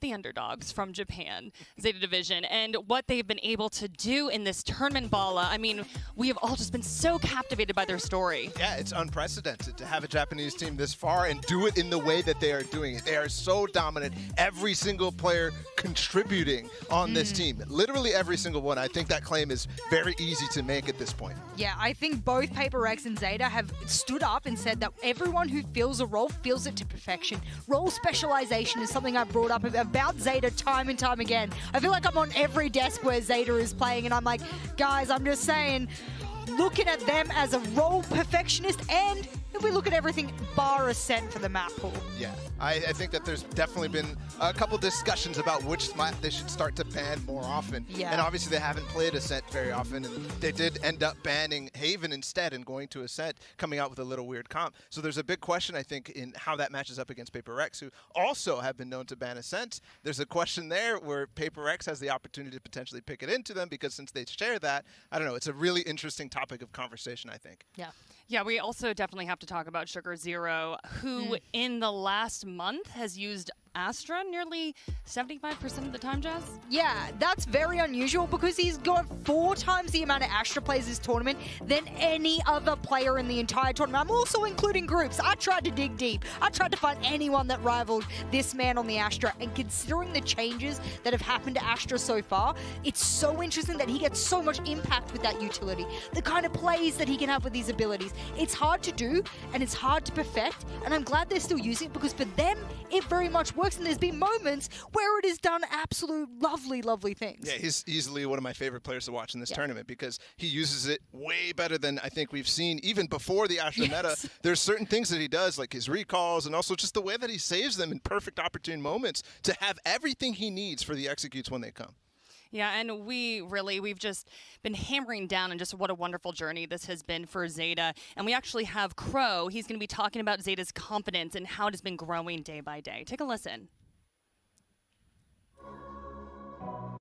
そうですね、もう本当に G2 は強いチームで、それは理解しているんですけど、自分たちも、本当に勝てる自信があって、で実際やってみて、もう本当に細かいミスとかの積み重ねで何度も落としてしまって、本当に勝てたんじゃないかなっていう感じで悔しいです。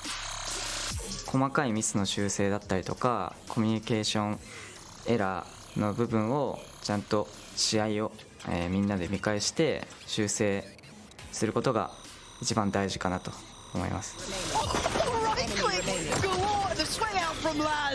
今まで日本のリージョンっていうのはまあ弱いリージョンだっていうふうにやっぱり思われていてですけど、自分たちの練習方法だったりとか改善していける力っていうのは本当に自信があって、その積み重ねで、今回、プレーオフ進出というところまでいけて本当に嬉しいなと思います。Absolutely love those videos. They're so emotional. But we've chatted about Zeta a bit here, so let's move on to APAC's Paper Rex, who have also stolen so many hearts as well. They're hilarious, they're playful, but also fierce, fast, and ferocious. So, Bala, how are they going to fare against the slower, calculated Zeta? Yeah, I think this is probably one of the most interesting stylistic matchups when you look at it, because these guys do not stop. They are so aggressive. On defense, they're consistently looking for gaps, and on offense, they're so so much speed, I think, that you have to deal with. And Zeta, I think, matches up kind of well against that. But we've already seen 2 teams go up against Paper Rex, try to default, try to play slow against them, and it hasn't worked. Maybe very well because Zeta knows that this kind of very fast and furious playstyle is coming and that kind of slow approach that they can bring. Maybe if they just stop, let that barrage come and deal with it bit by bit, maybe that's something they could break apart with Paper X, force them to reconsider what it is that they're doing in the rounds and then default back to something a little bit more uncomfortable. Maybe that stylistic clash could be good for Zeta, but Paper X, I don't know, you can never count them out. I think the problem there is that Paper X can just chill on the brakes. Like as soon as that starts to happen, they have so many different things that they can go for that it's difficult to actually keep up with the adaptations that they can make. And I think that will be something we have to continue to watch throughout this entire series. Oh, look at that. I think for those who don't understand what's happening in the lower part of your screen there, we're talking about how fast Paper X can be. Looks like 25 seconds is the average to their first fight there. Yep. And then, of course, Zeta, 36 seconds. Now, that sounds kind of close, but trust me, when you're in the midst of a round, in an early round, that is incredibly differential in the way in that they take those first fights. And the win rate for PRX on those first fights is quite high as well. Yeah, I think there's elements of slow versus fast the entire time, and that's what we're setting up right here, and we'll have to continue to watch that. But also, Zeta can speed up in these situations. We've seen many times where they have their own pace flips, and that is so easy. Yeah, I mean, Yoru, just Forsaken talked a big game about bringing Yoru out here. He kind of fell short at first, though. But then he sent first seed G2, the last EMEA team, standing home packing. So we got to address this. I mean, we have to address the kind of glow up that Forsaken's had throughout this tournament thus far. Look at match 1. Oh, the man who's meant to be the tip of the spear had a 0.7 KD. We try not to highlight KD of players, but in that particular matchup, that was a problem. You move on to match 2, ACS grows exponentially. Move on to the G2 match 3, and this man went absolutely nuclear. Yeah, there were so many moments, I think, on Yoru that he turned an eye for everybody. He's pushing up, and they play off of it, right? Trying to stun for him. So if Bind comes in the map pool, which I think it very may well could, and that is something that you have to wonder if Zeta's prepared for, if they've played against a style like that before, and how they will receive it themselves. Yeah, I bumped into Paper Rex in the makeup room, and I actually was talking to Forsaken a you little were? bit. But I just was impressed with just how relaxed they seemed. And I know we always talk about how you're a coach, and I'm always like, put on your little coach's cap. But, you know, going into such a big matchup, they were giggling and, like, punching each other and having a good time. I mean, okay, yes, I've been in this position where you kind of get further into the tournament than you expected to get. And then, I mean, you're just having a laugh. Like, there's been moments I sat with, my boys, and I'm like, can you believe that we're in, like, the lower finals? Like, this is so ridiculous. Aww. You can't have a punch around. You go, that's just crazy. Let's enjoy this time. I'm hoping they're in the same kind of mind frame because that mentality can put you a really long way. Yeah, but they've also like been challenged, and I think that's something that both of these teams have done, right? Paper Rex has gone down 9-3 against G2 on that split map, and they still come back. They're still actually, in that moment, they feel like there's still the people who are pushing the tempo on the other team. They're yelling across the stage, hey, 9-3 curse, it's real. Like, those are the types of things I think now we've seen twice from Paper Rex, and obviously Zeta has done great as well in these type of comeback situations as well. Bala and Jess, we are ready to move into the map selection process. So are we getting Bind? Working to get that information up on your screen. Yeah, what are we thinking could pop up here, Bala? Yeah, I think we're definitely going to see Split at some point throughout this. Sure. And Icebox, Bind could be a possibility. I'm very curious to see if Zeta actually goes and bans Haven instead of Ascent. In that case, there could be Ascent. But on the other side, if they don't, then Haven will be in the pool. For sure. 100%. Absolutely. There's a few maps that have really surprised me from Zeta as well. So there's a bit of a mixed bag here. Zeta, yes, they'll get rid of Ascent. This is your sort of thinking. Do you get rid of Haven? Do you get rid of Ascent? What is the worst of the worst? Yeah, you have to immediately start to criticize here, though, because Paper Rex have been unstoppable on Haven when it comes down to it. Maybe a little bit of counter. Maybe. Fraction, not a surprise to me at all. Paper X, get rid of that. Do not challenge Zeta on Fraction. Just get rid of it. There's no point in you trying to take a risk there. We saw teams earlier on in the previous series take a risk. Sometimes it pays off, sometimes it doesn't. Okay, Icebox. Okay, I like that. That's good for Zeta, I think. This is a map that they've consistently been winning on against the teams that obviously they won the series against in situations that you don't expect them to do. For example, against Fnatic in that first one and IP as well. There's many situations where you're just, wow, Zeta's icebox looks so good, and a lot of that comes down to last. Okay, thoughts on what PRX is gonna pick?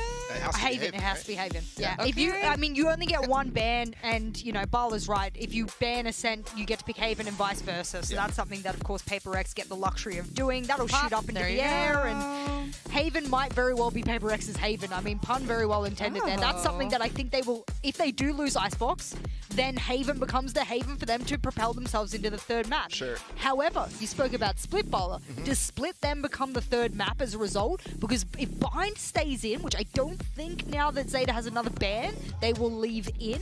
Yeah. But that's the question. Now, sometimes we don't often talk about the secondary bans because they're sort of assumed. Yeah. But now we actually get a chance to. Yeah, especially when there's maps that are frequently banned. It's kind of easy to tell what's going to come out. At least you can see what the two maps that are going to. So we have what, Breeze, we have Split, we have Bind. So yeah, I think if I'm Zeta, I question whether I want to go to Bind. There's a lot of counter. Okay, they banned it. So there is a lot of counter strat abilities to go for on this map, and I would have liked to see them leave that room open. Okay. Because we actually haven't seen Paper X pick Bind. It's always been let other teams pick it into us. Breeze will be out of the pool as well. Breeze, not a very popular map at this tournament at all. One of those maps that teams are not opting to go to, and that's fine by me. I think Breeze plays out pretty well the same, especially on the attacking side 9 times out of 10. So that'll go out, and it leaves Split, as we spoke about. Now, I got to throw one name and one agent out there. 10 on the Rays, one of his most successful maps in the entire pool for Zeta. If this goes to the third map, like I predict, Bala, oh, this is scary. Yeah, this is the most interesting third map I think I've ever seen, just because of the play styles and how these two teams fare up against each other on Split specifically. And we've seen so many good map 3s on Split already in this tournament. But you pick up one name, I can give out 2 in this case, right? Forsaken and Jing. This is the map where they go absolutely ballistic. They do not stop, and they really put the pressure on you on this map. Okay, well, we are very, very close to getting this matchup started, and I cannot wait. So we're going to toss to a quick break, but we'll be back in a flash. Do not go anywhere. Paper Rex versus Zeta in a hot sec.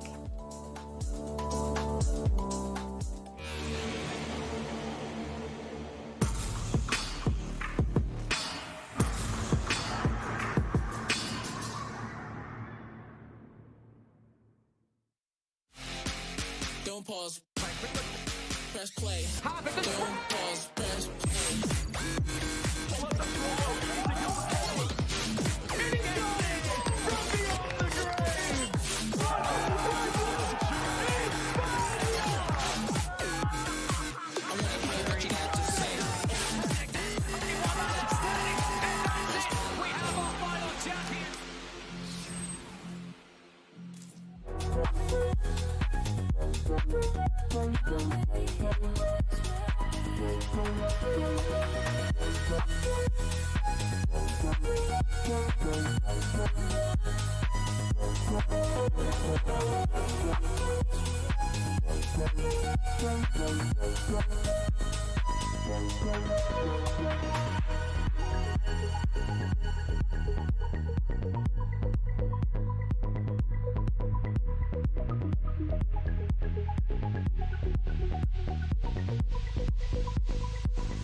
welcome back to Masters Reykjavik. Our teams are in their places. Please welcome to the stage Paper Rex and Zeta Division.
Japan and APAC never coming this far. One of these teams will make top 3 in Masters. Whose quest to get to the grand finals will continue, and whose fairy tale run will come to an end? Who is going home, and who is going to the lower bracket final, and who gave Benkai a skateboard? Oh, I'm so sorry. You know what? I put it out in the hallway. I didn't think anyone would grab it. I just wanted to skate after the show. This is your fault. And now Benkai's taken my skateboard. I need that back, Benkai. I thought he was going to skate down the ramp, to be honest. too. Like popping ollie. It looked like he thought about it, and he was like, what if I stack it, though? What if I stack it? You know what? My mind just went to the worst places. Like, he would have ate it, he would have hurt himself, it would have been disaster. So he made the right decision I at the think end. he did. Save that energy for inside the server. Okay, y'all, this is my first time on the stage. Bala, yours too, right? The music is beating through my chest right now. I can only imagine how they are feeling. Yeah, well, they already had like a slightly smaller stage than this, but this one massive, so it changes the dynamic. I think, really does. especially when you have to walk down a big ramp like that. I mean, it does, and you could see definitely some different feelings. I think when you come out on a stage like this and compared to the other one, we're here as well. They see us talking about them. I mean, not a big deal. I mean, maybe if Jesco's on the stage talking about them, it's a pretty big deal. Oh, Baller, gassing me up. Well, this stage is something you have to earn as well. It's sort of like tokenistic in my mind, is that you play on quote-unquote the smaller stage, the group stage, and then if you want to sit on the stage, if you want to feel the music beat through your chest, you have to earn it, and both of these teams have done that. I mean, it is a tale of two Benkais right now. He comes out on his skateboard. He looked mighty serious, Jess. I mean, they are ready to go. Icebox, where we'll first kick things off here. A map picked by Zeta, and rightfully so. The only change I will expect when we do get to Agent Select is that one team successfully runs the chamber and the other, well, we might get to see the Rainer, and that is where things start to spice up. Yeah, there's a difference, I think, for sure, in terms of the comps that they go for.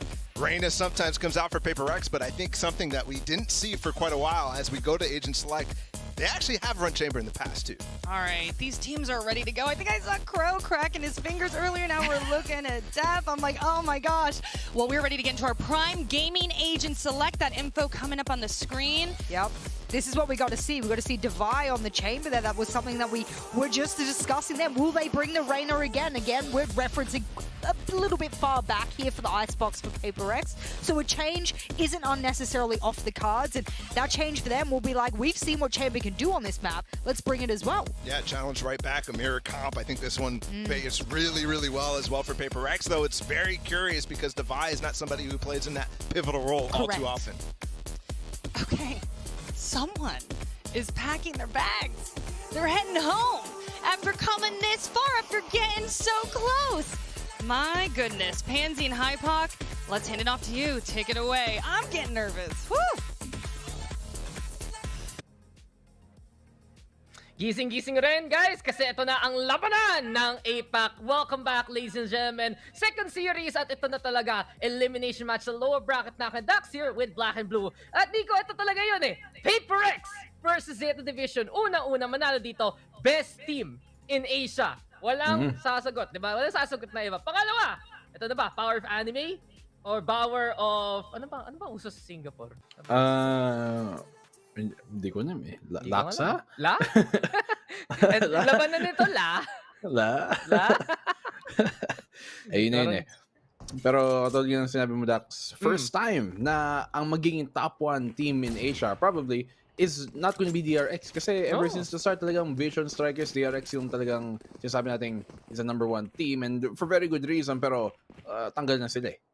No, wala eh. Talo eh. Alam mo, ito talaga yun sa DRX pre. Matalo lang sa isang basis. Wala na. Kasi ito yung problema, spoiled sila. Nagka-long win streak sila, diba? Sign na lang sila sa winning. Pero kung natalo sila, wala. Mental boom. Go next tournament na lang. Kaya yun tuloy, Zeta Division na dito. Ako sabi ko, DRX mga although eh. Wala. Wala eh. Wala eh. Di tuloy ako Nostra pre. Oo nga eh. Ano lang. Yung mga manghuhula sa may... Ano na tayo, pre? APAC bias. Tama yun. Yung tipong hindi nga tarot cards gamit, yung pang ano lang eh. Yung pang playing cards lang, tapos yung Queen of Hearts. Magkakapagmamahal ka dyan. At ito, PaperX. Siyempre, balik tayo sa stage ni Jing. Forsaken daw, nakipaglaban pa rin dito kay Sugar Zero. Last daw, huli na ni Jing and PaperX already on the A side. Let's go, APAC. A stands for APAC. 10 daw, inapakan muna si Forsaken 4v4 na to, Nico. Okay, Mind Freak, nag-aabang dito sa may screens, pero makikita ba nila agad ang... Uy, kala ko, basang-basa ni Dep eh. Let's go, nice one, Mind Freak. Ay, kaso puro damage lang, Devay. Kayang-kaya niyang linisin. Isa pa, pangatlo pupunta kay Devay. And the right click pa naman ay tatama dito. PaperX, let's go, number 1. Ano ba, kaya may 4 sa sa Devay, may 4 pre, kasi naka-quad kill pa nga yung chamber natin at simula pa lang. Ito na ang galawang PaperX. At ito tingin guys, gusto nyo ng insider scoop. Siyempre, taga-Asia tayo. Alam natin yung kwentuhan na yan. Diba? Diba sa scrims, pre? STA over Japan. Tama, diba? Tama. Oo. Isipin mo. Hindi na, ka-scrim namin. Ay, kahapon pala, Fennel. Tapos, kamusta? Durog? Ayun, yun lang sasabihin ko. Ayun. Ayun So, SEA talaga. Kaya yun guys eh, pag galing kang APAC, feeling mo kayang-kaya na to ng PaperX. Tapos, siyempre naniniwala yung panel natin, di ba na? Kaya ng Zeta Division, pero alam natin para itong labanan na to. Pero siyempre Zeta, nag-step up rin. Jing though, nakadalaw kagad. Sugar Zero though, he's been stepping up himself. Last with a takedown, Forsaken is there. And Zeta right now, losing members. They do want to go for a few more kills. 10, saktong lurk lang. Tambay lang sa gilid dito. Deadly Gaming para sa kanya. Pero si Jing naman kanina, si Davay yung naka-quad kill. Ngayon, si Jing rin, sabi niya ako rin makaka-4K pre. Alam mo, Dax, nagigets ko naman ang mga punto ng panel na, maganda yung laro ng Zeta. They beat teams na talagang hindi mo ma-expect na matatalo nila. But so did PaperX. At alam naman natin lahat na, sige, Japan, magaling kayo. Pero pagdating sa dagat, sipa din. Paano ba? Kahit Filipino, ginagawang pa mga puns mo bro Galing. Sige nga, i-rhyme mo nga rin, parang ginagawa sa English cast. Ano ba ako? Mahirap eh. Pang ano? Balit lang vocabulary ko dito. Nung ako'y ma-in love sa'yo, hindi ko na alam eh. Stupid. Nung ako'y ma-in love sa'yo, ay sayote. Sayote, grabe. Galing! Yes. Omsim, pes ito. Omsim for Forsaken. Distraction lang yan, pero hindi magpapalito si Crow at si Ten rin. Ten galing, nakadalawa pa nga. Lineup lang yan. Last nandyan na at full by gaming para sa side ng Zeta Division. Benkay daw says bye-bye sa isa. Pero si Skater Boy natin to. Said see you later boy. Nako. Shoutout kay Avril Lavigne at shoutout kay Benkay. Nakipaglaban pa para lang mamatay. Zeta Division, good read. Ngayon, naagapan nila yung unang push ng PaperX. Sasuli ka agad sila. Okay, so may impormasyon ako. Sige nga. Apparently, bagong bili ang skateboard na yan dyan sa Iceland data. Grabe, ano sabi ni Benkay, piniem siya Boss Opal, ang ating god sa sea. Sabi niya, pwede ba to? Can I do this? Bibili akong skateboard yung pwede. So si Opal talaga may leaks? Hindi pinapakita? Hindi sinabi. Sayang, may libre pa sana. Alam mo, kung may naghula lang talaga. Manglilibre si Benkay. Nakita ko sa Twitter niya. Sayang. So, yung tipong masya-shoutout ko, shoutout Benkay sa libre sa Grab Food ngayon. Sa gabing to. Ganun lang yun. Sana all. Mag-grab food. Wala, talo tayo eh. Talo naman si Lance. Nag-push ka agad dito PaperX. Forsaken. Ito lang yun eh. Parang classic SEA, no? Tulak lang ng tulak, dul lang ng dul. At para sa PaperX, perfect map to do so. Itong Icebox na ito eh. Siyempre, alam natin mga taga-SEA. Masala mga Pinoy din. Galing tumulak. Tulak. Pre, nakita mo yan, si Jing tumalon. Tapos tumatong sa wall. Yun tuloy, may backstab! Jing, galing! Grabe Ito si na Jing. naman tayo, pre. Tulak lang ng tulak. Push lang ng push. Walang mapapalag dito, Zeta. Kung hindi sila nakabantay, pero ang ganda nun galing kay Tin. Alam mo, pre, kung hindi lang to PaperX, bias ako sa Zeta Division eh. Kasi alam mo, dalawa dyan, galing ang Team Japan ng Overwatch World Cup noon, 2018-2019. So, may bias ako. Bias ka pala eh. Bias ako dun, pero hindi, PaperX tayo. Din si Mindfreak. Dalawa pa nga! Sugar Zero na lang natitira dito. Sugar Zero with the takedown, the fire with the tour de force. At mukhang na tour de icebox na lang tayo dito. 3-1, PaperX pa rin! Totoo sa Dax. Kahit anong sabihin mo, kahit ibang team to, PaperX pa rin ako. Kasi, syempre, bias din ako. Sa totoo sa PaperX, sinusubaybayan ko na ever since parang CS pa lang. So, syempre, bias ako. Kaya, dun tayo kakampi. Pero aside from the fact na taga-SEA sila, na, I mean, ever since, I remember, stage 2 last year, talagang, ako lang yung nagpupush siya. Hindi, PaperX guys. PaperX. Hindi nga sila nanalo. Pero... Ito na yun! Sabi ko na sa'yo, this is their time. At sakto lang rin, diba? Baka di na pwede maglaro si Jing after this year kasi syempre may NS na.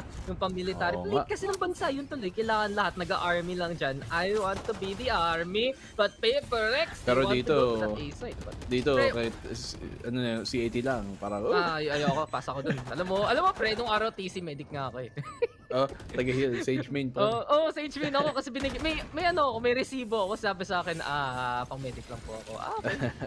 Hindi ko na sasabihin bakit, pero mukhang sa amin ni Ten, bakit na dyan ka lang? Tatlo pa nga. Para kay Ten, naka-line up na naman yung tropa natin, si Jing at si Forsaken. Yun talaga pag best bodies, sama-sama lang holding hands. 4 pa nga para kay Ten dito. At mukhang diffuse time galing kay Krogan. Mindfreak find the angle. Ay, hindi Mintis yung snake bite, give chance to others. PaperX has back on the way. And Zeta though, kita natin, pwede rin sila mag-pop off eh. Si Ten gala. Si Ten talaga pumapalag sa pinaggagawa dito ni Jing at Forsaken. 10 kills for 10. Perfect.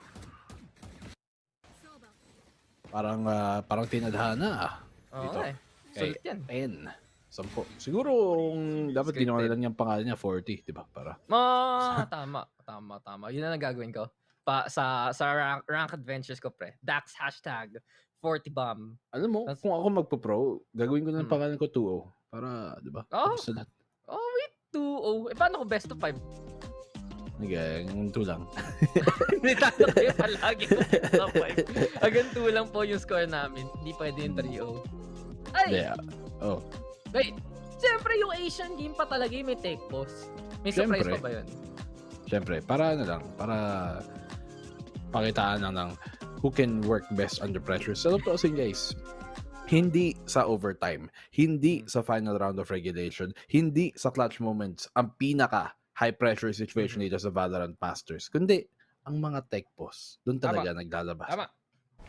Favorite ko yun. Yung nalala mo yung isang series natin dati sa VCTPH, parang 40 minutes per map yung take pause. Di ba yun? Team Secret ba yun? Something? Yun ba yung record-breaking take pause in the world. Kaya syempre, sanay na tayo dyan. At sayang lang. Walang take pause sa ladder. Ireklamo na lang. Tapos iyak kasi minus MMR. Pero balik tayo sa labanan. Tapos kaga take pause. Puti na lang. Zeta Division, no? Ready sila mag-agro hold, Nico. Kitang-kita natin. 3 pa nga nakastack sa yellow. Parang yung mga ginagawa talaga sa rank game. Pag todo-todo lang sa B-site, yun yung magiging sagot. 3 is the number you want to put here. Yun lang. Pitas ni Dep. Finding Divine. Napakalaking pick yun. Tignan natin kung may magagawa sila para makabawi dito. On the flank though, Mindfreak. Nakahuli ng isa. Laz. Alam nila kung asa ng position niya. And the rest dito. Equalizing sa 4v4. Na-push niya si si Crow na umatras, pero Rico na bolt out, alam na ngayon ng Zeta dito sila. Pero tingnan mo yung depensa, biglang nahatak pa nila ito. And Mindfreak, buti lang si Divine, nahanap pa niya sa pagdawid nila. 4v3, lamang mga Paper X ngayon, wall down para makapasok. Di ba tinawag ng MMDA, sabi bawal dumadi dito sir, bigyan mo na lang konting kotong dyan, pero 10. Bigla na lang, Mindfreak, huli pa rin. 10 galing talaga, tuloy-tuloy lang. Yung battle stages natin lumalaban at Jing! Ang pinaggagawa mo dyan, si Crew pa nga nakabantay doon sa taas. BNK na yan, trying to go for the hold. Divine, naka-operator pa rin. Pero paubos na oras dito ng Paper X at may tagabantay pa siya. On darts na nga papunta sa kanya. BNK daw low on the HP, aakit muna, aasenso. Tapos may Cloudburst nakaharang at si Dep, ready pa siya dito. Sinisira muna yung wall, hinihintay lang niya, magpakita yung Jen. Pero ang ganda nung scan, nahuli pa siya. 10 with a takedown, here we go with the wall and nako. Davay, ano na magagawa mo dyan? Medyo hindi pang sira ng wall yung op, no? Oo. It takes almost like actually more than 5 shots, more than a magazine para lang mabasag mo ang wall. Kaya talagang, okay, give it up. Save the round, tapos tignan natin kung makakisa pa. Yung parang pinakabastos. Alam mo, offer ka laban, tapos nag-wall ka lang. Winol lang rin. Parang sinaraduan na ng pinto. Dude, alam mo masasaya? Sana yung wall na papunta sa kanya, paharap. Yung 4 segments, kailangan mo sirain kaysa isa lang. Impossible masira pag ganun. Try to break this challenge. Impossible. Kung sana lang, may PH rep, may ganyan tayo. Sa Araneta, pare. Sa Araneta. Wow, grabe lang. Kasi SMX. Gusto mo doon. Sa food court lang. Okay lang, basta may bukas na potato corner at sizzling steak. Okay ako. Legit. Taters, pwede ba taters? Wow, produce mo naman, pre. Taters. Oo, na lang ako hanggang SM Cinema popcorn lang ako eh. May standards tayo, pare. Alam mo sa food court, yun yung favorite yung mga sizzling plate. Dep, tingin sa ilalim. Dep, naku! Huli pa nga si Jim, pero Mindfreak nakaisa rin. Zeta daw, ready na naman yan. And they have the buys here right now. Stuminger pa at Marshall pa dito. Ang Paper X yung tuloy. Nagpakita sila. 10 na naman. Andyan pa rin. At si Benkai na lang natitira dito. 10 holding into 4-10 again. And Benkai, goodbye. Andyan si Crow. 4-3, naunahan na ng Zeta ang Paper X. Oo nga, lumamang. Pero sige, pinapabigyan lang ng Paper X yan. Babawi yan. Alam naman natin na minsan, Paper X parang tumatagal, habang tumatagal doon pa sila umiinit. Sumasarap. Ay, umiinit pala. Sorry. Ayun, sinigang? Oo, pare. Pag sinabawan gulay. Tama, diba? Asin. Pero, tingnan mo, sponsor ng Zeta Division, Cup Noodles. Uy! Yung Nissan. Dude, it makes sense. Come on. Japanese team yan. Ang rami kayang crossover ng Nissan Cup Noodles sa iba't ibang bagay. Oo nga eh. Diba? Kulang na lang. Mga pansit yan tol, mga migo rin. Kailan kaya? Actually, diba, yun yung dapat ultimate lineup eh. Dapat may team dito sa Pinas na sponsored sila ng Lucky Me Pansit Canton. Oo nga. Oo, diba? Tapos saan ba yung migo ring? Indonesia? Thailand? Indo, ayun, no? Diba? Para sa ano yan? Para sa Booming Sports. Booming Sports. Booming Sports. Migo ring. Kasi ba? Ano ba? Yakisoba. Ay, hindi. Hindi, I mean, technically, Nissan pa rin yun. So, nasa Zeta na yan. At Makay, dabay na ang unang pitas. Laz, huli na kagad dyan. Benkai, nandyan rin. Sure Zero though, with the 9 for seconds push. At si Benkai nag-plant. Mukhang pantay sarado doon sa one per Crow. Nice reaction. Huli ngayon si Jing. Parang ilang beses na nakita dito ng Zeta Division si Jing. At dahil doon, kasi patay kagad yung Sage. May res advantage dito ang Zeta. Hunter's Fury doon. Ang galaban Benkai trying to play the avoidance here. Crow, same thing. The Vido, nandyan rin. Naka-ready na ang kanyang operator. Pero na naman tayo doon sa wall ng Zeta Division. Kung may Great Wall of China, may Great Wall of Zeta dito sa Icebox. Nice snap back ka nagkidabay. Nakapatay pa nga isa. Shopper si Benkai. Ito na naman tayo. The Magician, Efren, Benkai Reyes. Tatlo para kay Davay. 4-4. Paper X bumawi. Grabe! Trick shot yun. Talagang, alam mo yung tipong pag yung 8 ball na lang titira, yung item. Tapos ituturo mo pa. Tapos yung tuturuin mong corner, yung mahirap pa. Grabe. It's a rule. Ang alam ko sa larong 8 ball na seryosohan, kailangan mo sabihin kung saan papasok yung 8 ball. Kailangan mo i-predict prior yung feature. Ayun, no? Talbog ko eh. Pam! Sa pool. Dalawa. Sa pool, dalawa. Patay! Patay! Pang TV Patrol yun, ah. Patay ka. Diha. At napatay mo tuloy ang Zeta Divisions. Question sa casters, ano aspect ratio nyo in-game? Kasi ako, pare Luigi, ako kasi, hindi ako galing CS. So ako, sanay ako 19, 20, 10, 80 talaga galawan. Pero good lang ako na decade, so wag mo ko pakinggan. Ikaw? Gold lang din naman ako eh. Kasi pag naglalaro tayo, no charity, walang pumili para sa isa't isa. ang kapal ng mukha. Buti nga kanina, medyo win streak pa eh. Para naka 5 rank games ako dire-diretso panalo. Buti na lang. Ako rin, winning streak ako. Baka feel ko pa platinum ko muna bago mag-end season. Ikaw? Kaya, I think I'm like 2 games away ata from plat. Tingnan natin. Sana umabot. Tara, cute tayo para we lose together. Oo nga eh. Mawawala pa eh. Sayang eh. Wow, ganun ba ako kalala maglaro? Hindi naman. Grabe siya. Pero pag rank game, Matic, talo. Ano lang yun? Parang tamba na yung manalo sa akin. Hindi. Gagaling tayo dyan. Pero yun, alam ko depende talaga eh. Kasi sa totoo lang sa Valorant, wala siyang ginagawa. Yung tipong kasanayan mo lang eh. Kung ano yung tried and tested mo para sa sarili. At mukhang ito na naman tayo. Sa totoo, Sen, I mean, wala namang kwenta yung rank. Ay, totoo? Pangalan lang, pampogi points lang. Pero kung pogi ka na, hindi mo na kailangan yun. No, ito, walang kwentang skin. Minima, operator. Sino gumagamit mo? Bumili ka pa. Diba? Gumastos ka para sa walang pinagkaiba. I mean, sa totoo lang, this is the term account. Favorite ka nga yung pag may early access eh. Kasi I can have the skins of my dreams. At ito, si Dep. Gusto niya maniwala, mapapatay niya si Jing. Ay! Bakit ka nag-dash ng ganun? Boss! Wala! Jing galing! Flawless para sa Paper Rex. That was a shocker. Really? Well, that's a feels bad. They're from depth. Sayang yung blades, tas sayang yung dash, tas hindi pa siya nakahabang isang patay doon.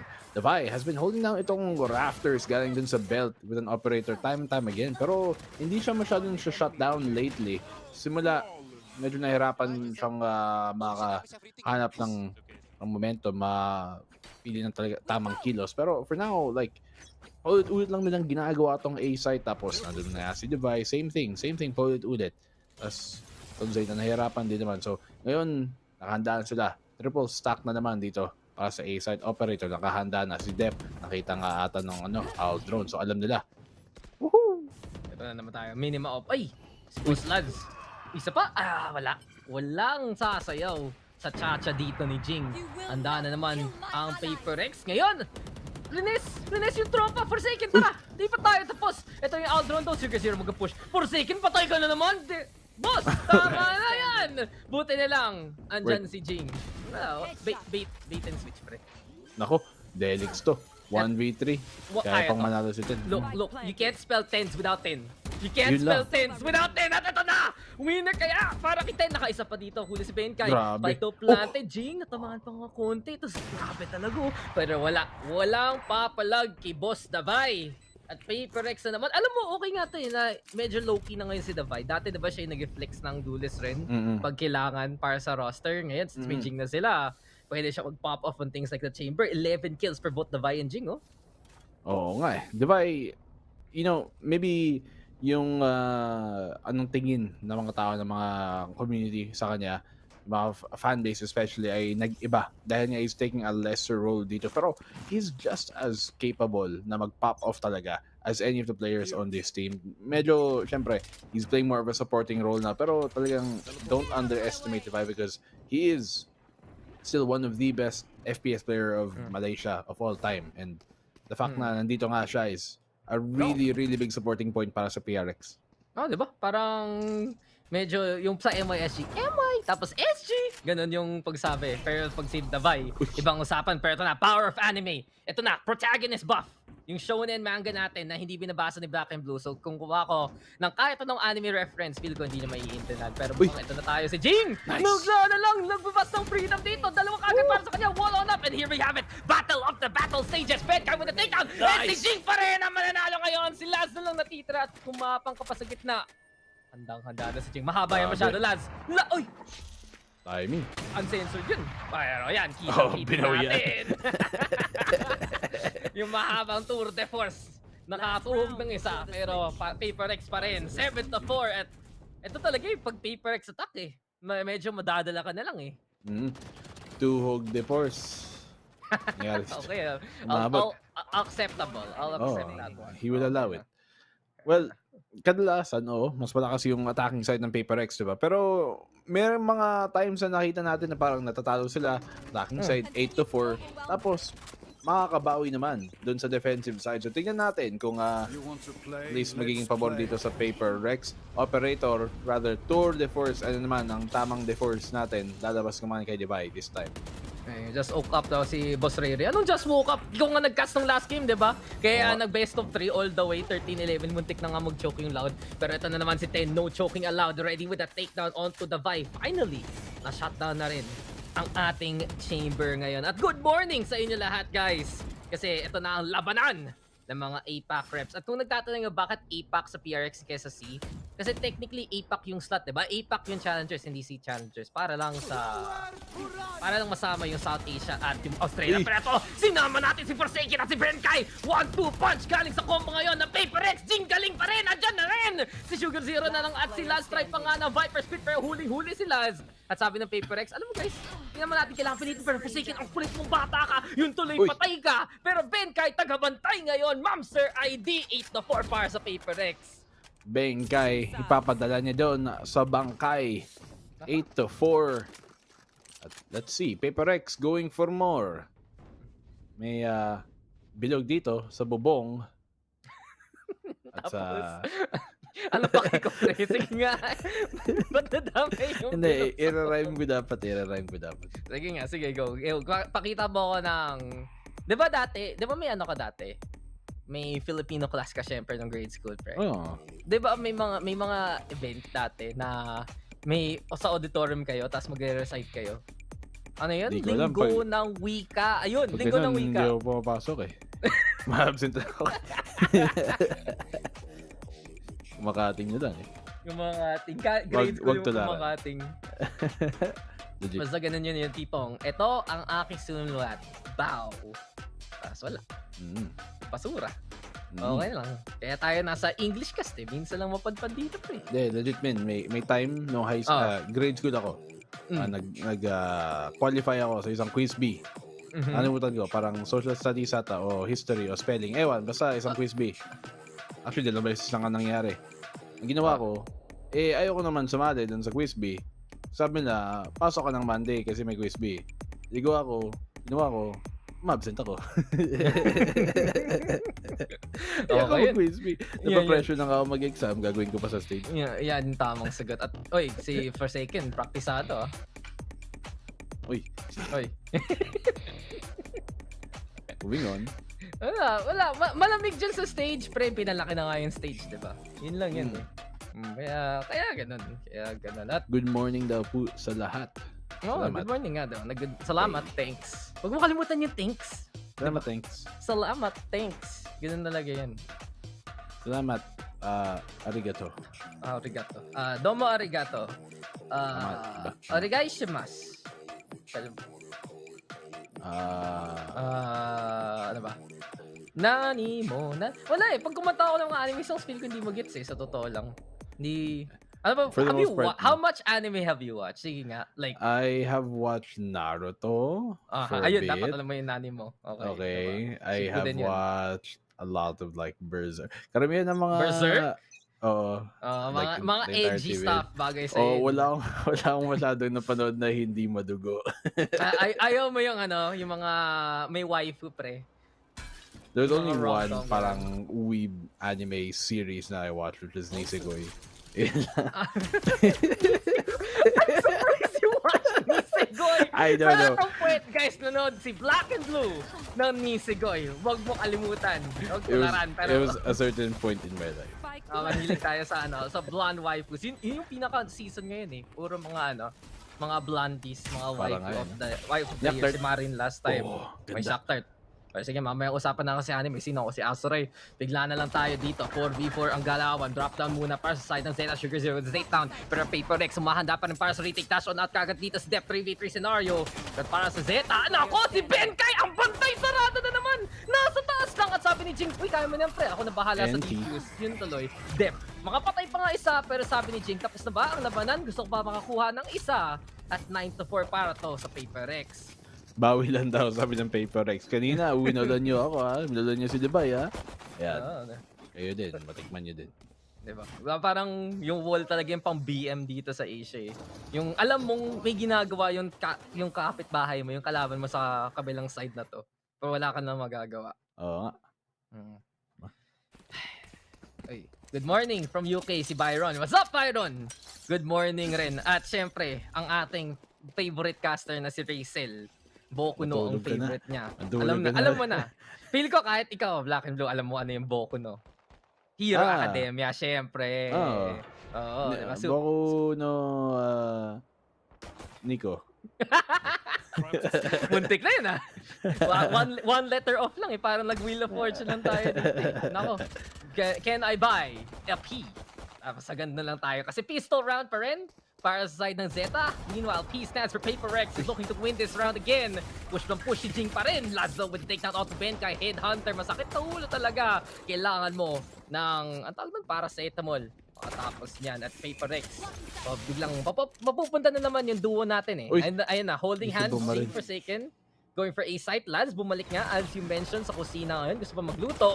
At pahingi naman ng isang ramen dyan. Sabi ni Dep. At si Sugar Zero na rin. No overrun dito ng Zeta Division. Ang defenses ng Paper Rex at perfect timing para ma-steal lang to ng Zeta kasi kahit sila hindi pa nahuhuli. Oy, Dabay, tingin. Oy, nakita niya. Uy. Ayun, nahuli. Buti na lang. Parang nahuhuli silang hindi nakatingin eh, no? Nagpe-pressure ng one side tapos na pinapatay dito ng Zeta sa kabila. So, good bait and switch moves. Sakit ang shock dart na yun. Tamang-tama si Mind Freak. Pwede siya ma-one shot ng Sheriff sa kalawan. Kumalapitan. Joke lang, 55. Pero, sige, go pa rin. Mind Freak. Nice, sagasa. Dinatrap eh. Diniretso. Pero si Dip, peekaboo. Ay, si Zeta! Zeta, the power of anime! Ito na! Ito na yung tipong yung binugbog ng episode 1. Lumalaban na sa episode 13 out of 25. Zeta Division na thrifty pa nga yung Paper Rex doon. Teka. Ba't mo pinagtatawanan yung Nisikoy ko ha, Rachel? Rachel Claraval. Walang makaka-expect na nakanood ka ng Nisikoy sa lahat ng bagay. What does that mean?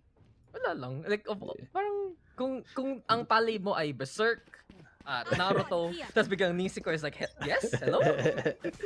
I mean, madami akong napapanood na parang wave anime, pero kadalasan movies lang. Like, hindi ako, ang laking investment kasi ng series, parang hindi kakayanin ng... Bro, if it's not... Bawawalan ako ng astig. If it's anything more than 2 seasons, hard pass ako. Like legit. Yung mga 1,000 episodes ng One Piece Detective Conan, napas na ako dyan. Kaya bahala.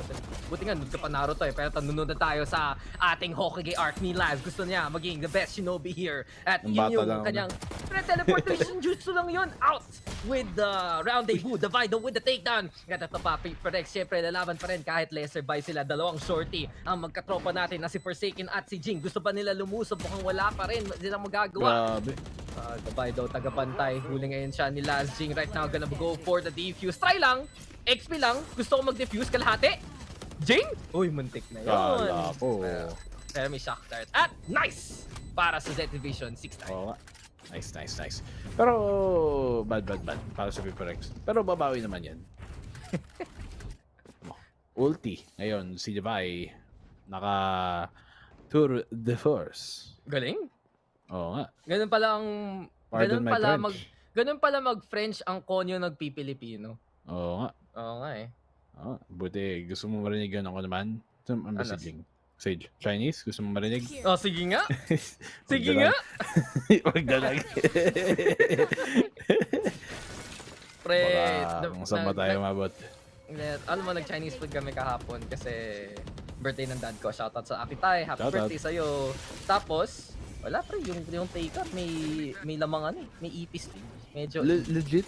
Oo. Nakain na, wala na. GG na talaga. So minsan, ganun talaga ang live. GG ka talaga. At mo, GG dito ang Zeta Division. Ayan na, nag-init na si Jing at si Mind Freak pala. At 10-6, Paper Rex. Ganun kabilis ang isang round. Isang kwento lang, tapos na. Si Jing kahit nakaping, dire-diretso pa din. Tapos nakakuha pa rin ng patay. Kahit na-scan na ng recon drone. Sige mo to, Dax. Talagang icebox is the key. Ito sa mga malalamig na may yellow nating agent. Both Jing and Ten, yung mga Sage na either side. So yung talagang top frag for both teams. Pero naipit yung Tokyo, Japan Ayun, okay na. Wala na rin. Feel ko yun yung tipong may papakita sila sana na pero natalo bigla Zeta Division. So nice! Nice one para sa Paper X. And well, it does feel like these rounds have been going very fast. And that's a good sign, diba? Para sa Zeta. Kasi yun yung larong Paper X eh. Dax, tignan mo yung mapa. Yung minimap. Letter V pare, Valorant. Grabe. Illuminati pare, triangle. Illuminati, gawa lang Illuminati. Shoutout sa mga mobs na yan na nanonood. Yung mga gangsay na pinapaturo talaga ni Raizel. Pero tama ka, di ba? Ganun, di ba? Same wall, different side. Oo, may letter B pare, Valorant. Ito meaning lang nun, totoo ang mga multiple dimensions. Sa ibang dimension, kung ikaw si Black and Blue, meron si Blue and Black. At ako si Scad. Pero ito si Ben Kai. Alam natin, dito sa dimension na to, makakapatay nga siya ng isa. Forsaken. Nahuli na to Alam na dapat ng Zeta na nandito siya. Pero may pakiba si Crow. Wala. Hindi ka pa natuto pre. Sa kapwa. Ito si Dep. Tinatry pa rin. Wala pa rin tatama. At yung Zeta Division, medyo naglakad lang para mamatay. Paper X, nandyan pa rin. Tagabantay. Forsaken, nandyan lang rin sa harapan niya. Pero si Dabay, sabi niya, akin na yung kill na yan pre. 6-11, Paper X pa rin. Paper X. Talagang itinutupi. Ginagawang origami tong Zeta Division. Alam mo, may thing sa Japan na pag dami atang ting doon. Pero sige. Maraming pawal pag-usapan na ting doon, pre. So, alam mo, sa vending machine, may pwede ka bilhin eh. Hindi ko lang sasabihin kung ano, pero... mga soda, mga chips, diba, sushi. Yung mga iba, mahilig talaga amoy yun, nabibili. Hindi ko na lang alam yun. Nako. Pero ito yun alam mo... Sige, go. Ito yun, may lead legend sa Japan.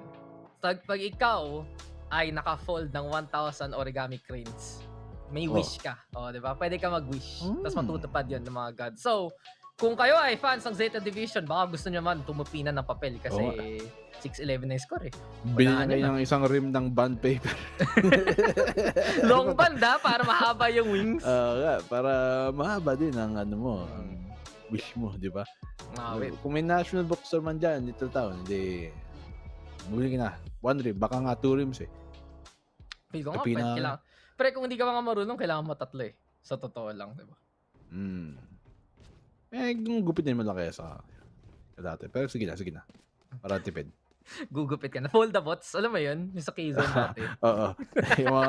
yung parang mga Transformers na cardboard lang. Hindi. Yung Transformers, yun yung kopya. Fold the bots yung OG. Pre, ano ka ba? Gawang Pinoy. Proud. Yung parang Transformers. Parang. Kasi fold the bots talaga. Yung Transformers yung parang fold the bots. Mismo. Ay. Parang... Yun na lang. Yung may lang kwento mo lang. Baka may na lang kasi si Ben kay dumalawa pa nga. Hunter's Fury pa lang. Wala na magawa. Ay nako, mapipila ka pa. Pero buti na lang sila nakakuha dyan ng isa. Ito na daw si Dep. Laban ng laban, suntukan raw. Sabi ni Dep. Sapakan sa yellow crate ng icebox at mukhang na-slow pa nga si Dep ngayon. Tutuloy pa ba niya ang kanyang adventure? Abangan sa push dito sa round na to. Pero Zeta Division, dalawa na natitira.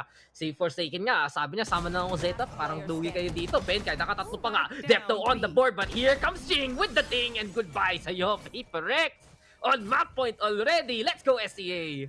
12-6. At Dax, nung a few days ago, nung wala pa ang wifi at hindi ako makakas ng ganito at naka-mobile data lang ako, may siniputan tayong podcast ng mga kasama natin mga tropa nating sa, 'di ba, sa Valoranting, 'di ba? Sina parang Vasily, parang Uber, ganoon. At itinanong sa atin, Zeta or Paper X? At ang sagot natin pareho, Paper X. Wala naman sa bias. Medyo lang, pero Paper X talaga. Paper X talaga. At bakit? Ba't naman natin masasabing Paper X? Kasi even though, maganda ang laro ng Zeta, they play as a team. Alam natin, at the end of the day, that happens. Yan. Case in point. Yan. Case in point, Jing decides to win. Diba? Ayun, Yes. Forsaken rin. Minsan kasi, hindi to laro versus the other team. Nag-1v1 lang si Jing at si Forsaken para mihan ng kills. Oo nga. Diba? That is the thing that our friends from the foreign lands do not get sometimes. You know this? They don't This is understand. strategic game. Pre, dapat Pero- yung Zeta lahat nakasakura kasi yun yung bagay sa kanila, di ba? Oo nga eh. Oo, di ba? Sipin mo may bulaklak silang skin sa atin, ano, sampangita. Pero wala to. Tapos na. We're done. Paper Rex! 13-6 Paper in a Rex! flawless fashion. W Gaming at its finest. Lusob lang ng lusob. Welcome to Hong Kong 1 rank server. Kasi para sa Paper Rex, ganun lang kabilis yung mga rounds. At sa totoo lang ha, pinag-usapan natin to.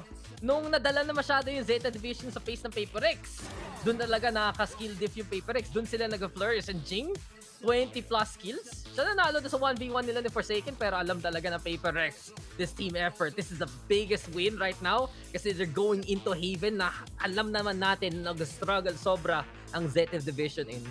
Oo nga. Tapos, I don't know, man. Tingin ko talaga the fact na binan nila Ascent, mali yun.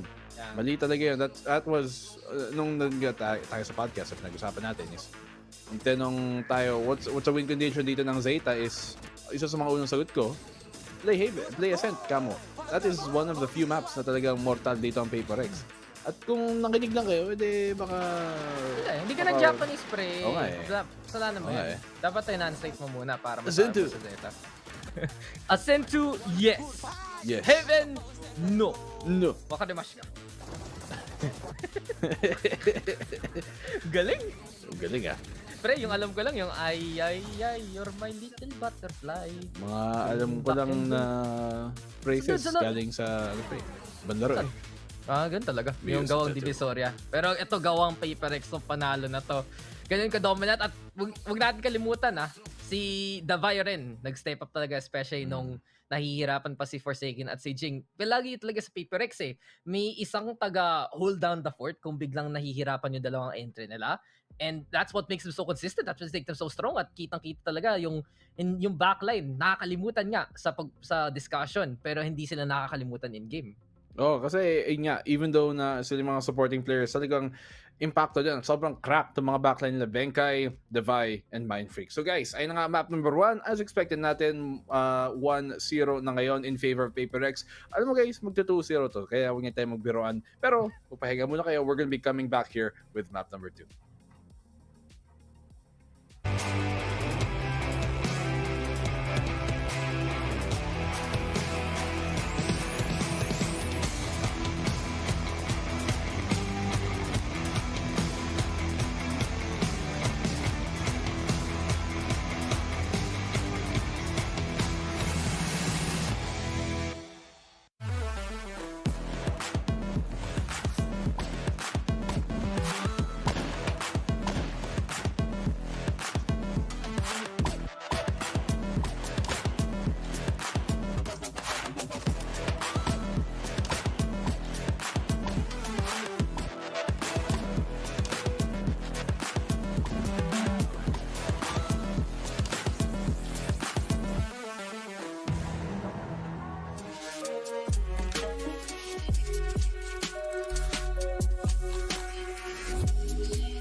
And welcome back. Zeta looking frozen on Icebox, but Paper Rex, they were popping off. They are fierce. They are fast. They are frightening, Bala.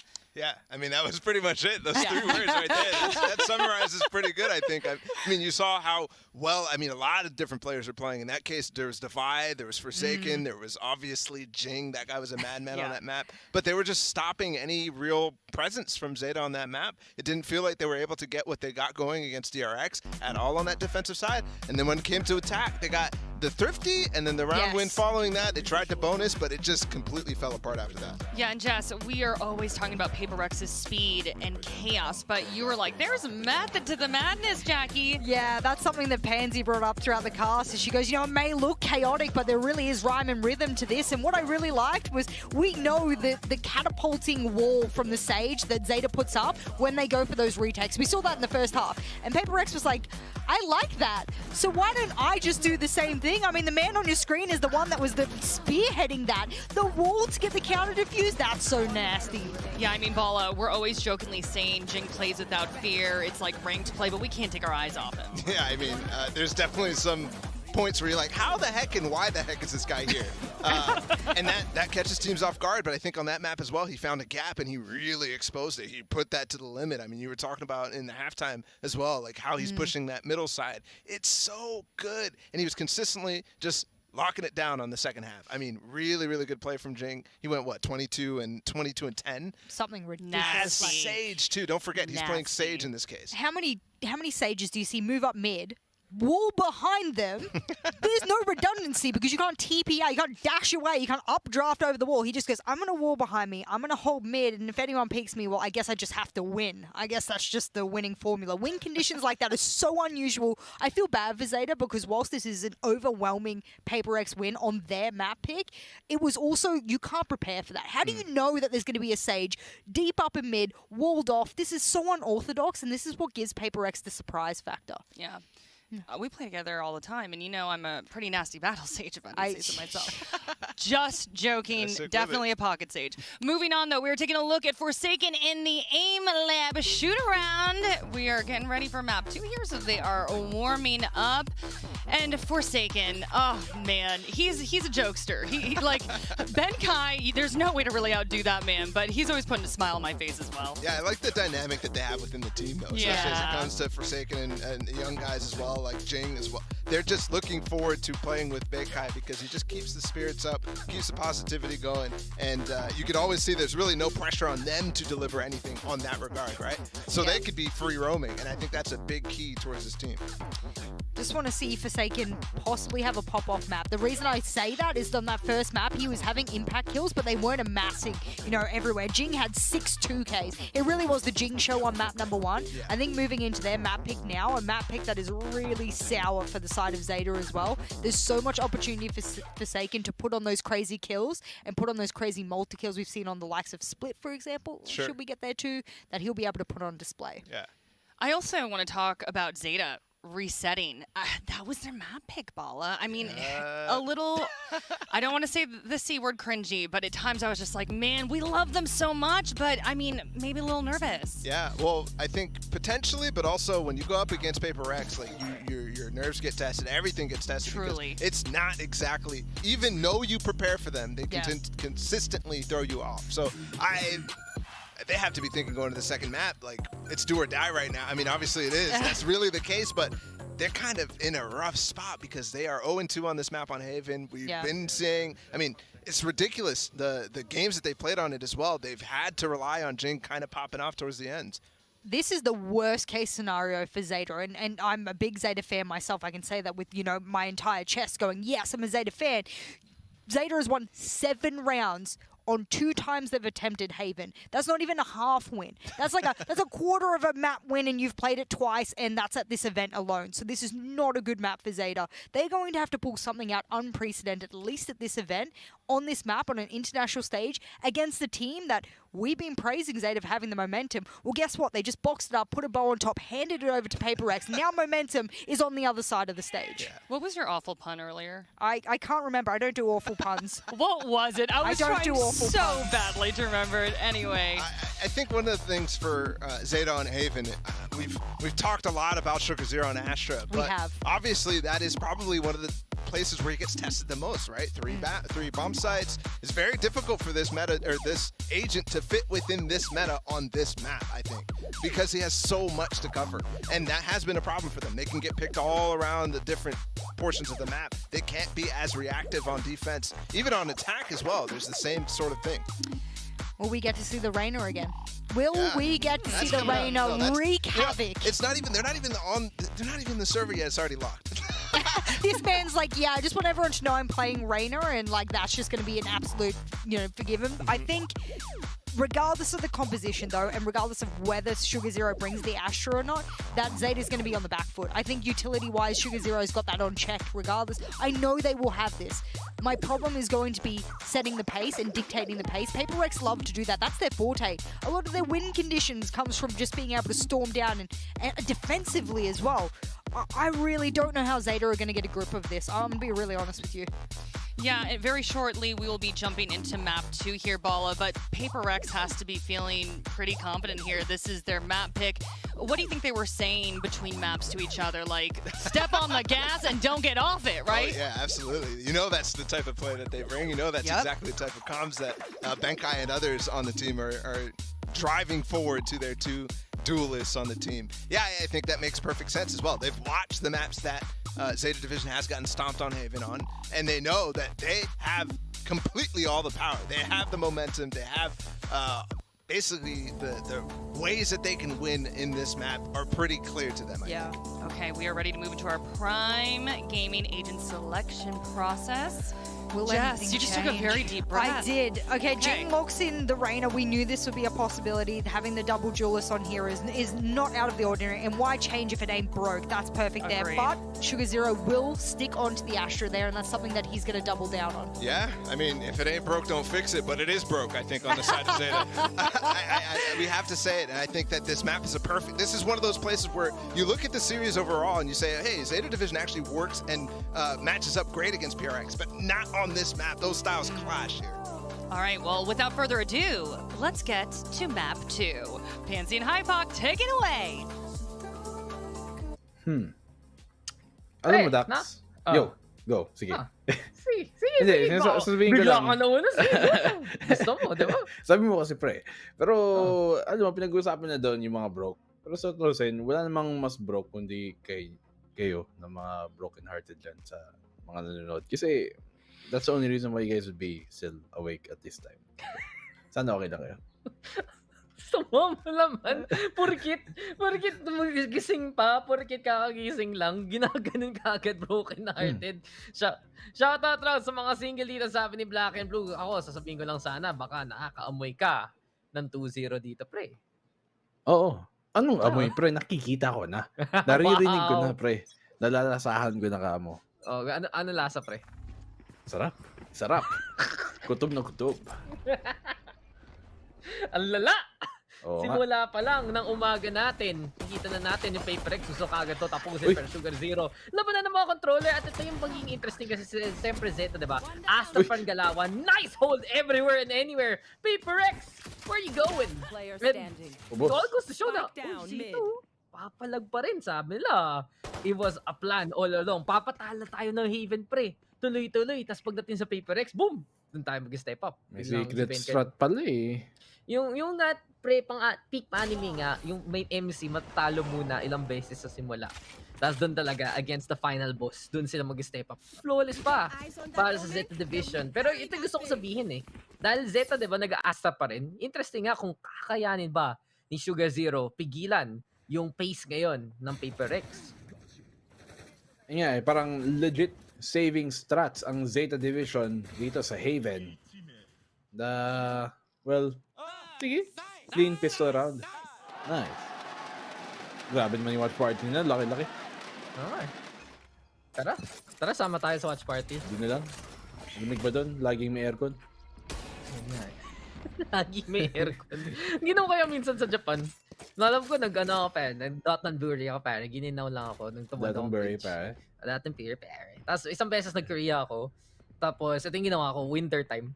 Pumunta ako sa 7-Eleven na naka-shorts sa winter. Medyo may gininaw. Bawal ko sabihin ano, pero may gininaw. Alam mo na yung aking catchphrase na yun. Parang stand to attention ata. Ay, nako.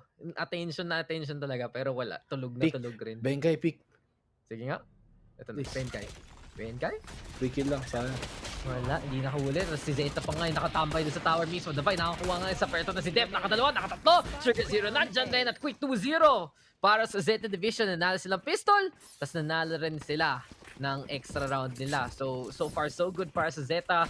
This is gonna be important kasi para sa PaperX, diba? Attacking side pa rin ang pinagmamastan natin na magiging stronger side nila. But interesting enough, sa defense sila nag-step up dito sa Masters eh. Oo. Pero, nga, sa Haven, katulad ng sinabi mo, itong PaperX, I forget anong team yung kalaban nila, pero they were down 8-4 at some point. I think kalaban nila was an NA team? But I could be wrong, but they were, I think it was versus the guard nga, 8-4, tapos parang dun pa sila nakabawi. At dun pa sila nag-comeback sa second half when they moved on over sa defensive side. So, 10 opening kill dito ka for second. Bulag na bulag. That's not a good start dito para sa PaperX. Mas lalo na talo sila. Uy! Ay nako, Deb! Ang galing talaga ng galawan dito. Talagang sobrang hirap. Oh my God! Kayo! Biglang nagbalay, pre! Biglang nagano, yung 180, no scoop, easy lang. Pero by flick na natitira, narinig niya si Laz nandun lang. Pero that's a bait, Huwag ka magpahuli kay Laz. Huli, kulong, magja-judge. Pero nag-out si Laz. Kala ko, pagdating ni Mind Freak sa garage, bang, bang! Ayun na yung judge. Ito na. This is the time. Na-bait ng ghost eh. Na-ghost pre. Tapos yun tuloy. 3-0 para sa Zeta Division sa bonus. 3-1 king laman. Grabe. Tapos, di ba lahat alam ng round na yun, 3-1, yung Magic Sarap, di ba? Hindi. Ay, yun? kape. Ano ba yun? Di ba parang ano yun? Panglaba? Ganun. Hindi ko alam. Ganun? Ang kulang 3-in-1 Nescafe. Ito naman ba yun?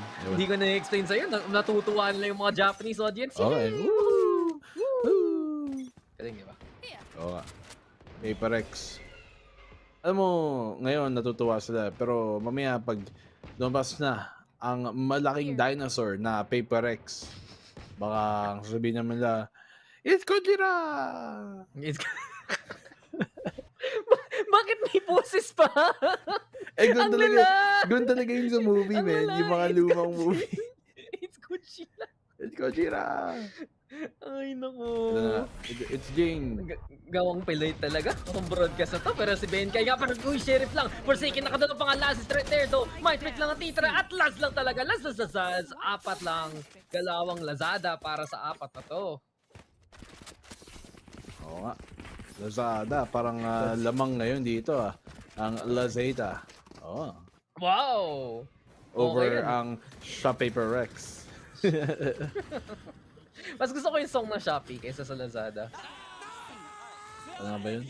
Sa Shopee, sa Shopee. Mas gusto ko yun. Sobrang na-hook sa isip ko yun nung una ko narinig eh. Wala eh, nasa ads palagi eh. Ano ba to? Ba't walang nagko-comment? Kasi tulog na lahat. At good morning sa mga lods natin sa Germany. Thank you para sa hydrate yan. At syempre guys, basta sama-sama tayo dito sa umaga. Nunod naman tayo ng Zeta Division at PaperX. Chill lang tayo dito sa Masters kasi para sa Zeta, gusto nila map number 3. At naku, PaperX, alam mo yung mga angles na take nyo, dapat check nyo nga muna kasi unahan na kayo ng Zeta Division eh. Sabi nila, amin na to, angle na to, mine na tong bahay na to. Mine na this. Mine ka na. Ay, Jing, he has to step up big dito. Napakahirap pumasok ang PRX with yung operator ni Forsaken. So hard to entry sometimes. So sana pag malapitan tas may mga smoke na ganyan, you can only really take one engagement at a time. Sa malapitan talagang that's not a luxury na palaging pwede mong gamitin in your favor. So Laz, probably good for another frag. Uy, hindi pa nga niya napatay si Jing, pero low HP na si Jing. Pwede pa siya ma-heal ni Devay. So may overgrowth pa si Devay, pero wala lang oras. Kailangan nilang i-go. Nakapatay pa nga si Jing, naka-heal pa. Mind Freak on the trade immediately. 3v3 pero Jing hindi makakahanap pa ng isa pa. Si 10.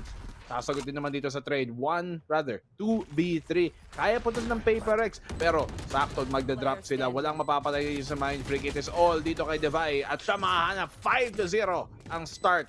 Simula ngayon ng Zeta. Yakitake Japan! Zeta Division! 5-0 na ngayon, pre, ha? At kitang-kita natin dito na nauunahan nila yung Paper X talaga. Hindi nila pinapayagan yung kahit konting kailangan na oras ng Paper X para mag-setup, para mag-push. Hindi nila makuha yung value ng utility. At ito malaking bagay, nakuha pa ni Laz si Forsaken. Kasi hindi siya na-blind. Hindi siya tamaan ng lead. Naka-back lang siya. Tapos wala pang tagabantay dito kay Mindfreak. Biglang nag-drop down ng si Ten. And from that point on, para sa Zeta Division retake, madali lang yan para sa Zeta. And right now, Paper X, they are befuddled, bro. Parang hindi nila alam na gagawin nila dito, pare. Pare. Pero konting side news naman. Ang Sentinels, nag-announce na ng bago nilang player. Sino? Si Kanpeki. Malakas yun. Zombs, tanggal Zombs, pasok Kanpeki. Pare din sila wine ng Brazil, diba? Malakas si Kanpeki though. Ano rin siya Neon player rin yun, ang alam ko. Team galing siya. Version 1. VCT player siya eh. Wait lang. Kanpeki. Accrue. Bless you. Accrue. Bless you nga, diba? Pero yun, malaging neon sila parang si Victor. Alam mo, sa totoo lang, may mga tunay na Pinoy dito sa Masters eh. Si Victor isa yun. Naging neon palagi eh. Ang kinin natin na si Vic Vic. Ay! Si Vic Vic. Ay. Shoutouts. Yun ba yung 5'11 tall guy from Lasal? 5'11 Sagittarius single from Lasal looking for a shotty to call home to. Huwag natin kalimutan, Coach Ren. Bong Tinder bio memorize. Siyempre, tropa yan. Itong isang araw, tinutulungan ko yan, gumawa ng reel. Sabi ko, hindi mo na kailangan yan. Pogi mo naman eh. Bakit kaya kailangan? Hindi, responsible lang, pre. Diba? Magawa ng baon. Para ready, para sa ibang tour. Ay, maisip muna tayo do. Ayun na, Forsaken. Uy, mukhang gising na si Forsaken ah. Pero yung lockdown, sisiraan niya ba? Hindi. Sisiraan niya ba? Nanira pa si Forsaken ng isang mukha! At na-detain pa nga dito si Ben. Kaya pinabayaan muna ng Paper X yung detain mismo. So Zeta might have that position doon sa tower ngayon. Rolling Thunder pa rin magiging galawan. Si Def naman gusto niya mag-copy as Forsaken. There comes the blind pero hindi na papatay. Ben Cardo says, Bite one! Ben Cardo with two with the share of all things! Headshot lang! Tap! Nawala yan! Go! Makakatatlo! Pero si Jing pa rin! Nandyan pa rin! At Paper X nakuha na nga yung unang punto na hinahanap nila. Pero kailangan nila talaga mas magising pa si Forsaken at si Jing. Kasi yun pa lang yung parang pinaka-impactful na round na nakita natin sila mag-play-in. Ito na nga. Ito na ang start of the comeback Israel galing sa Paper X. The beginning of the simula of the the simula of the umpisa of the dawn of the beginning of the morning of the yes. Okay. Lahat na lang translate. Ano ba ang Paper X Tagalog? Papel dinosaur? Ano? Hindi ko. Anong Tagalog ng dinosaur? Sige. Di wala, no? Di ba wala? Dinosaur. Dinosaur is dinosaur. Wala naman, hindi naman totoo yung dinosaur. Gawa-gawa lang yun ang Illuminati. Bakit? Nakakita ka ng dinosaur, pre? Galing Jurassic Park lang yun eh. Wala, nakakita ka ba ng dinosaur, ha? Sagutin mo ako. Oo. Saan? Sige nga. Joke lang, wag na lang. Wow. Banat yun ah. Oo nga eh. Pero masyado maaga para gawin ka-agro. Sabi ko, sige. Hindi pa handa ang mundo, ang umaga ng iba. Rumarambol ka dito, pre. Oo nga eh. Flip-top na lang ako apply sa sunod. Tinanggal na ako dito. Gusto mo makita yun actually. I had a phase for a while na puro flip-top lang pinapanood ko. Hindi ko alam bakit. Natripan ko lang. Parang a few months nung high school. Dagdag banter din yun eh. Para matuto mag-Tagalog, ganun eh. Tama. Legit. That's true. Pero ito na, totoo mukhang pag-uusapan na natin yung laro. Punta tayo ng C-site dito, Laz. Tambay muna sa link mismo at si Devay nga. Mukhang sabi niya, pre, kaya niya yan. Dirt muna ako. Kaya yan. 4v5 technically ngayon. Siyempre yung Sky natin. Mamaya susulpot. Pero pop flash muna galing kay Ten. Patience is a virtue. Sabi dito ng Paper X. Pero sabi ni Jing, ayoko na maghintay. Ako na ang maglalaban dito. Tumalon para lang mamatay. Jing, ba't ka tatalon dun? May nakabantay sa bintana. Para Oo sa nga. PaperX, delikado na to. Forsaken nandyan sa site mismo. Divine, nahuli na nga ni Laz. And for Zeta Division, this is looking perfect so far. For Cosmic Divine, magiging galawan pa nga. Forsaken, huling-huli na rin. Mukhang mapapapush dito PaperX. Pero wala ng oras, wala na makakastop na defuse na yan. At kahit may angle pa dito si Benkai, kahit try pa niya, wala pa rin kasi may malaking pader. Great Wall of Japan nga. Selling sa Zeta Division, kitang-kita sa langit na 6-1 na ang score. Ang ganda naman ng ultimate dito. Cosmic Divide ng Zeta Division. And honestly, medyo kasalanan ni Jing. Like the whole reason why hindi gumana yung post ban is dahil medyo nag-aggressive si Jing. Ang punto doon is papasukin para si Divine na naghihintay, nag-aabang sa labas ng garage ay makakuha ng medyo mas late flank. Habang pasok na sa garage, doon pa lang siya sisipot, doon pa lang siya sasawsaw sa laban at makakuha ng flank. Pero the fact na yun yan, namatay agad si Jing meant that they have less staying power at napilitan si Divine mag-pick kaya napitas din siya agad. So medyo yung disiplina dito ng PaperX medyo not really on point as Def sa namang pitas kay Forsaken. Gutom na ako pero mukhang nagutom na rin si Jing Jan para makapatay ng isa. Krodo, kinasa muna from the shadows. Def with a nice snipe as well. And here we go. Def on the inside pero dito mamay off na yan. Tatapay makakadalaw pa nga rin. PaperX.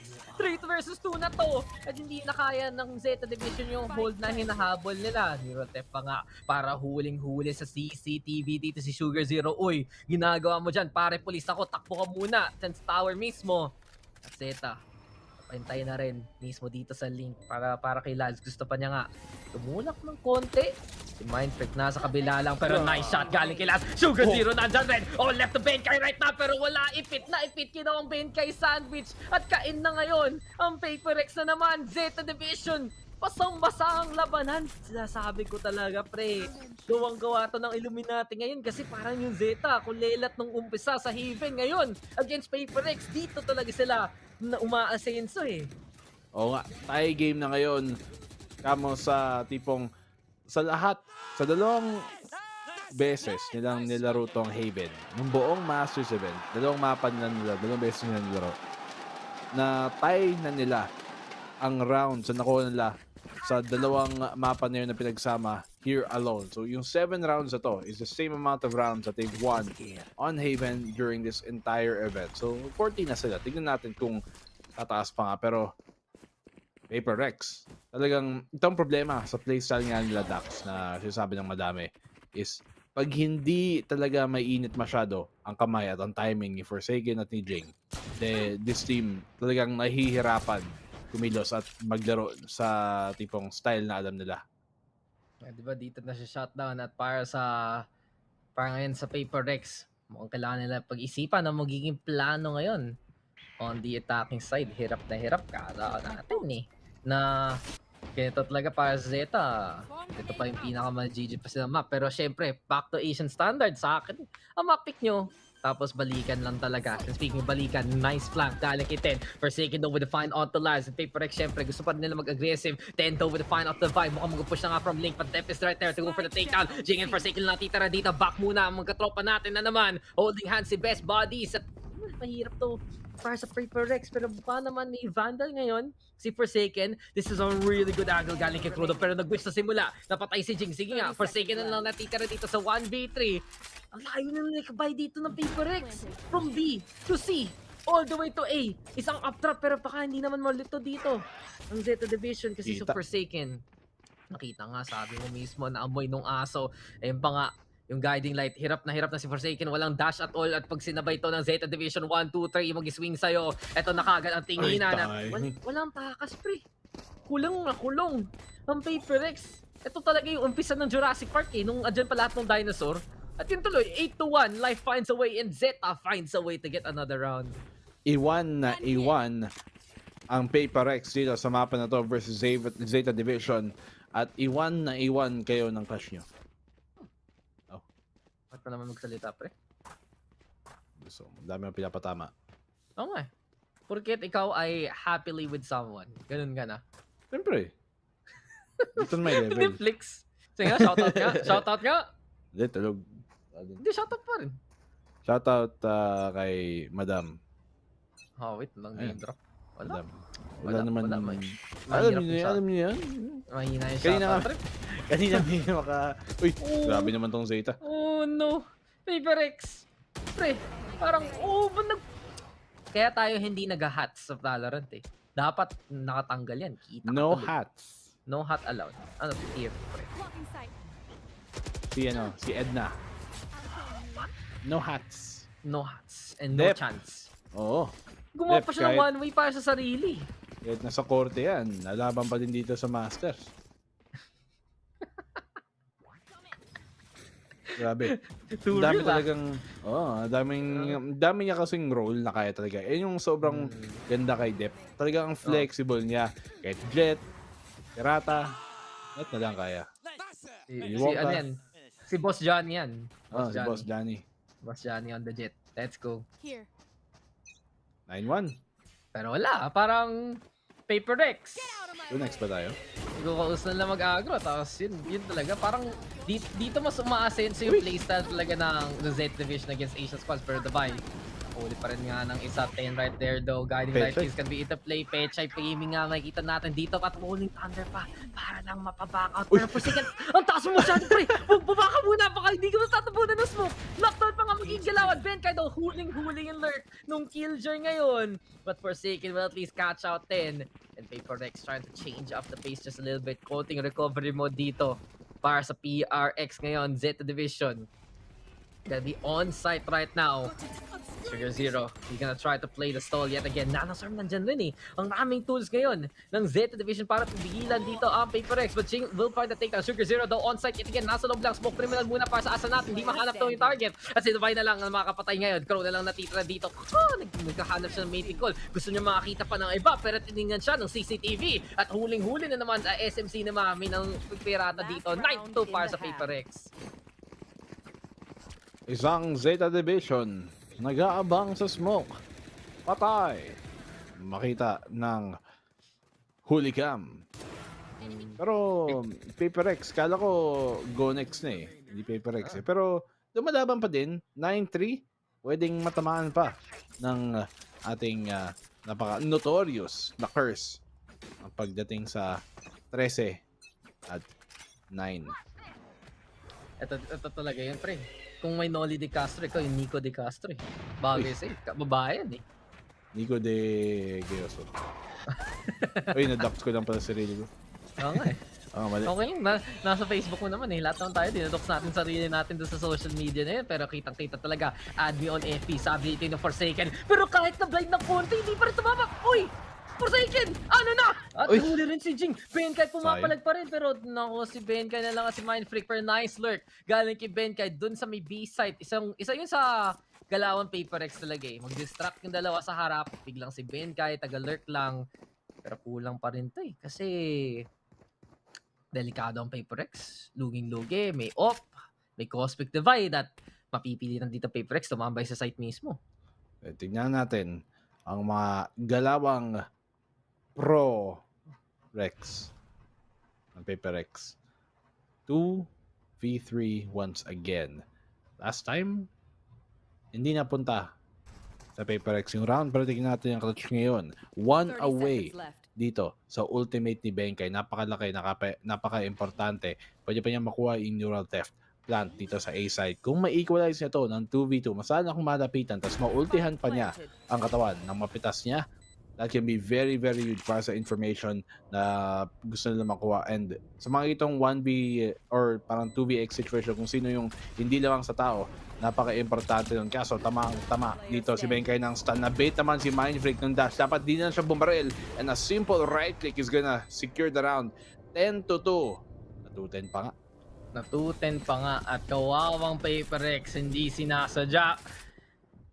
Zeta Division, especially on the defending side, inaagapan lang talaga eh. When you have that mixture of having the tools to stop PaperX and just the willingness to peek it, to fight it, Zeta Division, this is where the homework kicks in, honestly. At dito talaga nakikita basang-basa ng PaperX.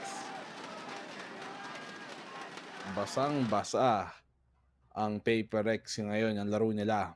At basang-basa naman ang viewers ng Japan, mga fans.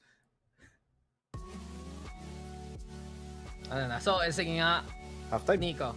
Ano na gagawin ng PaperX dito? Dito ba sila babawi na double duelist on the defense? May pagkakasa pa ba PaperX ngayon? Kayang-kaya naman. Pero, siyempre, medyo mahirap talaga to. Hindi nga alam, medyo mahirap talaga.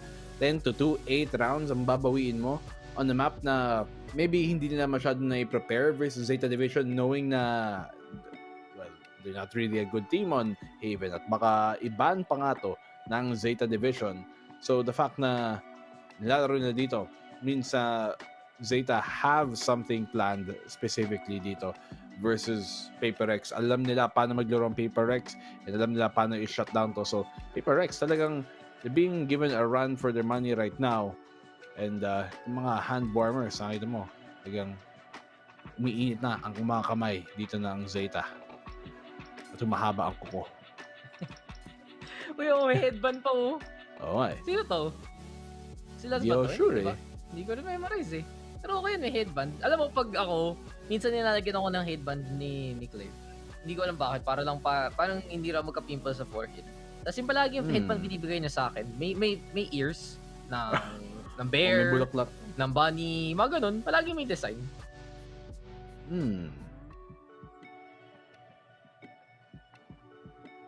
Well,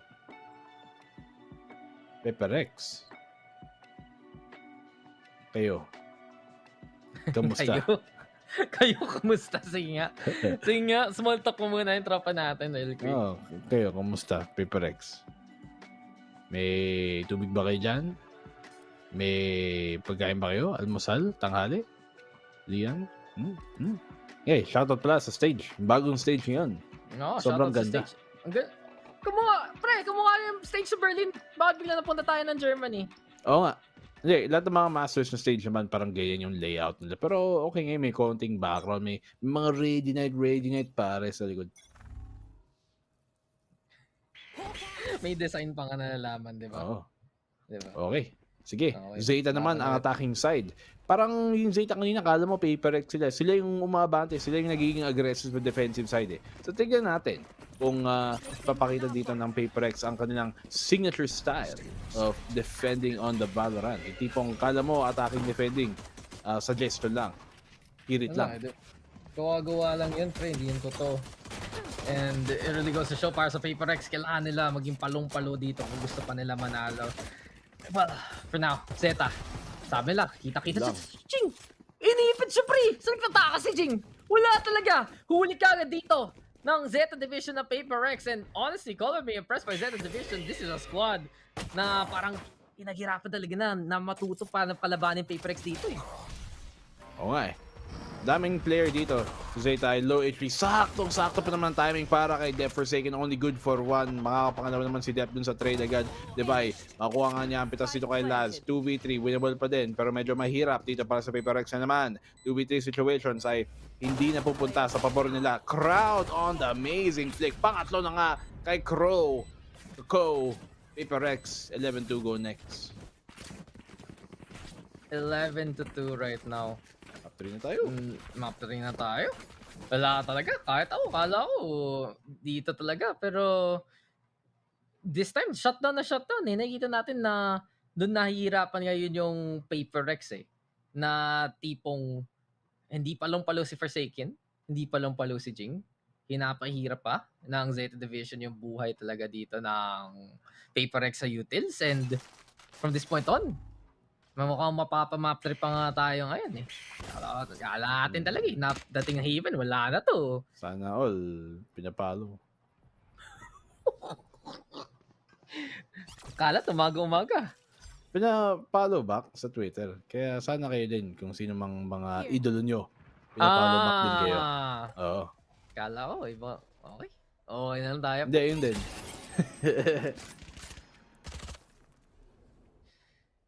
Follow through. Alam mo, may katanong, si Black and Blue ba yung isang caster? Oo! Siya lang yung caster. Ano lang ako, gawa-gawa lang ako ng imaginations ni Black and Blue na may kasama siya. Hindi ako totoo, pre. Pero alam mo yung totoo? Ito na, C-site. Lance pa nga, nakapatay ng isa. Davay. Huli ka agad sa force fight dito ng PaperX at Zeta Division. Galing talaga dito ang galawan nila. Benkay though with a bit of the push. Here we have Depto with the takedown. Zell's gonna be on the board. Benkay though with the trade instead. And it's 4v2. Pero wala, mahihirapan na dito. Ang Paper X, pipilitin nila. Dumaan dito ng silong. Pero kitang-kita, parang puro pit stop. Kailangan nila patayin una. Aray. Si Sugar Zero. First pinam. Mukhang mapapatamatrade ka ni Benkay. Pero nice stun na naman. Galing dito kay Crow ngayon. Then on the other side, puro flash, puro util. Wala ka na makita dito, Benkay. Try mo na lang. Sige nga, he was a skater boy. He said, see you later, boy. At sabi ni Dep, not good enough. 12-2. Match point para sa Zeta. And this is just a complete reversal. Puro 2-3 points ng Zeta dito dati. Ngayon, 2 points na lang ngayon, Paper X. 2 points, parang mafia. Kasi ang Zeta, talagang kriminal ang pinaggagawa nila dito sa Paper X. 13-2 possibly. Tingnan natin kung yung bonus dito dapat ng Zeta ay may papanalo nila, or will they force buy, or will Paper X sasagot naman? Siguro naman sasagot ang Paper X dito. May pambili sila, may pamalengke, pero hindi ko alam kung aabot ba sa budget. Abot ba talaga? Mukhang mapapa-budget meal tayo dito para sa side ng Paper X kasi ano ba galawan nila ngayon? Spectre, Bulldog, Marshall, Stinger. Yan yung no charity talaga na hindi nila ginusto eh. Napilitan lang mag-buy. Oo nga. Value win, tipid. Pre, nato ka na. Hindi. Hindi. Nahuli lang eh. Konting naipit yung yun. Hindi ako inantok. Tulog na kamo. Kasing tulog ng Paper X dito sa mapa to. Dumadakdak lang. Diba? Alam mo, minsan kaya ko yun, especially dito sa ibang bang-bang na 6v6. Kaya ko yun, tulog na tulog lang. Pero mind trick ito na nga, pinatulog ang isa. Pero Crow with the push again. At kitang-kita natin sa feast here for the side of Zeta Division. Patuloy na lang pupunta ng A side. Inikot pa nga yung spike papunta sa short. Ay, sabi nila, wag na nga dyan. Labi muna. Huli muna tayo ng Tagalog. Pangalan niya, Benkay, Criminales. Nandito na naman. I lie, I cheat, I steal. Nasa likod lang ang ating Cypher ngayon. Versus pagka-slow down bigla ng Zeta Division yung pace. 30 seconds left. Nahihirapan dito yung Paper X makahanap ng basa. Forsaken, nandyan na rin. Gusto nilang pumesto ngayon. Paper X gonna be looking to play in behind. Pero Rolling Thunder magiging galawan dito. Seems like for Zeta, it's high time right now to go for the takedown. Depto with the find auto Forsaken. Natitira lang dito ngayon si Benkay, si Davai. At si Sugar Zero. Saktong tambay talaga to. Huli, patay. And wala na para sa Paper X. 13-2. Binasic lang, ginangsta lang. At Tokyo Revengers nga galing sa Zeta Division. They get the revenge at mapipilitan tayo pumunta ng split. Okay, map 3, pero at least mabilis lang naman ang map 2. Tingin ko talaga, Ray. Ray. Okay. Sige. Sige, ikaw na. Okay. Ray, Nag-map. Total, nag-map 3 din naman yung series nila kanina. Pero, huwag mo naman kaming idamay, men. Paper X, sabi ni Bengay, Ray kasi. Ray nga kasi. Okay. Pero, ang ganda na laro ng Zeta. For some reason, even though, sige, maganda yung laro nila, finally, gumising na sa Haven, alam nila yung mga adjustments na kailangan na gawin. But at the same time, yung playstyle nila works really well against ang style din ng Paper X dito.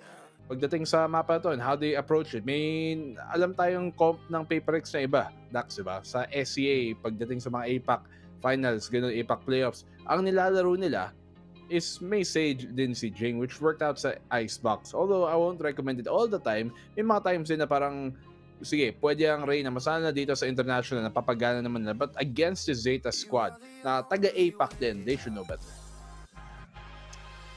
Parang dito natin nakikita para sa side ng Paper X. Medyo, kala ko nga, lalabas na nila yung Sage, yung Rey, something a little bit different. Oo din eh. Pero pagdating, Rey na pa rin raw. And this time, palong-paluma siya Zeta Division. Kaya tuloy, nahuli na lang ng Zeta ng tuloy-tuloyan. And it really goes to show na dito sa Masters, well, you can't predict you can't really predict what happens eh. Tuloy-tuloy na lang yung galing dito ng Paper X at Zeta Division. Kaya 1-1 muna tayo, guys. And we are gonna go on a break at pagbalik natin, doon tayo sa Decider. Dax here with Black and Blue Note Masters broadcast. Feeling aside. And we'll see you guys just a little bit. Almasal muna kayo kasi umaga na. Kay ganda pa ng mga Valorant games natin.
we are going to map 3 people. Elimination is on the line. These 2 teams fighting tooth and nail. And of course, it's got to be a roller coaster, right? Yeah, I got whiplash. It's like stopping and starting. I'm like, oh, shit. Well, I mean, for good reason, because that map was not supposed to go that way. That's not what we expected at all. I mean, Haven Where's was... the script? The Exactly. script they gave me today was so different.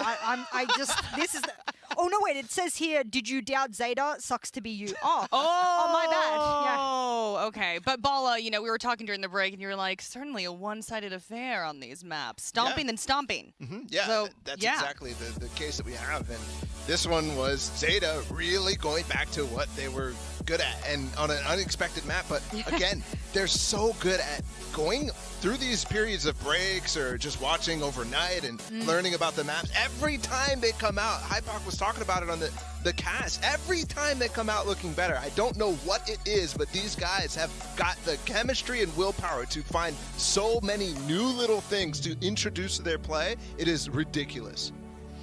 And we got to talk about Depp, right? 19 kills on that last map there.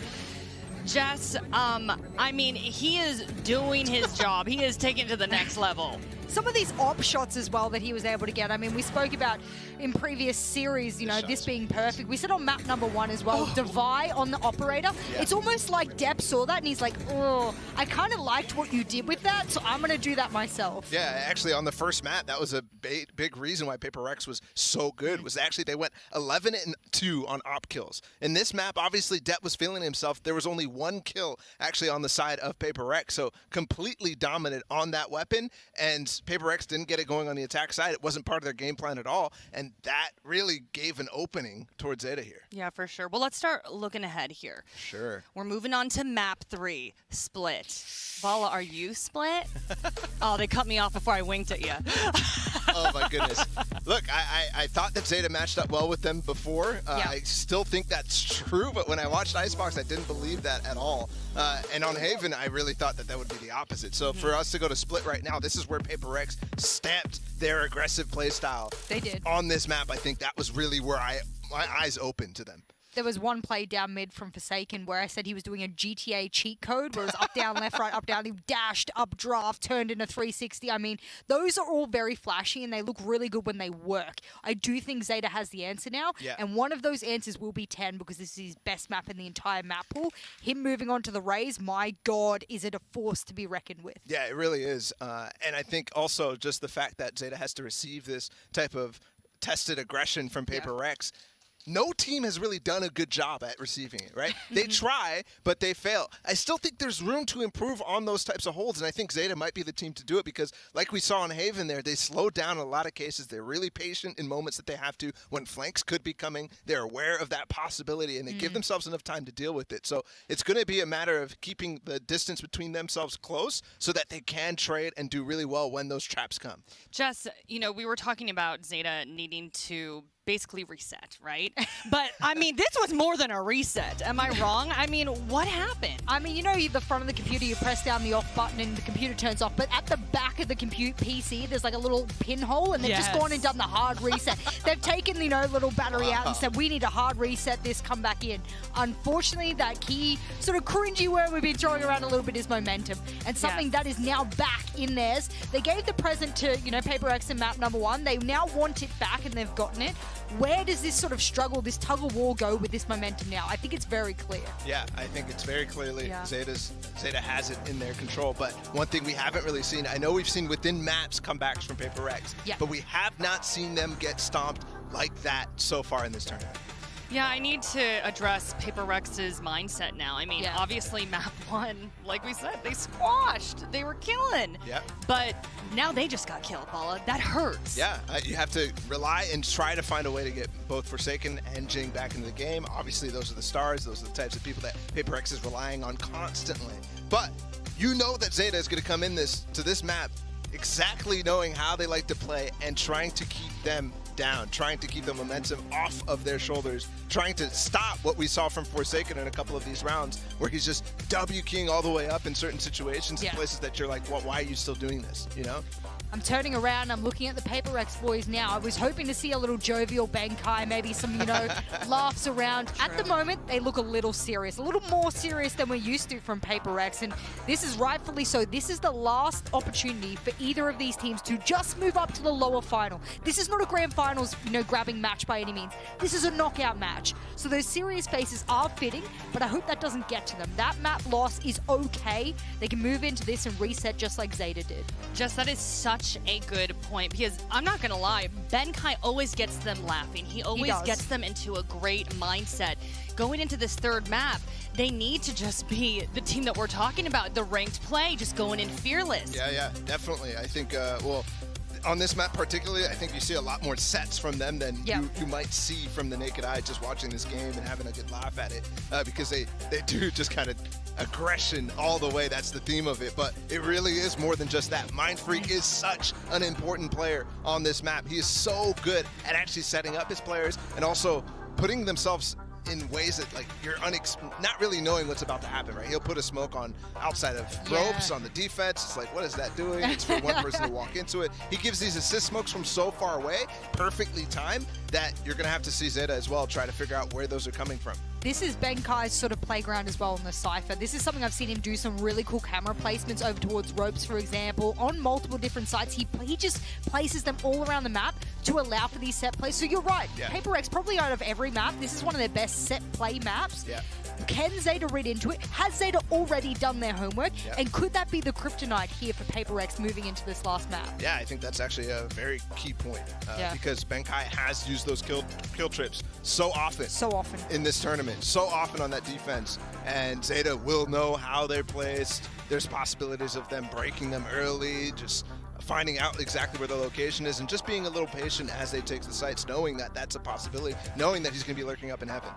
And Jess, I feel like we've repeatedly talked about how the play styles for these two teams are so different. So on Split, who do you think is going to pull through? It's funny, out of all of the stylistic differences between these two teams, this is one of the maps where it almost meets. It almost overlaps. And that's an opportunity for 10 now to take that and go, we're changing up the pace. And that is where he comes in. Speaking of, this is where we lock down him on the race. That's right. We are moving into our Prime Gaming Agent Select.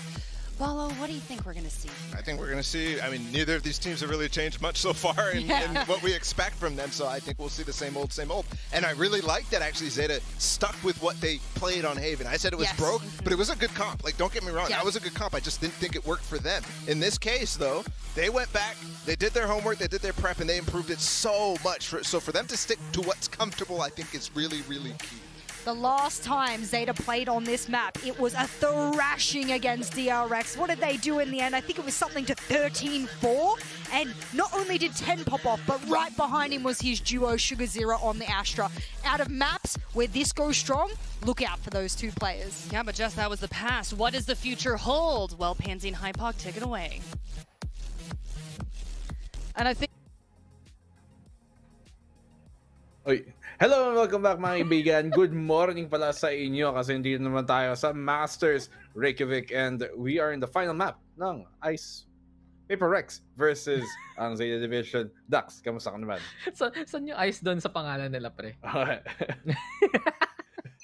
Pero syempre, 6 o'clock na! Meaning nun, gising-gising muna para sa atin. Tulog-tulog rin. Pero mukhang tulog kanina Paper Rex sa Haven. Ito na, Zeta Division though. Looking to seal the deal here. 1-1 scoreline. Paper Rex, same thing. Battle for the Kings of APAC, Kings of Asia. And diretso dito si Forsaken. Pero ginugulo kagad. Forsaken would find out the Crow. Depth would find out the Jing in response. At sige, double duelist ka. Magiging galawan dito ng Paper Rex. Pero ito na naman tayo. Yung Astra ni Sugar Zero. Magiging store but double control sa kanila. Forsaken though would find out the 10 as well. And PRX already over at A site. Pabilisan kagad sa Paper Rex. Mapaparitik kagad ang Zeta Division.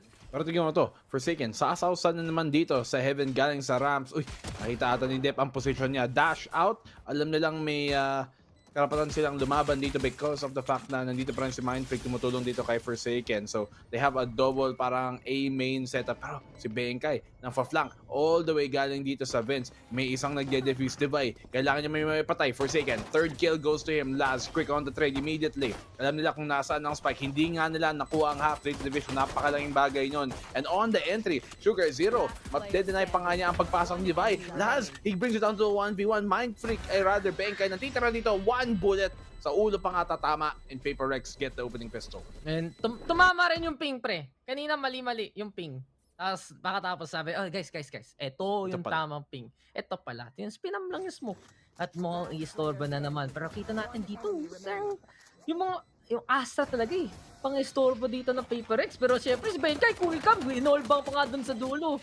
But this is gonna be a big important factor. Ako talaga, parang pakatapos lang nung pinag-usapan natin dati, yung series, ito yung naisip ko eh. Itong Astra talaga ni Sugar Zero, that's gonna bother Paper Rex a lot. And right now, sige, magiging malaking bagay, pero nagpapos si Forsaken, so okay lang, walang pake-pake. Boombot rin, nandyan lang. Forsaken with the takedown. Might need a heal from the Pi. Pre, pa-heal naman muna dyan bago ako mag-entry. Nauna na nga si Jing eh. Sama-sama na tayo. Punta na naman ng A-side. Rams control though, looking very, very dangerous right now. The side ng Z Division kasi pipik pa nga nila itong matapang na backline na ni Mindfreak at ni Benkay. Forsaken daw looking to check it out. Jing with the takedown out to 1. Ito na, Jing with 2. Looking for a third. Mindfreak with the take, gets taken down himself. Jing with a 3. Forsaken ang kulit mo. Nag-shorty ka pa. Naka-quad kill naman si Jing kaya okay lang. 2-0 para sa Paper Rex. Kala ko ay na yung shorty. Shoddy.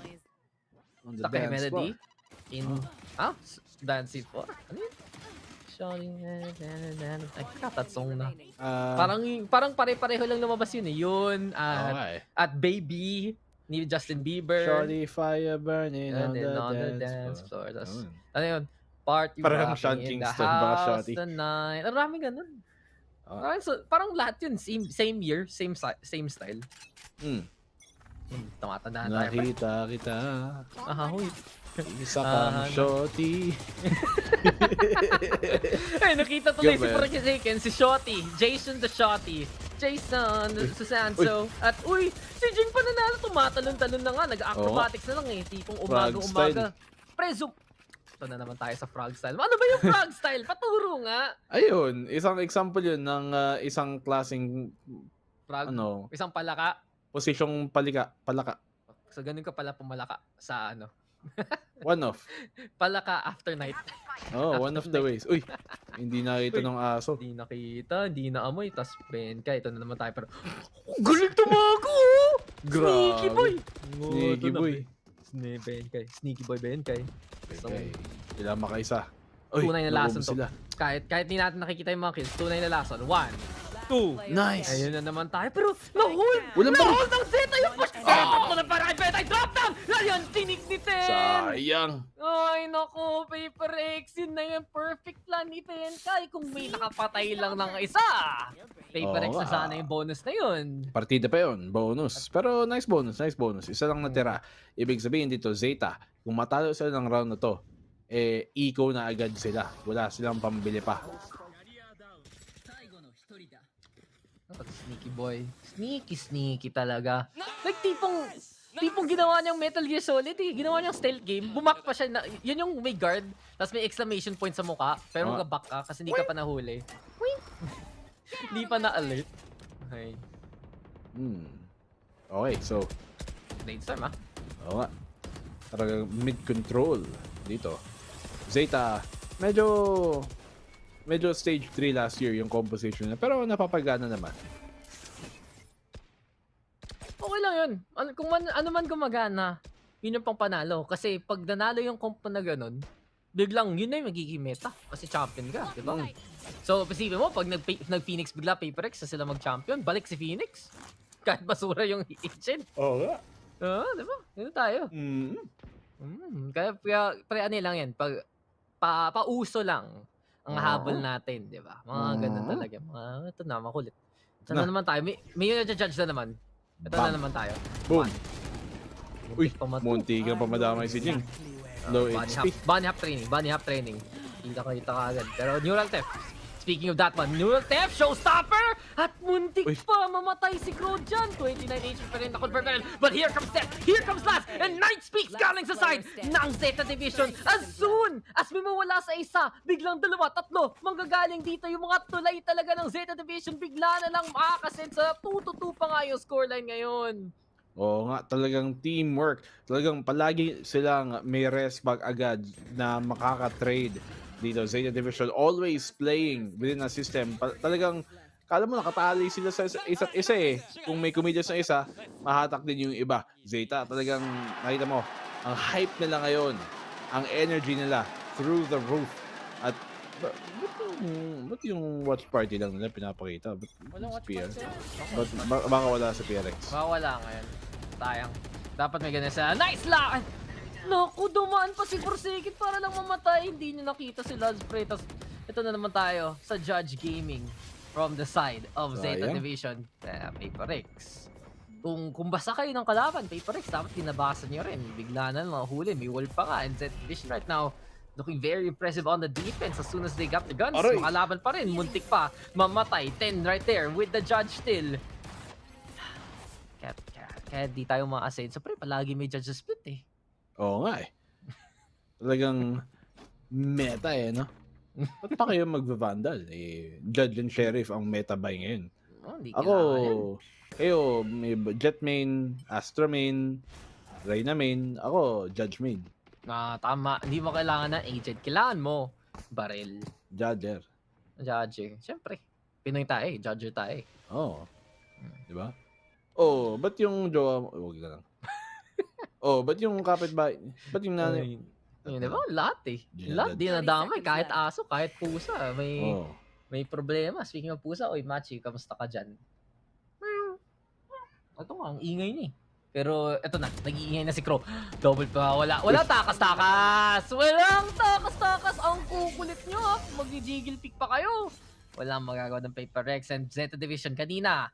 The last 2 rounds yung panalo nila, isang person na natitira ngayon. Flawless pa nga para 3 round streak.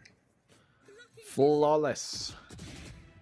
Grabe, masama daw yun. Sabi ng dentista, mag-floss ka. Huwag ka mag-flossless. Flossless? Oo. Hindi tama yun. Sobrang huling-huli dito ng trap nila. Ang nag-iisang star. Simpleng higop lang. Walang nagawa ang PaperX. On the push attacking side na naman sila. Continuing on. Rather kamo. Dito sa may mid control na naman ang kanilang habol. Pero Zeta have been doing a very good job of keeping them at bay. Talagang pinakapahirapan ang mid control take ng PaperX ulit. Well, para sa PaperX, paano nga magiging galawan nila dito? Baka mapapa-slow play pa nga sila. Dahil lang sa mga pinagagawa dito ng Zeta Division.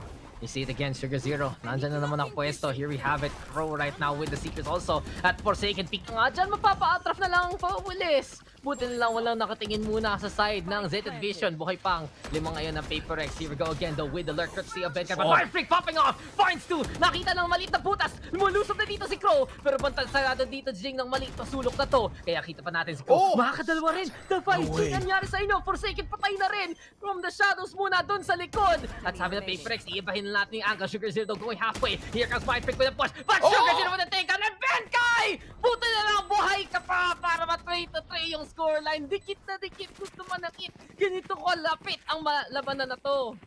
Kala ko yung sunod na bala, mamamatay na ata si Benkai dun eh. Kung nakaputok-putok lang isa o dalawa, tingin ko ulo na yun eh. Buti na lang si Boss Ben. Grabe naman yung lineup nun. Saktong pagkabasag ng wall na linya na agad. Pero at the end, Benkai and PaperX barely scrape by with round na medyo nakakatakot pa din. Zeta, kala ko nga sa kanila na yun. Pero sige, PaperX, sugod pa din. Sugod dito sa may ramps. Kaso naka-judge lang siya. Malayuan ang hirap maka-challenge. Buti lang may smoke. Nicely placed here. Galing kay PaperX. And Mind Freak, Laz catches Jing off guard. At ayun na nga, shutting the judge down. Forsaken, isang trade na nga naman. Pero 4v4 pa din. Talaga natin, diba? Para sa side ng PaperX. Pitas muna ang gaming at mukhang mapapaigo na tayo. Muntik pa nga mahuli si Cropper. Hindi naka-set up yung slow urban time. And for Zen Division, takas lang ng takas. Here we go again though with the rotations. And rest muna. Jing, di pa tayo tapos. Isa pa. Let's go. A side though, defended only by 10 mismo. We also have Crow over at the city side. Makakatulong na rin si Sugar Zero. Pero delikado pa rin to para sa side na ang Paper X kung mali yung pag-drop down nila kasi ito na naman tayo crossfire gameplay but then with a nice catch onto the Vi. Sinalo, if you fall I will catch you, I'll be here time after time, sabi ni Ten. Yun na to nga yung Painless pero si Jing naman yung nag-judge ngayon, huli si Dep pero Ten on site and ready to go. 2v1 Benkay, muntik ka pa mahuli dyan pero blast pack muna at ay nako, naubusan ng blast pack pre. Di makakapunta yan sa spike mismo. Buti na lang, pangit yung blast pack. Wala mali yung angle ngayon eh. Dapat kasi nagdadala ka protractor dyan sa stage. Measure mo muna. Oo, kaso naghiwalay sila. Parang kayo lang ng ex nyo. 10 seconds left. Split up. Ang sakit mo talaga magsalita pre. Split up nga sa split up. Ito na si Ten. Huy, nahuli ni Jing. And for PRX, 4-3. Okay, nauna na dito PRX Oo nga eh. Nakakabawi naman Zeta, who are this time put on an eco state. So, taga-tipid. Mumulube. Kaya,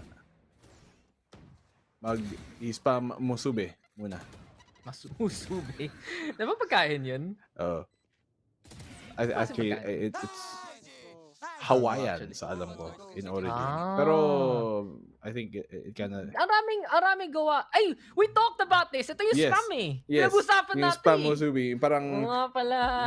Hawaiian interpretation of a Japanese thing. Oo, diba? Kasi di naman daw mahuli ng isda. Kinuha na lang yung kanong spam. Sabi, okay na, sushi na yun. Uy, balansa din to. Okay na, pwede na yun, diba? Maalat din to. Maalat na. Pero, naging uso, diba? Sa Japan, sa Korea, naging big thing. Diba? May ibang spam sa mga Asian countries na mas iba yung alat, di ba? Compared to the one in the States. Pag kinumpare mo, kunyari yung parang American spam, tapos yung Korean spam, malaki yung pinagkaiba. Dude, meron nga yung spam mobile eh. May mga spam restaurant. Nakita ko sa Iki no, sa beses, lahat may spam. Talaga? Kulang na lang yung ice cream mismo, may spam eh. Alam mo kasi, miski sa ating mga Pinoy, ang mga Hawaiian talagang mahilig din sila sa spam. Dude, I just want spam lang. Papaluto mo spam. Oo nga eh. Parang gusto mo magluto ng spam eh. Pero kung budget, edi maling na lang. Eto na. Lantern Eto na. Yeah. May spam pa ba sa baba? Tina-message ko talaga to Hindi ako tokis pre. Kung mayroon din kayong biglang kutsara tinidor, meaning na may spam na ako. Sana all. Let's go. Gusto mo Padalan kita. Tulog na ako pagdasa ito pre. Ay, tara bro, breaky muna. Tapos gisingin natin si Ray, diba? Oo nga. Si Azurai kaya. Si Azurai rin, diba? Breaky. Mga breakers. Wala na eh. Hindi ka na south eh. Central ka na eh. Oo nga eh. Wala nang taga-south sa atin sa VCT. Lahat tayong mga city boys, city girls. Mga northerners. Oo nga eh. Actually, you're literally at the, the Hate in a way, no? Mandar? Yeah, but you're by the river eh. Oo nga, totoo. Oo nga, diba? Okay, pinag-unap. Hindi, ang totoong kalahati. Makati. Makati. Close enough. Ito yun eh. Nag-usapan natin real name mo kanina ngayon. Pinag-uusapan natin sa bahay mo. Okay rin eh. Tagadok sa umaga. Pero Paper X, ito na. Gising-gising ka para sa kanila. Showstopper ng Gagijing. Huli si Cropper na naman yung judge na makulit. Mind freak. Na biktima dito. Patay na naman. Jing daw with the push. Here we go with the wall. Benkay daw with the takedown. Depth. Basang-basa ngayon ni Jing. At sabi niya, pre, ako lang yung gumagawa niyan. Huwag kayo makisama. Shotgun gang. Na Sugar Zero at Kilas. Pero Benkay, kanina ka pa. Alam mo to si Benkay. Kitang-kita natin. Gusto niya mataas ang tingin sa sarili, pre. Kasi galing sa taas, tingin pa baba. 5-3 na to para sa Paper X. Laz, ginasgaz. Galing sa itaas. 5-3. Paper X bumabawi. At Zeta. See you later. Hasta la vista, baby. Si paring Arnold yun. Si tropang R. Oy, Nold. Si tropang Nold. Oy, Nold. Si Nold. Kailangan ba siya shortcut yung Arnold? si Kuya Brad. Kuya Brad. Uy. Pare Chong. Ay, naku, delikado to. Jing. Ingat ka dyan. Naku, na-spam pa nga. Wala talaga. Hindi ka makakatakas sa spam ng Zeta. Alam nila yan eh. Basang-basa ng Zeta Division paano mag-spam dito sa split. Kasi nga musubi nga, diba? At mukhang napasubo na nga si Forsaken dyan sa Vandal ni Sugar Zero. Huwag natin isipin na iba yan. Jingo already healed on up. Any Trailblazer pahabol. Ito na naman tayo. Paper Rex forced to adjust kanina. Gusto nila mag-hard entry. Ngayon, play for picks. Mabagal na galawan. Yung medyo mas mabagal na playstyle, yun yung talagang style that Paper Rex aren't necessarily the most well-known for. Capable naman sila. Mga rounds sa nanalo naman sila na mas slow play. Kaya tulad ng round na to, na mananalo sila. Pero madami ding beses na talagang kung hindi sila nakakasagasa ng kalaban, and nagbe-breakdown talaga ang execute nila. So, that's what they have to go for here. If makaisa si Sugar Zero, I don't think you're winning this round. Pero tingnan natin, ang chances bumababa kada segundo na dumadaan. Mind Freak, nakakadalawa. Napakalaking bagay yon. But Defy, he's gonna be able to find Sugar Zero. 2v3 na ngayon. May heal pa nga si Mind Freak dito. It's going to be all up to Crow and 10 para hindi sila mahuli dito at malamangan pa. Ay, yung Seekers na bigla lang napaka-debut! Nag-break pa nga si Crow. Ang ganda ng timing nun ni Crow. Pero 10, showstopper sa mukha. Ano na gagawin mo? Wala! Mind Freak to. Magagaling dito sa taas. Nice pop flash. To force him to cover. Pero yung bagal mo gumala, Mind Freak. Yung tuloy. Knife out talon. Yung ibon lumipad. Tumalis sa hangin. Apoy na paligig. Ako nga napa-flash eh. At 4-5. Gandang timing yun ni Crow. Malas si Mind Freak, pre. Oo nga. Sobrang bad timing. Malas talaga. This has been happening ever since Haven sa totoo. Sa yung mga timing na hindi gumagana dito sa Paper Rex. Oh, Seeker. Pansin, uy, meron sa likod. Binaril kasi ni nitong si Mind Freak eh. Kung si Sky na lang binaril niya, baka ano pa nangyari. Pero, sige. Yung sabi ko lang, kung ako yun, talo pa din. Shoutout sa Seekers natin. Shoutout sa Repolyo Gang. Oo nga. Oh, diba? Ako, masaya ako sa petlay kasi kanina, libre yung petlay ko. Salamat. Sino nang libre ng petlay? Sa Robinson's Reward. Oh, wait. Okay tayo dyan. Libreng 50 petlay ko, di ba? Oh, buti ka pa. Pang chapsuy na. Nakalibre pa ng pechay. Ito, mga libreng pitas lang para sa Paper Rex. Yun yung habol niya ngayon. Zeta Division. Equal. Pre, ito naman sila. Hindi lang isa, kundi dalawa. Ang judge na naman. Hawak-hawak dito ng Zeta Division. Uy! Lampasan. Oy, tinangke. Fireworks Fiesta. Bigla na lang yung tipong mapapanood ka sa festival. Pero Jing, bigla lang sinira yung romance. Forsaken, nagdala pa nga ng kakaibang baril. Operator na to. Sabi na, lapit-lapit pa. Wala, hindi na kailangan yun. Social distancing, totoo pa yun. Kailangan baka mag-surge eh. At Paper Rex, A-site na naman para sa kanila. 3v5. Pero delikado na to kasi kung judge nga gagamitin mo, tas may op sa kabila, mahirap mag-take ng angle ngayon. Sabi ng Zeta, malapitan. Sabi ni Forsaken, hindi, malayuan tayo. Ganon ang rules of engagement. Ulti dito ni Mind Freak para makahanap ng konting info, para makakuha ng mas okay na posisyon. And on the flank, Sugar Zero, great kill. Last good find dito kay Mind Freak. Huling-huli. 2v3 defuse. Ini-stick na ngayon. Kaso nakita yung baril. Sugar Zero nangyari. Forsaken 1v4! He gets it! 4K! Pupunta ka dito kay Forsaken. And he shall never be shaken. Forsaken yan, pre! Baka Jason yan! Baka lang. Nag-iinit siya ngayon, pre. Ikaw. Ang init ng bata natin. Kahit hindi Pinoy, sasabihin ko Pinoy pride na lang. Okay na lang. Nga. Kala ko panalo dito, Zeta. Kasi ito na naman, si Sugar Zero talaga yung pinaka panira ng plano ng Paper Rex. Ang laking abala.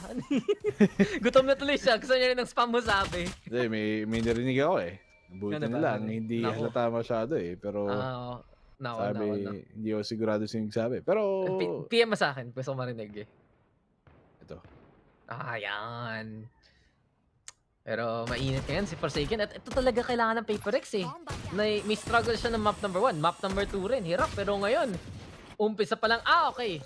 Sheesh man, yun. Okay lang yun. Safe for broadcast pero para sa side ng PaperX, hindi na safe si Jing kasi patay na kagad siya. This gives a gun to 10 and we know how much he can pop off if need be. Forsaken though. Flick, left, right. Tingin na lang sa baba, biglang binaril.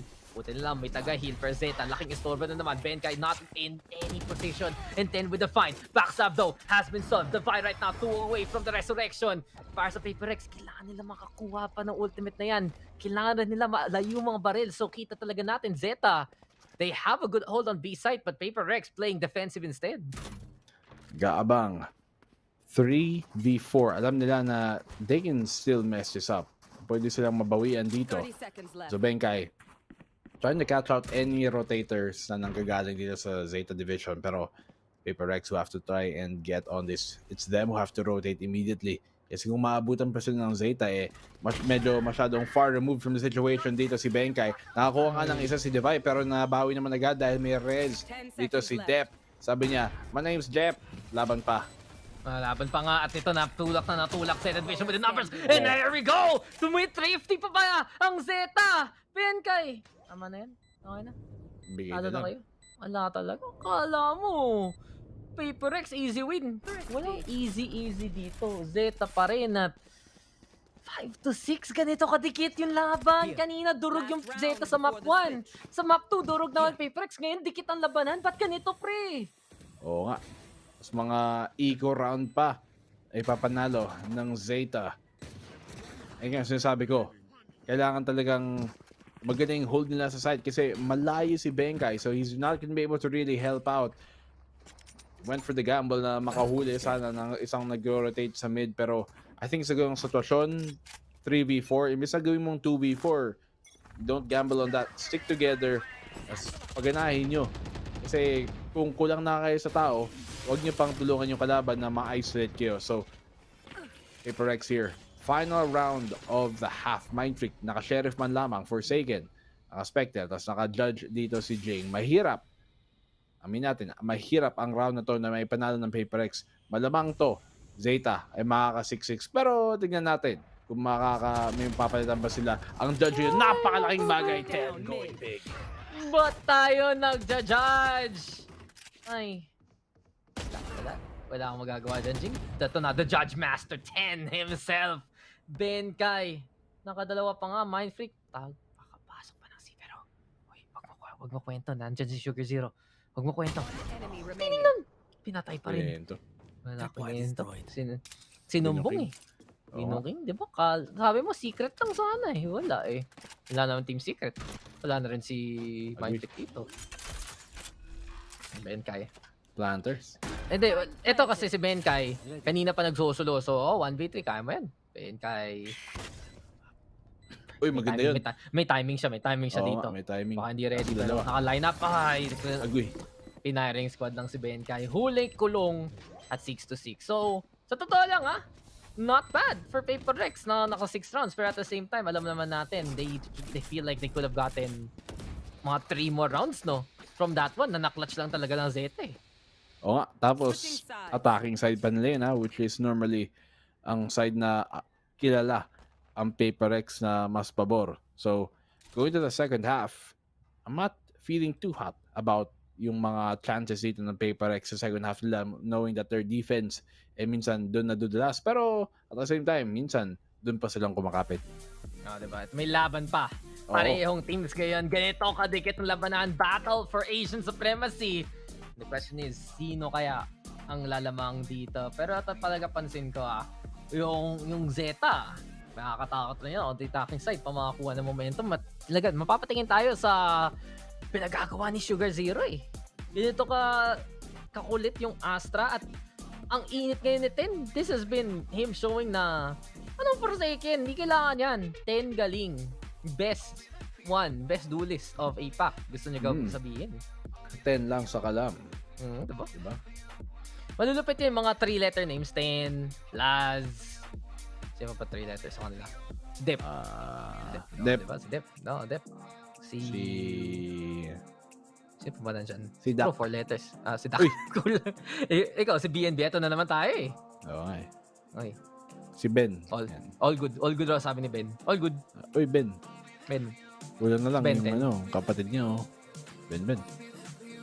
Ako nga no. Ben. Isipin mo, magkaka-concert Paper Rex, kakanta ng ano, ng Katang Isip. Alam mo, balita ko yung Ben and Ben. Oh, di yun totoo. Oo nga, hindi yun totoo. Yun lang sagot ko. Hindi yun totoo. Gawa-gawa lang yun eh. CGI lang yun. Ano tungkol sa Ben and Ben? Mahaba yung buhok. Saan? Sa ulo. Alin? Wala pa rin. Hindi ka makakatakas sa line of questioning na to. Yung may priority sa pagdidesisyon. Alin? Alin pa din. Yung nakakatulong sa bawat araw-araw. Alin? Yung mapapa-inlove ang misis mo. Alin? Yung pag matigas ulo, binabatukan. Alin? Walang tumulong? Walang tumulong. Wala pa rin nag-iba. At walang tulungan dito. Ganun talaga. 6-6. Tama na. Malala na. Palala ng palala eh. Kulang lang. Sabihin ko yung favorite letters natin eh. Starts with the letter T and let's go into the T side para sa side ng Zeta Division, di ba? No, di ba? T side, pre. Alam mo, kinuha ko yun sa favorite game mo.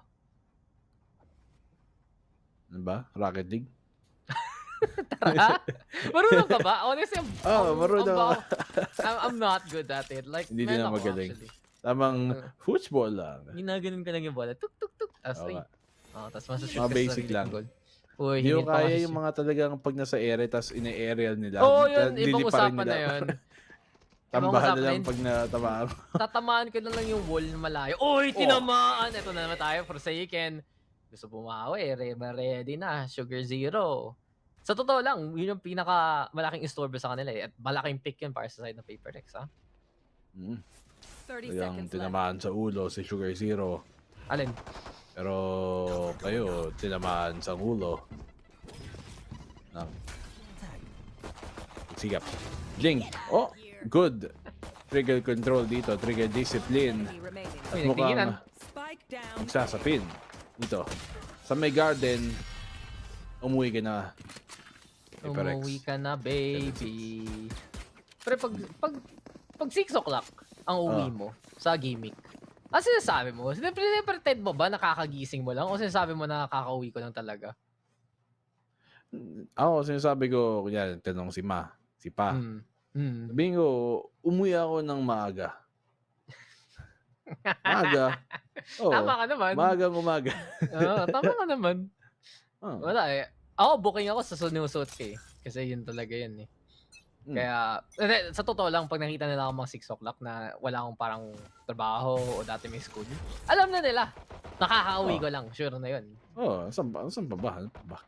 Diba? Alam, syempre. Pero, ito na tayo ulit. Alam na natin na gagawin ng Paper Rex. Hold tong mid na to at babarilin kung sino man dadaan. 10 patay. Jing is also there. Here we go with the paranoia. Pero malapitan na okay lang kahit pa-blind siya kasi nakapatay na rin siya ng dalawa na kanong kabilis. Ito, si Crow tambay sa Gedli. And na si Crow, 9. Ba't may 9 pangalan niya? Patay pa rin siya. Sugar Zero. Ano? May 9 si Crow, tapos 0 si Sugar Zero. Diba? May numbers.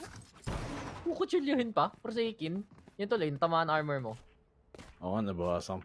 Kala ko makakatipid pa siya ng armor eh. 50 daw eh. Tipip.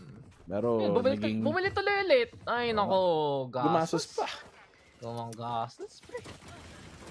Kung ako yan, di ako gagastos. Pero okay rin yung play na yun ni Jinx. Lumayo talaga siya dun sa dulo ng paranoia para siya yung mahuli. Smile pa si Davay, oh. Nice. Hey, Davay. Alam mo yung nakakakaba sa paranoia? Ano? Pangalan. Nga eh. Dapat kung gusto mo gawin mas scary yung paranoia, dapat may bumubulong sa'yo eh. Sa headphones. Pag natamaan ka. Tingin ko dapat pag may bagong Pinoy agent na naman, ang tawag ng flash, bulag. Ang tawag ng stun, gulat. Galub. Galub. Galub. Kahit bulag. Bulag at galub. Yun lang talaga eh. Talog. Tulog. Tulog. Ano mo, sino tulog na yun? Si ano? Si... Ang crush nyo kasama iba. Ang lala mo! Ba't ka ganito? Ba't ka nananakit umaga-umaga? Wala eh. Sabado eh. Bukas, pag mga Sunday, doon tayo, syempre, good vibes. Pero Sabado... Pero paano ko ikaw crush ko, bro? Oh! Ay! Mamaya na landian natin, pre, kasi ito si Jing. Biglang pinatay muna si Ten. Cyber Kids, mga bata. Don't backstab lang! Naghintay lang dito! Pero biglang nag-change ng gun. Sabi niya, gagamitin ko dito. Ito, Spectre, ito, rifle. Hindi pala abot. Hindi talaga. At naipit pa nga dito. Zeta Vision yung spike nandun lang sa kabila. Timing dito para kay Divide. Poison Cloud. Ito na rin para makatakas. Ginamit yung smoke para lang makagalaw. 3v3 at high ground na naman galing kay Benkai. At lumulusog na dito Zeta ng mabagalan. Sama-sama, single file, Ito talaga para sa Japan. Ito maganda sa Japan eh. Nakikinig sila pag single file. Stand on the right, walk on the left. Hindi naman ginagawa sa Pinas yun. Pero ito na, yung wall nandyan na rin. Si Crow makakaplant pa rin. At Paper X nga, papapunta sa post-plant scenario. Shots come from there pero hindi na matamaan. Siya pa nga ang natag dito. Bababa na ang Paper X Divider on the other side. Siya pa nga yung may rifle ngayon. But definitely take down onto one. Benkai though with the swing and the trade. Here comes my streak though. Laz is right there. And here we go again. All up to Benkai. Pero nabusan ng bala, nabusan ng buhay. At Zeta pa rin ang mananalo dito. Nice bonus again for Paper X. Pero nakita na natin to kanina eh. Isa lang kailangan ng Zeta. I wonder what was yung idea talaga ni Dep nung nilapag niya yung barrier or yung wall. Kasi parang after nun, medyo nahirapan pa nga sila makapasok kung sa ganda naman ng blast pack. Kala ko, lalanding pa sa rafters eh. Pero talagang umiikot ng 2-3 kanto para lang umabot doon sa isang talon. Kaya, The Division, feeling good about that one, pero good bonus pa rin yun sa Paper X. Isa lang natira. So, the fact na 4 ang napatay nila, worth it na. Parang sinabi mo na yung kanina Hindi. Huwag mo i-reveal ang script. Kinapi-paste lang eh. Pre, kung ako mga ng homework, so, syempre sa okay dating homework mo homework naman din. Homework mo naman yun eh, okay lang. Pero alam mo gawa-gawa nung academic eh, self-plagiarism. Kinukopy mo sarili, ano yun? Bakit may ganun? Ay, ikaw gumawa na pala. Wala Yes? silang pera. Tamo, after winning that round, Zeta, pulub eh. Kaya nga, diba? Kaya this time, pero naikot na ng Paper X eh. Hindi pa ako ganun ka-sure eh. Mukha ba akong sure? Wala eh. Kasi nga pa, Forsaken ako off. Kung mapatay siya ni Sugar Zero, iiyak na lang si Forsaken. Uy, muntik na yun. Pero nice reflex. Shoutout nga pala sa ating minamahal na fellow caster na si Taylor. In vacation mode ngayon. At guys, kung hinanap si Taylor, Stage 2, syempre, ang pagbabalik ng Tayville at iba pa sa Filipino broadcast. Taga na lang kami. Tayo mga seat warmers, Sub lang. Nico. Sub lang. Mga bench warmer. Para pagbalik talaga ng Filipino broadcast ng VCTPH, warmed up pa din. Diba? Mainit-init ang usapan ng Tayville at iba pa. At ito na, yung pinches nilanganin yun. Muntik pa, madamay sila. Pero Jing, nandun sa may screens. Mind Victim, namakbot. Nice angle para kay Jing. Zeta Division, di makalapit pero may tayong showstopper. Happy New Year. Forsake, dinikit lang yung barrel kay Dip. Wala ka na magagawa. At bounce, baby, bounce back to me. Sabi ni Jing, 3 kills, 7-9. Paper X, lumalayo pa. Ano mo, Dax? Kahit, syempre, medyo may mga quip side, may mga sinasabi tungkol sa Zeta, kung sino mang kalaban ng Paper X. Talagang, especially dito sa matchup na to, it's talagang medyo masakit din makita na kung sino man matalo dito, kahit Zeta, kahit Paper X. Kasi itong dalawang team na talagang cheer on natin Bone Tournament. Yung mga dalawang team taga APAC. Pero, syempre, yung talagang legit na APAC taga SCA, yung Paper X. So, dun tayo. Pero, Zeta Division, sobrang sobrang likable na team, sobrang humble, at sobrang daming na ipapatunayan dito na wala talagang nakaka-expect sa ganitong quality ng laro nila. And even with Paper X, winning yung huling round na yun, napatime out pa din sila. Wala ayaw nila mag-meltdown ngayon Shoutout kay Boss Alex Uy, nandito na yung mga coaches! Diba, nasa likod na ngayon, di natatakbo ng 5 million miles You know I'd walk 1,000 miles if I could just see you sa stage. Galing. Ayun, sumakto yung tulog ng music. Diba? All part of the plan. Oo nga, nasa script. Kamado pa rin Alam mo guys, talagang itong Masters, itong event na to, ginawa talaga to para sa Filipino broadcast. Para sa hindi, wala pa. Not for anything, pero for something. Not for anything, for something. Ay, no. Ito talaga yun. Deserve. Kung sino man manalo, deserve na deserve. Oy, okay to, deserve. Okay tayo dyan. Sorry, may nakita ako sa ibang screen. Pero ito, nakita ko na si Sugar Zero ang nagsimula pa lang ng labanan. Goodbye kagad kay Mindfreak. Next time dito for Forsaken. Oh, Forsaken. Kailangan mag-ingat ka. Dashin para makapatay ng isa. Pero ready sa trade eh. Ready. Wala. Masyado. Hindi mo makakamikaze yung Zeta Pre. Sila yung momento nun. Oo nga. I can't believe I just agreed to that. Totoo naman.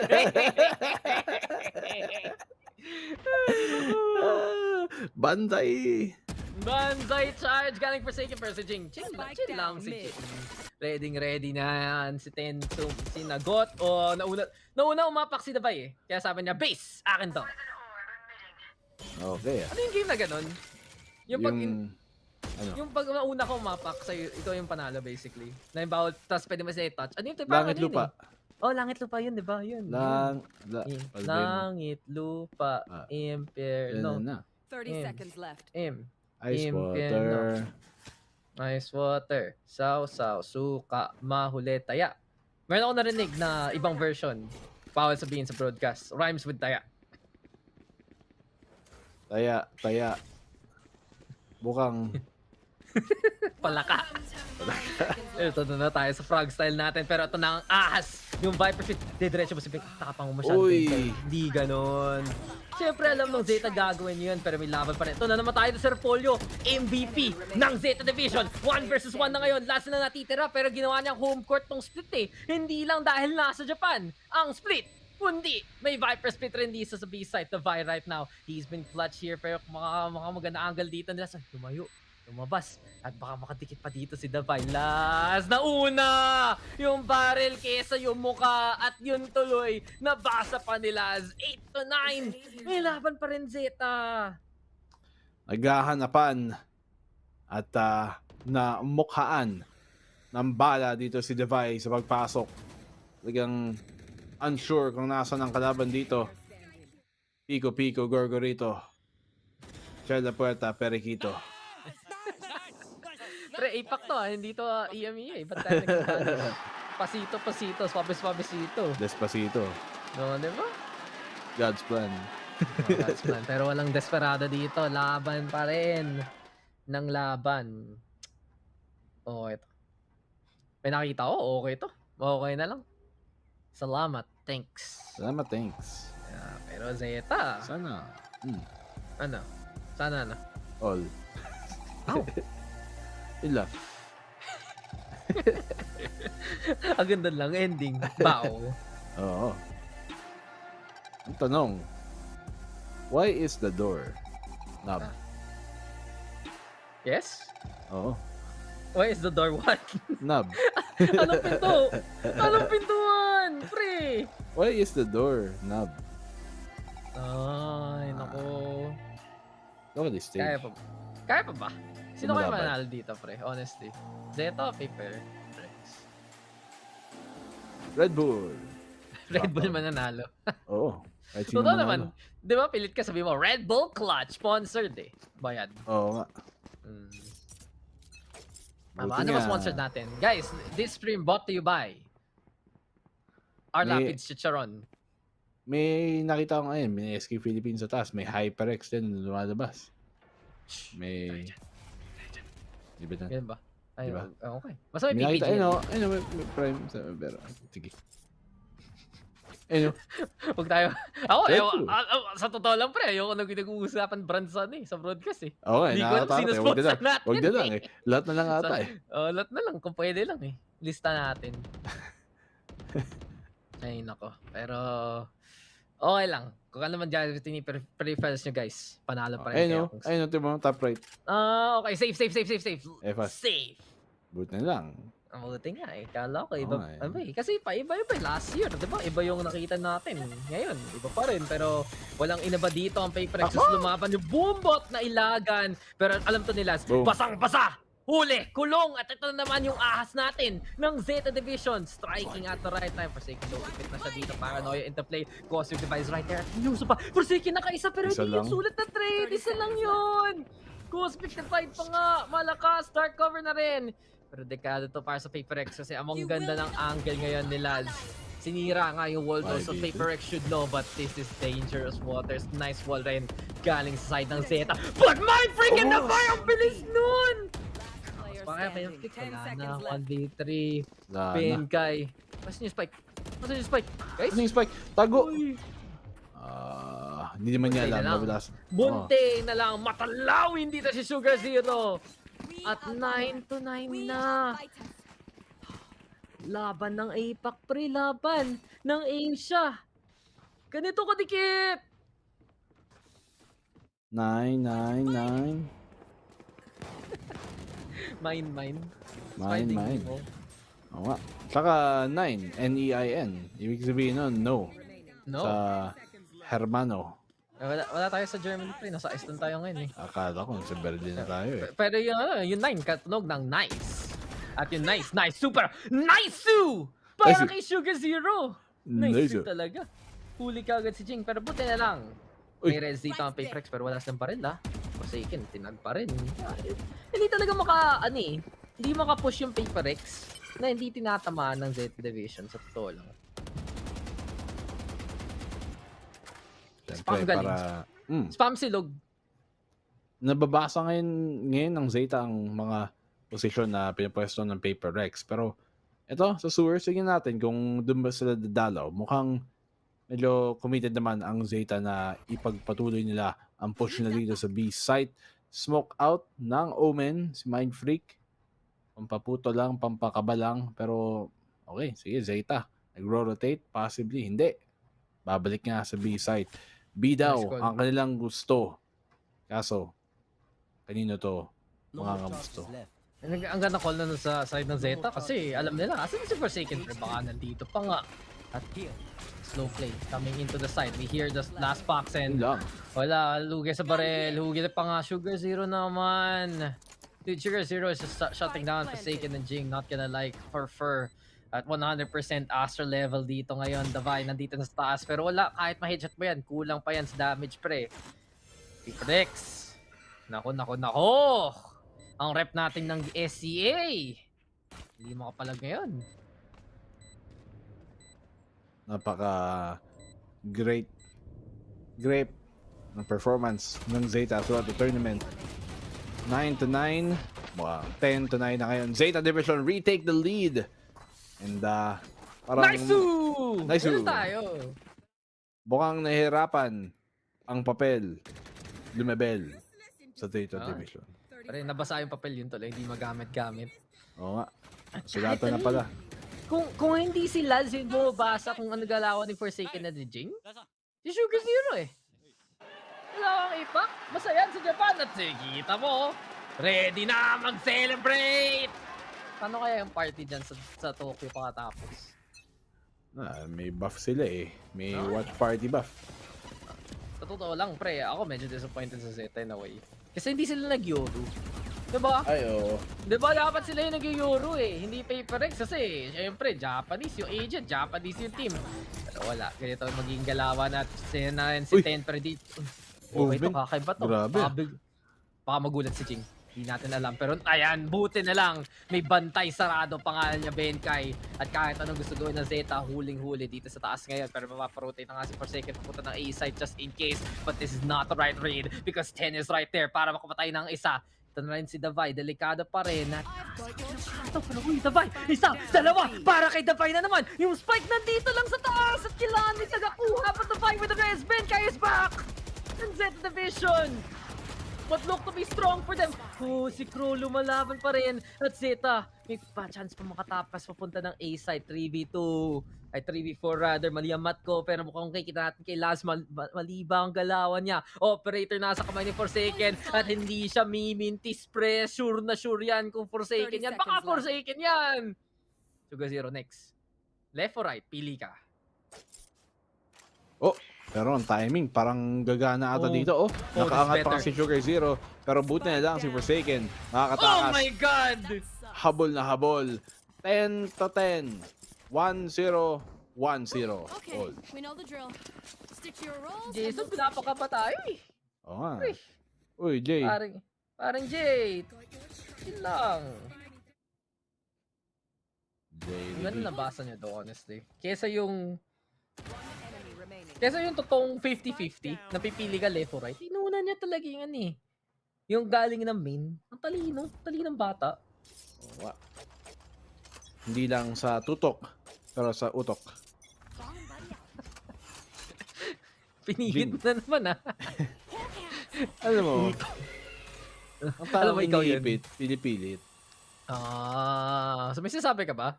May susumbong ba ako ngayon? Guys, clip nyo yun Tasin nyo. Alam nyo na lang kanino. Ang taong sinisingit. Ay. Huwag tayo doon. Pumipigit. Tama yun. Yun, mas Tama maniniwala. Alam mo, ako, sa totoo lang, mas maniniwala po na galing sa'yo yun. Kasi ikaw, ready Diba? Ready lumaban para sa pag-ibig. Diba? Ipaglabanan, diba? Diba? Totoo yun. Yun ang tunog black and blue, hindi yung isa. Yung isa, parang wise words ng ibang tao na hindi ako Pag nakakabuti. Ako! Mamaya na tayo pre, sorry kasi ito si Forsaken papalag pa rin, nakaka-dash on out. Pero ayun na yung gravity win. Oh, takas, great escape ni Forsaken. Kita pa natin itong pelikula na to. 30 HP and a dream. He still finds one more! And the blades are there! Galing kay Forsaken, 3v3 na to. Pero hindi to tama, Sugar Zero. Yes, please, coming down on your knees. Ito si Ben kahit sa divide. Pero si Ben galing na naman. At kahit kano ka pa, heroics dito ni Forsaken, kulang pa rin para sa Paper Rex. 11 na 10 sa Zeta. Sana ini-right click na lang yung Forsaken yung blades niya. Dahil low HP na siya. Kailangan niya ma-secure yung pitas agad at the very least. At the very least, go 1 for 1. Pero Zeta, there isn't much na Paper Rex have been doing here na may pigilan sila. Talagang lahat ng control na gusto nila makuha, nakukuha nila. At nakabawi nga na naman isa ang Zeta. 11 to 10. 1 round away from match point. 2 rounds away kamo from potentially securing the #1 spot dito sa puso natin pagdating sa APAC teams. No, wala pre. Kung sino man manalo dito, suportado ng buong APAC, ng buong A-shot. Buti na lang may smoke dyan. Kung hindi, Forsaken, patay ka na naman. So into the sewers we go. But Zeta, they're already ready for it. 10. Tamang peak ba to? Forsaken on the other side, but Forsaken should hit the drop on him and does get the takedown. Turns on the right now, has smoke for himself. Pero depth with the right spam, ipit ka na naman Forsaken. 8 bullets and 3 there's a push right now. And ipit na ipit, gusto manakit Crow with the takedown. Zeta with the right punish Oh, medyo nakakasakal. Medyo atat din actually. Check lang. Sige, dash out. Pero kill. Sige. Pressure. Ipit sa sewer. Walang tumulong. No foul, no harm done. You are divided. Ang lala nung pag-hold, ang lala nung pag-suffocate talaga. Feel ako nawawala ng hangin dito Oh, para talagang choke me airpods Wait, Papito. At mukhang biglang tinawag na ditong daddy dito si Sugar Zero. Kasi nakadalawa na naman siya. 3v2 na to. Kanina pa ditong si Sugar Zero and this Astra. Lahat na lang ginagawa niya. Taga-patay, taga-setup, at taga-panalo dito para sa side ng Zeta. Showstopper, walang pino at all. And Paper Rex, the collapse is real. Zeta Division! Match point! Japan! Ito na ba? Pag ito natalo, aminin ko, kasalanan ko. Medyo Junix ko Nung tweet ko yun kanina, alam ko nang may malas na mangyayari. Pero, sige, pagbigyan natin. Uy, si Taylor. Kung baka share pa ng picture sa JC. Shoutout sa'yo. Masaya ka. Sana, masaya ka. Ano ang sinasabi ng chat ngayon? Wala. Ganun wala. Ano yun namin naman? Diba, Region Supremacy, bawi-bawi. Tagal na panalo ng Zeta. Ito na. Siyempre, lahat tayo supportado sa mga Asian teams, pero this is it.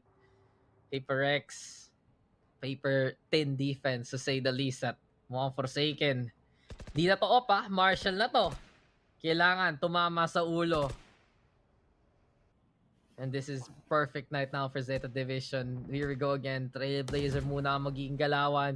10 right there to go for the shots, and Zeta Division. Papaniwala ka lang talaga yun sa totoo eh. Kahit isipin mo ano yung tama, gagawing mali ng Zeta Division. Sa totoo lang Grabe. Talagang yung pressure na yun, it will make teams make mistakes on Forsaken. Talagang gusto talagang sumausaw no? Kahit alam nilang kung nasaan siya, gusto talagang makahanap ng isa. Damage done, good dito kay Dep. Pero makakatakas naman siya. Same dito kay Jing. Buti na lang. Raise siya at may blast pack pang pantawid.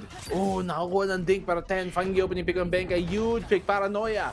Rightly connects. Divide. Great pick. Oh, na-drop pa nga dito ang spike. Nasa kanya ang Vandal. Pero nabagsak nga. Sugar Zero. Great find. Mind Freak.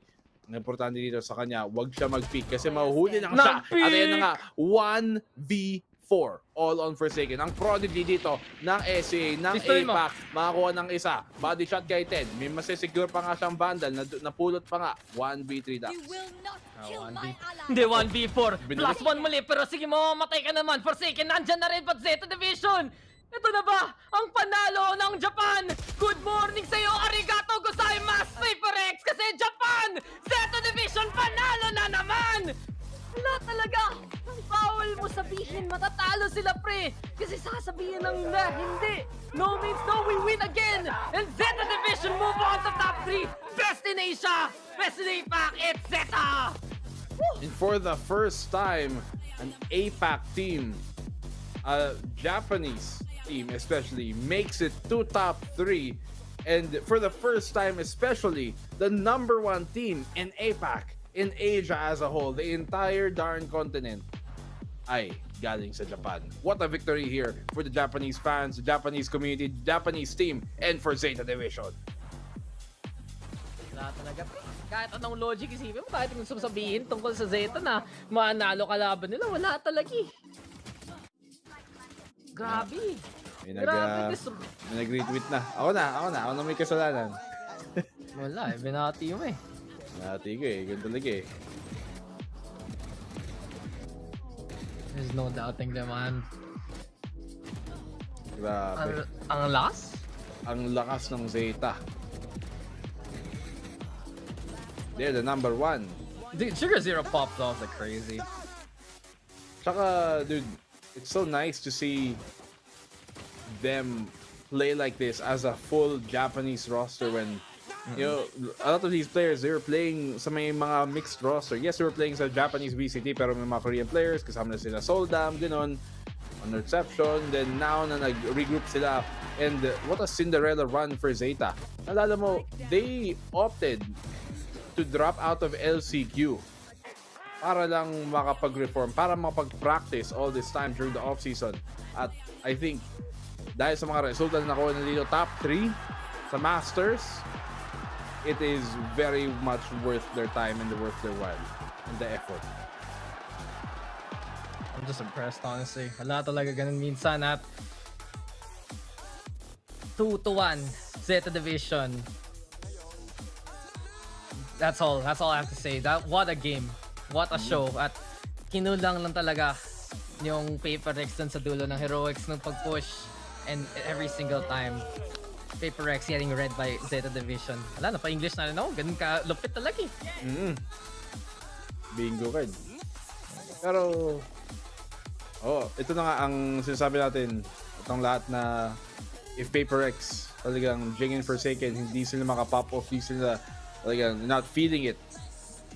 Mahirapan talaga sila, and I guess yung a few days na nakapagpahinga sila, lumamig na rin tuloy ang laro ng Paper X. Pero no excuses made. Zeta Division looking like one of the most spectacular teams that we've seen dito. Kakayanin ba nila ang Optic? Maybe, maybe not.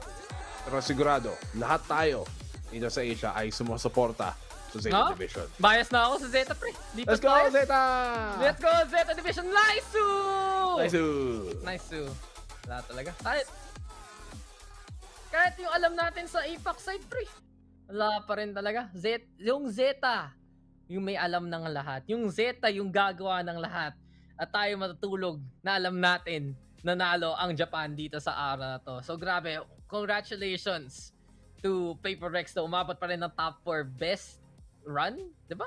Ng APAC team ever sa global stage. Pero syempre, even better talaga. Yung records na break dito ng Zeta Division, ginagawa nila from a scene na hirap sa international na tinatanong, ba't may slot pa ka sila? Well, top 3 na sila ngayon at mukhang wala na talagang nag-doubt sa kanila ngayon. Dito eh. Oh, nobody can take away ang achievement dito, ang accomplishment na naipatunayan dito ng Japanese scene, ng Zeta Division especially, and they are by far the best Japanese team na lumabas dun sa, well, obviously, sa Japan VCT. Ano pa bang team lalabas sa Japan VCT? Pero they're the best team na byproduct nga ng VCT program galing sa Japan. So, congratulations to ang Zeta Division at saka yung Japanese scene. Talagang they really came into this as, I think, the biggest underdogs out of all the 14, 16 teams na sumali dito, 20 teams almost na sumali dito. They were probably the biggest underdogs. So katulad ng sinabi natin, what a Cinderella run and what an amazing performance by both Zeta Division and Paper Rex, the two teams representing Asia. Pero sa ngayon, we're gonna have to close off the day with that dito sa aming mga casters. Ako si Black and Blue, kasama ko si Dax. We're gonna go to the panel after this break. So guys, don't go anywhere. Here's the panel after to close the show.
Japan and APAC never coming this far. One of these teams will make top 3 in Masters. Whose quest to get to the grand finals will continue, and whose fairy tale run will come to an end. Woo! Let's go, boys! Welcome to the show. The stage is already theirs. Paper Rex looking stunning on round 1. Paper Rex looking like the perfect storm today. 13-6.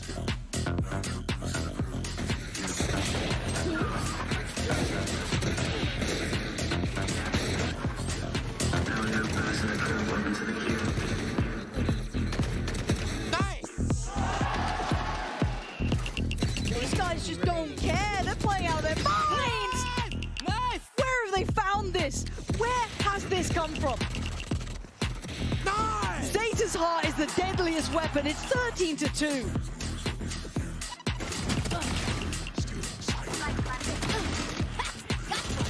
Nice. Let's go. Last player standing. One enemy. Nice. Spike down, Phoenix.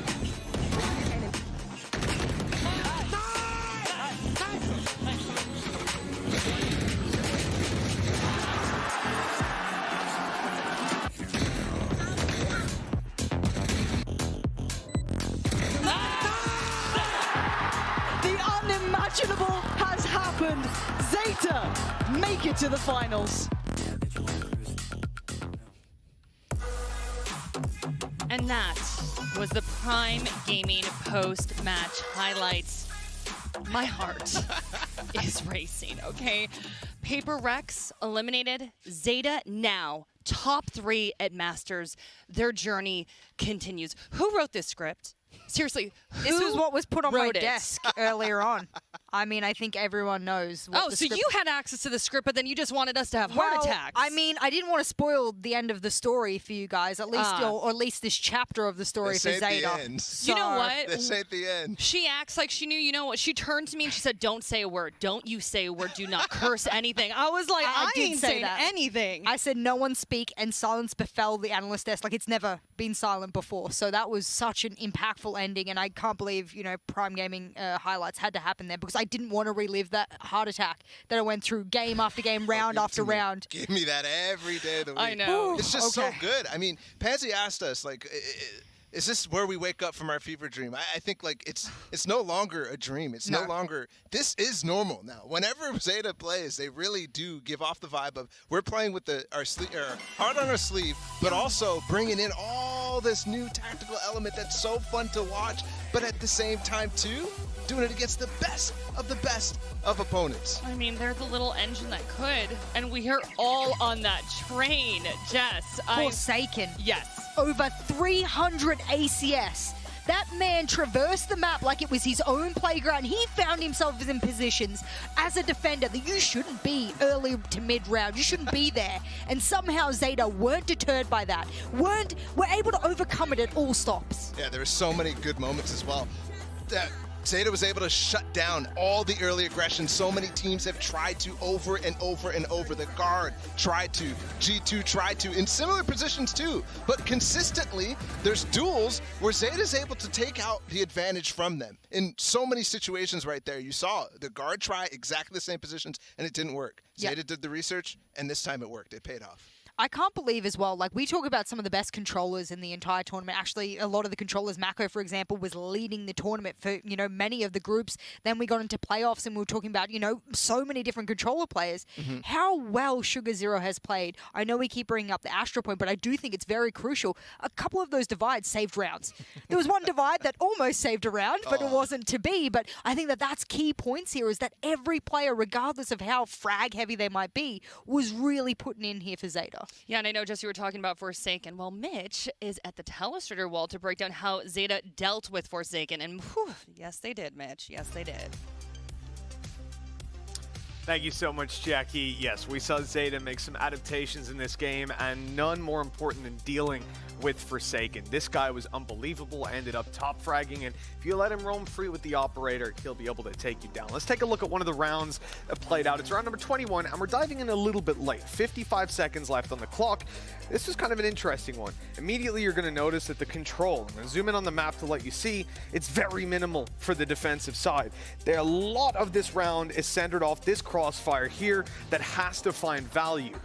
And it's interesting to see how Zeta approach dealing with this. Straight away, they know there could be an op posted on this corner, so you're going to have the round slowed down for a second while Crow sets up with a Trailblazer. He's going to put that through alongside the wall, the intention of this being that if there's an op there, he's going to have to run away, right? And he can't hold that angle anymore, can't take the fight. They're going to spot Jing up close, and as he breaks it, they actually kill him pretty much immediately, but the response from Forsaken is instantaneous. He comes through the wall, trades out his teammate, and has his dash online, so it's looking like it's going to be free, right?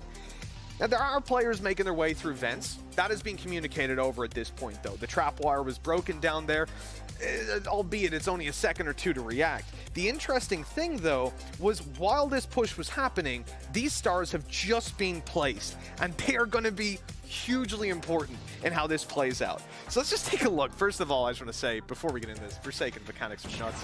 He gets the kill, pops down a cloudburst, falls back, notices the players coming out top, puts a cloudburst, turns, dashes to side, trying to get away desperately, and then this Gravwell comes into play. This is going to freeze him in position. Combine that with a nade that's about to come through into the elbow. This gives him no space. Either walk backwards and get killed, stay in the Gravwell and get killed, go forward into the nade, and well, this is where Forsaken kind of comes into play. He goes past the nade, takes a lot of damage, and ends up finding a kill as well. I mean, that's just Forsaken. What can you do? Even when they're sending their entire round after taking this guy down, he's still good for 2 kills, pops the Blade Storm, but then Sugar Zero came through to save the day, and this was really just remarkable play out of him individually, swinging through and taking those fights. I thought it was funny to see that even though at the start of the round, they committed like 10 pieces of util to taking this guy down, they had 3 or 4 players peeking him at different points, nades going down, lighting him to 30 HP, and he still manages to get so much value for his team. Additionally, I forgot to even mention, Jing was about to get his ult online. In fact, when he died, he did have the showstopper, so that was another disaster averted by Zeta with a pretty forward-thinking, I would say, approach to this, having their split through mid, having taken their control, and there was a lot more to it in the early round and how they faked and postured, but you know what, I'd be here all day trying to explain that, so let's leave it at that and send things back over to our analyst desk. Amazing telestration segment from Mitch. Y'all, all I can say is that they definitely took space from Forsaken, but I'm just so impressed with Zeta's growth, just their progress at this tournament alone. Yeah. Sure. Yeah, you have to be. You have to be. I mean, like, if we can't turn around and we look at, like, the first couple of series that they had, especially the first series, and you say, hey, this is Zeta, and then you give me the last couple of matches, you say, hey, this is Zeta, I'd be like, you are lying to me. And don't lie, that's not the same team. But the glow up is so quick, it's so fast, and it's so impressive that we can't not talk about that being one of the key factors here for Zeta. Even in that game against G2, right, where they pulled out the Yor on binds, it just did not look, or sorry, that was against, I think it was G2, yeah, it was. Yeah. It was so different in comparison to the second time where we ended up going to them. It's just really interesting, I think, to see how many developments Zeta has made throughout the entire time. Yeah, it's been impressive. That's the only word I can think of. Yeah. But there have been so many great plays. Let's take a peek at our Verizon high-speed moment. Any guesses? Any guesses? Could have been Divine anything. with the 4K. We had to pull this out. I mean, look, you could have pulled out 400 different plays, but we pulled this out back in the pistol round because this was a round that Zeta should have won. And this is the kind of firepower that we wanted to point out of Devi bringing the chamber on this map, of which we had seen them change their composition. I think this is a nice little send-off for Paper Rex, who will be leaving us at this tournament, and a shout-out to Devi and his impressiveness on the chamber. I'm glad we get a little throwback because Paper Rex, to get to this point, was historic to begin with. Sure. And we can't sort of underestimate, even though Zeta have moved on to more historic points, that Paper Rex have made history here today as well. It's still a 4th place finish for them. It's and they definitely got a lot of eyes eyes on them in the way that they play, right? They really captivated some people because it was so far out of the box. And they brought it here at Masters, and a lot of people are like, hold up, I want to play Reyna again on Icebox or all these different maps. And that sucks for us, but it's pretty awesome for Jing. Yeah, bittersweet though, but they had an incredible performance, so we have to give props to them as well. But you know who we really need to give props to? Our winners. And Yinsu is standing by with an elated Deb in the Verizon post-match interview. Cannot wait to hear this. Thank you very much, Jackie. That's right. I have Deb here with me for an interview, joined by Kohei, the translator. Now, that last map, it went down to the wire. It was so close. How tough was it for you guys to be able to close out on Split? 最後のスプリットのマップでは非常に接戦となりました。最後のマップ、とても難しい戦いだったと思いますが、いかがでしたか？はい、本当に相手のペースに飲まれないようにと、何度もみんなで声を掛け合って本当に難しいマップでした。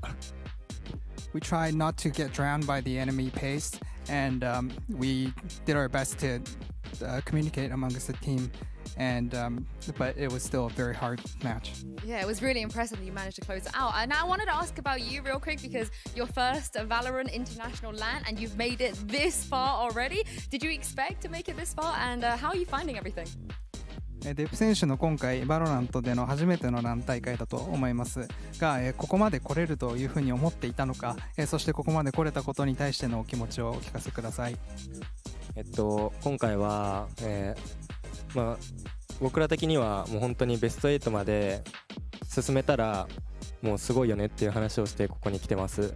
でそして本当にもうここまで来れてることがもう今は信じられないんですけど、もう本当に今は自信になっています。When we first arrived here, we were talking, saying that if we can get into the top 8, that would be miraculous. But now that we're here in top 3, it's just unbelievable. Yeah, it's an unbelievable story. Now, everybody is loving you guys. They want to see you win. But I want to ask you, why do you think you guys have been keeping this winning streak? Like, what's the secret behind this? ここまで来れた、秘訣なのがあればこんな、連勝して、これたこと、ここに対する秘訣などがあれば教えてください。そうですね。ゲームの中でもゲームの外でも本当にみんな仲良くやっててずっとでそれがやっぱり大会中に危ないシーンとかになってもこうみんなで励まし合えるっていうのが秘訣だと思います。We have a very good team dynamics within the game, also outside of the game. So the key, the secret to our win streak is just the communication that we have amongst the team and that we can talk about everything that we experience, including the bad and good. That's really, really good to hear. Now, I don't know if you've seen it, but the watch party that is going on today, all of your fans, they're loving you, they're supporting you. Talk me through why you think this means so much for Japan and for your team as well. デプ選手もしご覧になったかわからないんですけれども、日本の、今東京で、ウォッチパーティービューイングパーティーというのが、行われていてものすごい盛り上がるようでした、この日本の今の熱狂について、どのようにお考えでしょうか。もう本当にまずはありがとうございますって感じなんですけど、今は、こんなにいろんな人が見てくれて応援してくれて一緒に喜んでくれてなんていうんだろう、もうびっくりっていうか本当にありがとうございますって感じです。First of all, I want to say thank you to all the fans, and I just can't believe how many people are watching and how many people are supporting us. So all I can say is a big thank you to all of you. There's going to be more than just Japanese fans are supporting you right now. And lastly, tomorrow you have a best of 5. You haven't played against a North American team yet. What do you make of Optic? 明日は BO5 で初めての北米のチームとの対戦になります。オプティック戦、今のお気持ちをお聞かせください。今日 PRX に勝って僕たちは今アジアで残ってる最後のチームなので、もう本当にアジアは強いんだぞっていうのをもう見せるべくオプティックを明日倒したいと思います。So we faced against PPGL today, and after that we are the only one standing in from Asia. So tomorrow we want to face against NA and just show that how powerful Asia as a region is. I can't wait to see it. Thank you so much, Deb, for joining me. Thank you as well, Kohei, for translating. That is it from us. But don't worry, guys. There's a little bit more for the desk. I'm going to throw this over to Jackie to close out the show. Yinsu, thank you so much for the interview. I am emotional watching that. When he just said, we are the only Asian team standing right now. I'm sorry, that just got me right in the feels. I'm like trying not to get emotional here. I'm sorry. But Jess, I know you were repeatedly saying this.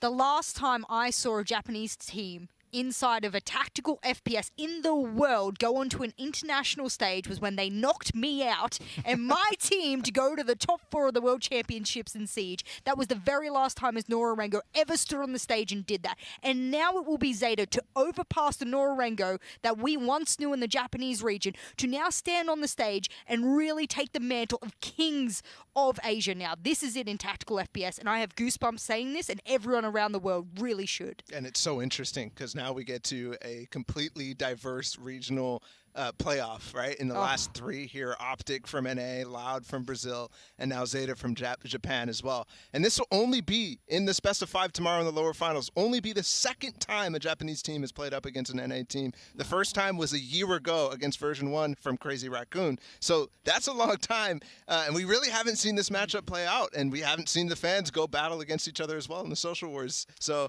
this is going to be just an absolute fun one. I cannot wait to see that matchup. And they said if we can get into top 8, that would be miraculous. Top 3 now, unbelievable. Is there a word more than miraculous? Like, do we have a word where like it's a unbelievable state of being that you can't he said unbelievable, and I was like, just who's writing this? Yeah. Like, seriously. Who's the script writer? I mean, I don't think anyone could have written this into the script because it was so unbelievable to begin with that to write it into the script seemed so unheard of. Again, we have to throw back to the fact they said day 1 they want to win 1 match. 1 match. Now they're here and they might win 1 whole international tournament. I am getting so hyped because this is in such an incredible story. You can't write it. You can't picture it. And now we get to see it play out in fruition right in front of us. You just cannot write it. That you can't truly write that. is the answer there. Okay. Well, y'all ready for the HyperX reflex moment? I'm like so emotional. Now we're like, HyperX reflex moment, everybody. Okay, Crashies. Nice. Y'all know what this is? Okay, the 2K using the Sheriff. It was earlier in the day. It was. Ooh. Hey. I think Tom asked for it to be slowed down as well because he didn't quite catch it. Down. Just wait. You just give it a little bit of a moment. Here we go. Frame by frame. 1, 2. Yo, seeing that from the other perspective, though, is so funny because they just, like, drop left and right of each other. It's crazy because they have good spacing, but it's just, I don't know, well played from Crashies. The slow-mo music, too. It's like, gotta love that. Okay, so I don't know how this is going to go down. Player of the match. Oh. Who are we thinking? Who are we thinking? We're waiting on those results to come in, but I'm going to pick brains. I've got my, I know who I would have voted for. Okay. And it's Depp. Because that guy was a monster the entire time. I think he's the reason why they got back on Haven. One of the few reasons, I think, because he was a monster. Obviously, they stopped that match, but it was really reliant on him. He was making the plays. He was the guy going in first in a lot of situations. I've got to give it to Depp. He was a monster on Split as well. And I think a reason why they won the series. Oh, they didn't agree with you. Yeah. They went with Sugar Zero. Look, that was my vote purely out of the fact that I feel like support players who do well, especially when it comes to KD, is not necessarily their job.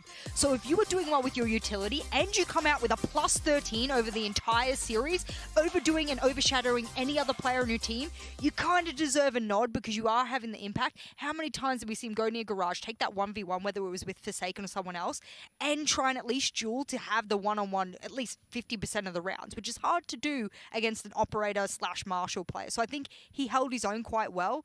And that's where my vote went, especially when you think about recency bias with Split. Maybe that's where my head's at. Sure, yeah. She says it after the results came in. I put Ball on the hot seat, and she's like, oh, well, I was obviously going to say you can see my underline here. Come on, I've been a Sugar Zero shield from day one, so it wasn't going to change. I mean, without a doubt, we cannot deny the chemistry of that team, though. Yeah. I mean, we heard Depp speaking about it, but it's just been absolutely a wild tournament.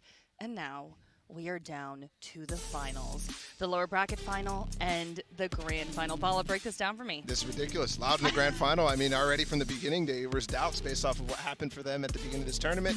Now they're 3 matches later, and they're in the grand finals. A lot of people were on the hype train, but I think we were on the hype train without really thinking it was like this could happen because the situation is nice, because they look good. Yeah. But situations before have told us that's not really going to be happening. Who did you predict to win the tournament? Loud. Who did I predict to win the tournament? Loud. So they're in the grand final, so at least we look like we know what we're saying. That could have gone right very quickly, but I think that is definitely who we expected to make it far. Now the lower final is probably just up in the air. I don't think you could really accurately predict that one going into it. I think it's really interesting, though, because Loud has only played 3 games. The other 2 came from groups. Optic and Zeta came from groups, so there's a massive disparity in the amount of games played, and that's what we saw actually at the last Masters Reykjavik, and we'll see it again. It's really interesting, too, because Zeta has stolen the show. Honestly, at this point, I really don't even, I mean, I do care, but I really also don't care, because I just care what Zeta did was so phenomenal already. You know what? For everyone watching at home, if your bracket puts Zeta this far, please tweet that out at us, because we will showcase that. If your pick'ems just somehow had Zeta up in the top 3, I would like to also see that. I would love to see What is it? Hashtag VALORANT Masters or hashtag VCT? VCT, yeah. I'm just going to scroll through it, and if you don't make the pick'ems now, we will know if you did it. So go back to one of your old tweets where you've already has the date and everything. Don't worry, Jess will retweet it. I'm watching. She'll retweet it. Okay.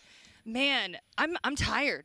I'm a little exhausted. I'm not going to lie. I heard some of our behind-the-scenes people be like, I am zonked. Of course you do. Of course you do. You are a sicko. I could not go through that heart throb again. That was insane. He's on an adrenaline rush. Yeah, That true. must be what it is. But first and foremost, I wanted to thank both of you. I've had so much fun. Don't leave me. Oh, so sorry. You all just stared at my. Damn, you were quick on the reaction. She wants a Forsaken reaction. She wants a I'm sorry, I've been watching Zeta and it's like instantaneous with them. You know what I mean? Okay, well, we'll work on that. We'll work on that. sure. But a big thank you to both of you. You are just absolutely fantastic. A huge thank you to everyone behind the scenes. You're all working so hard. And obviously, a big thank you to all of you at home. We'll see you very soon. I can't wait for tomorrow. Bye.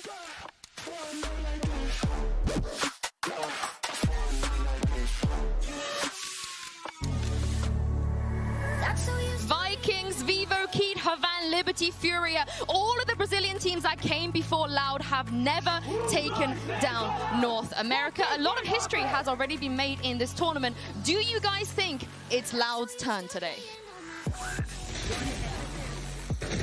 Nice! Don't second guess me this whole game. Is the Brazil meme the 7-1? Oh my god, my dog! You know me, fam! Victor has just given them the 12th, and whoa, let's move on to the next map. It's done.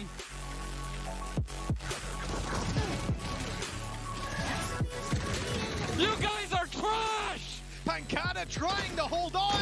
He'll get 1, 2, in fact. Pancada!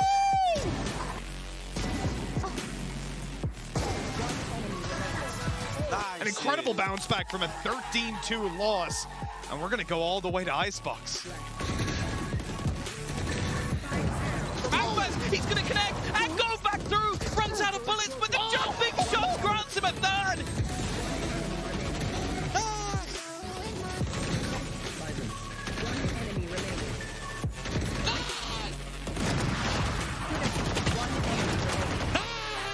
Brazil have done it! They've made history as they go all the way to the grand finals! Japan and APAC never coming this far. One of these teams will make top 3 in Masters. Whose quest to get to the grand finals will continue, and whose fairy tale run will come to an end. Woo! Let's go, boys! Last player. Welcome to the show. The stage is already theirs. Paper X looking stunning on round 1. Paper X looking like the perfect storm today. 13-6.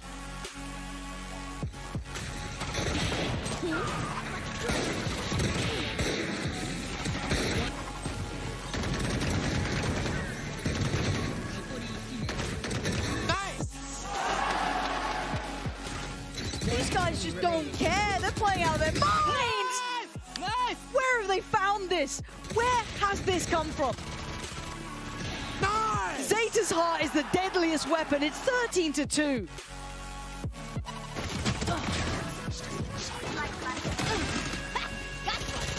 Nice! Let's go!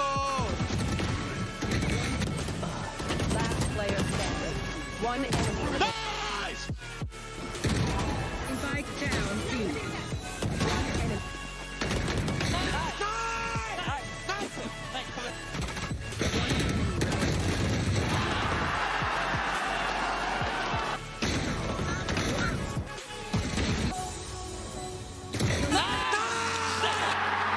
The unimaginable has happened.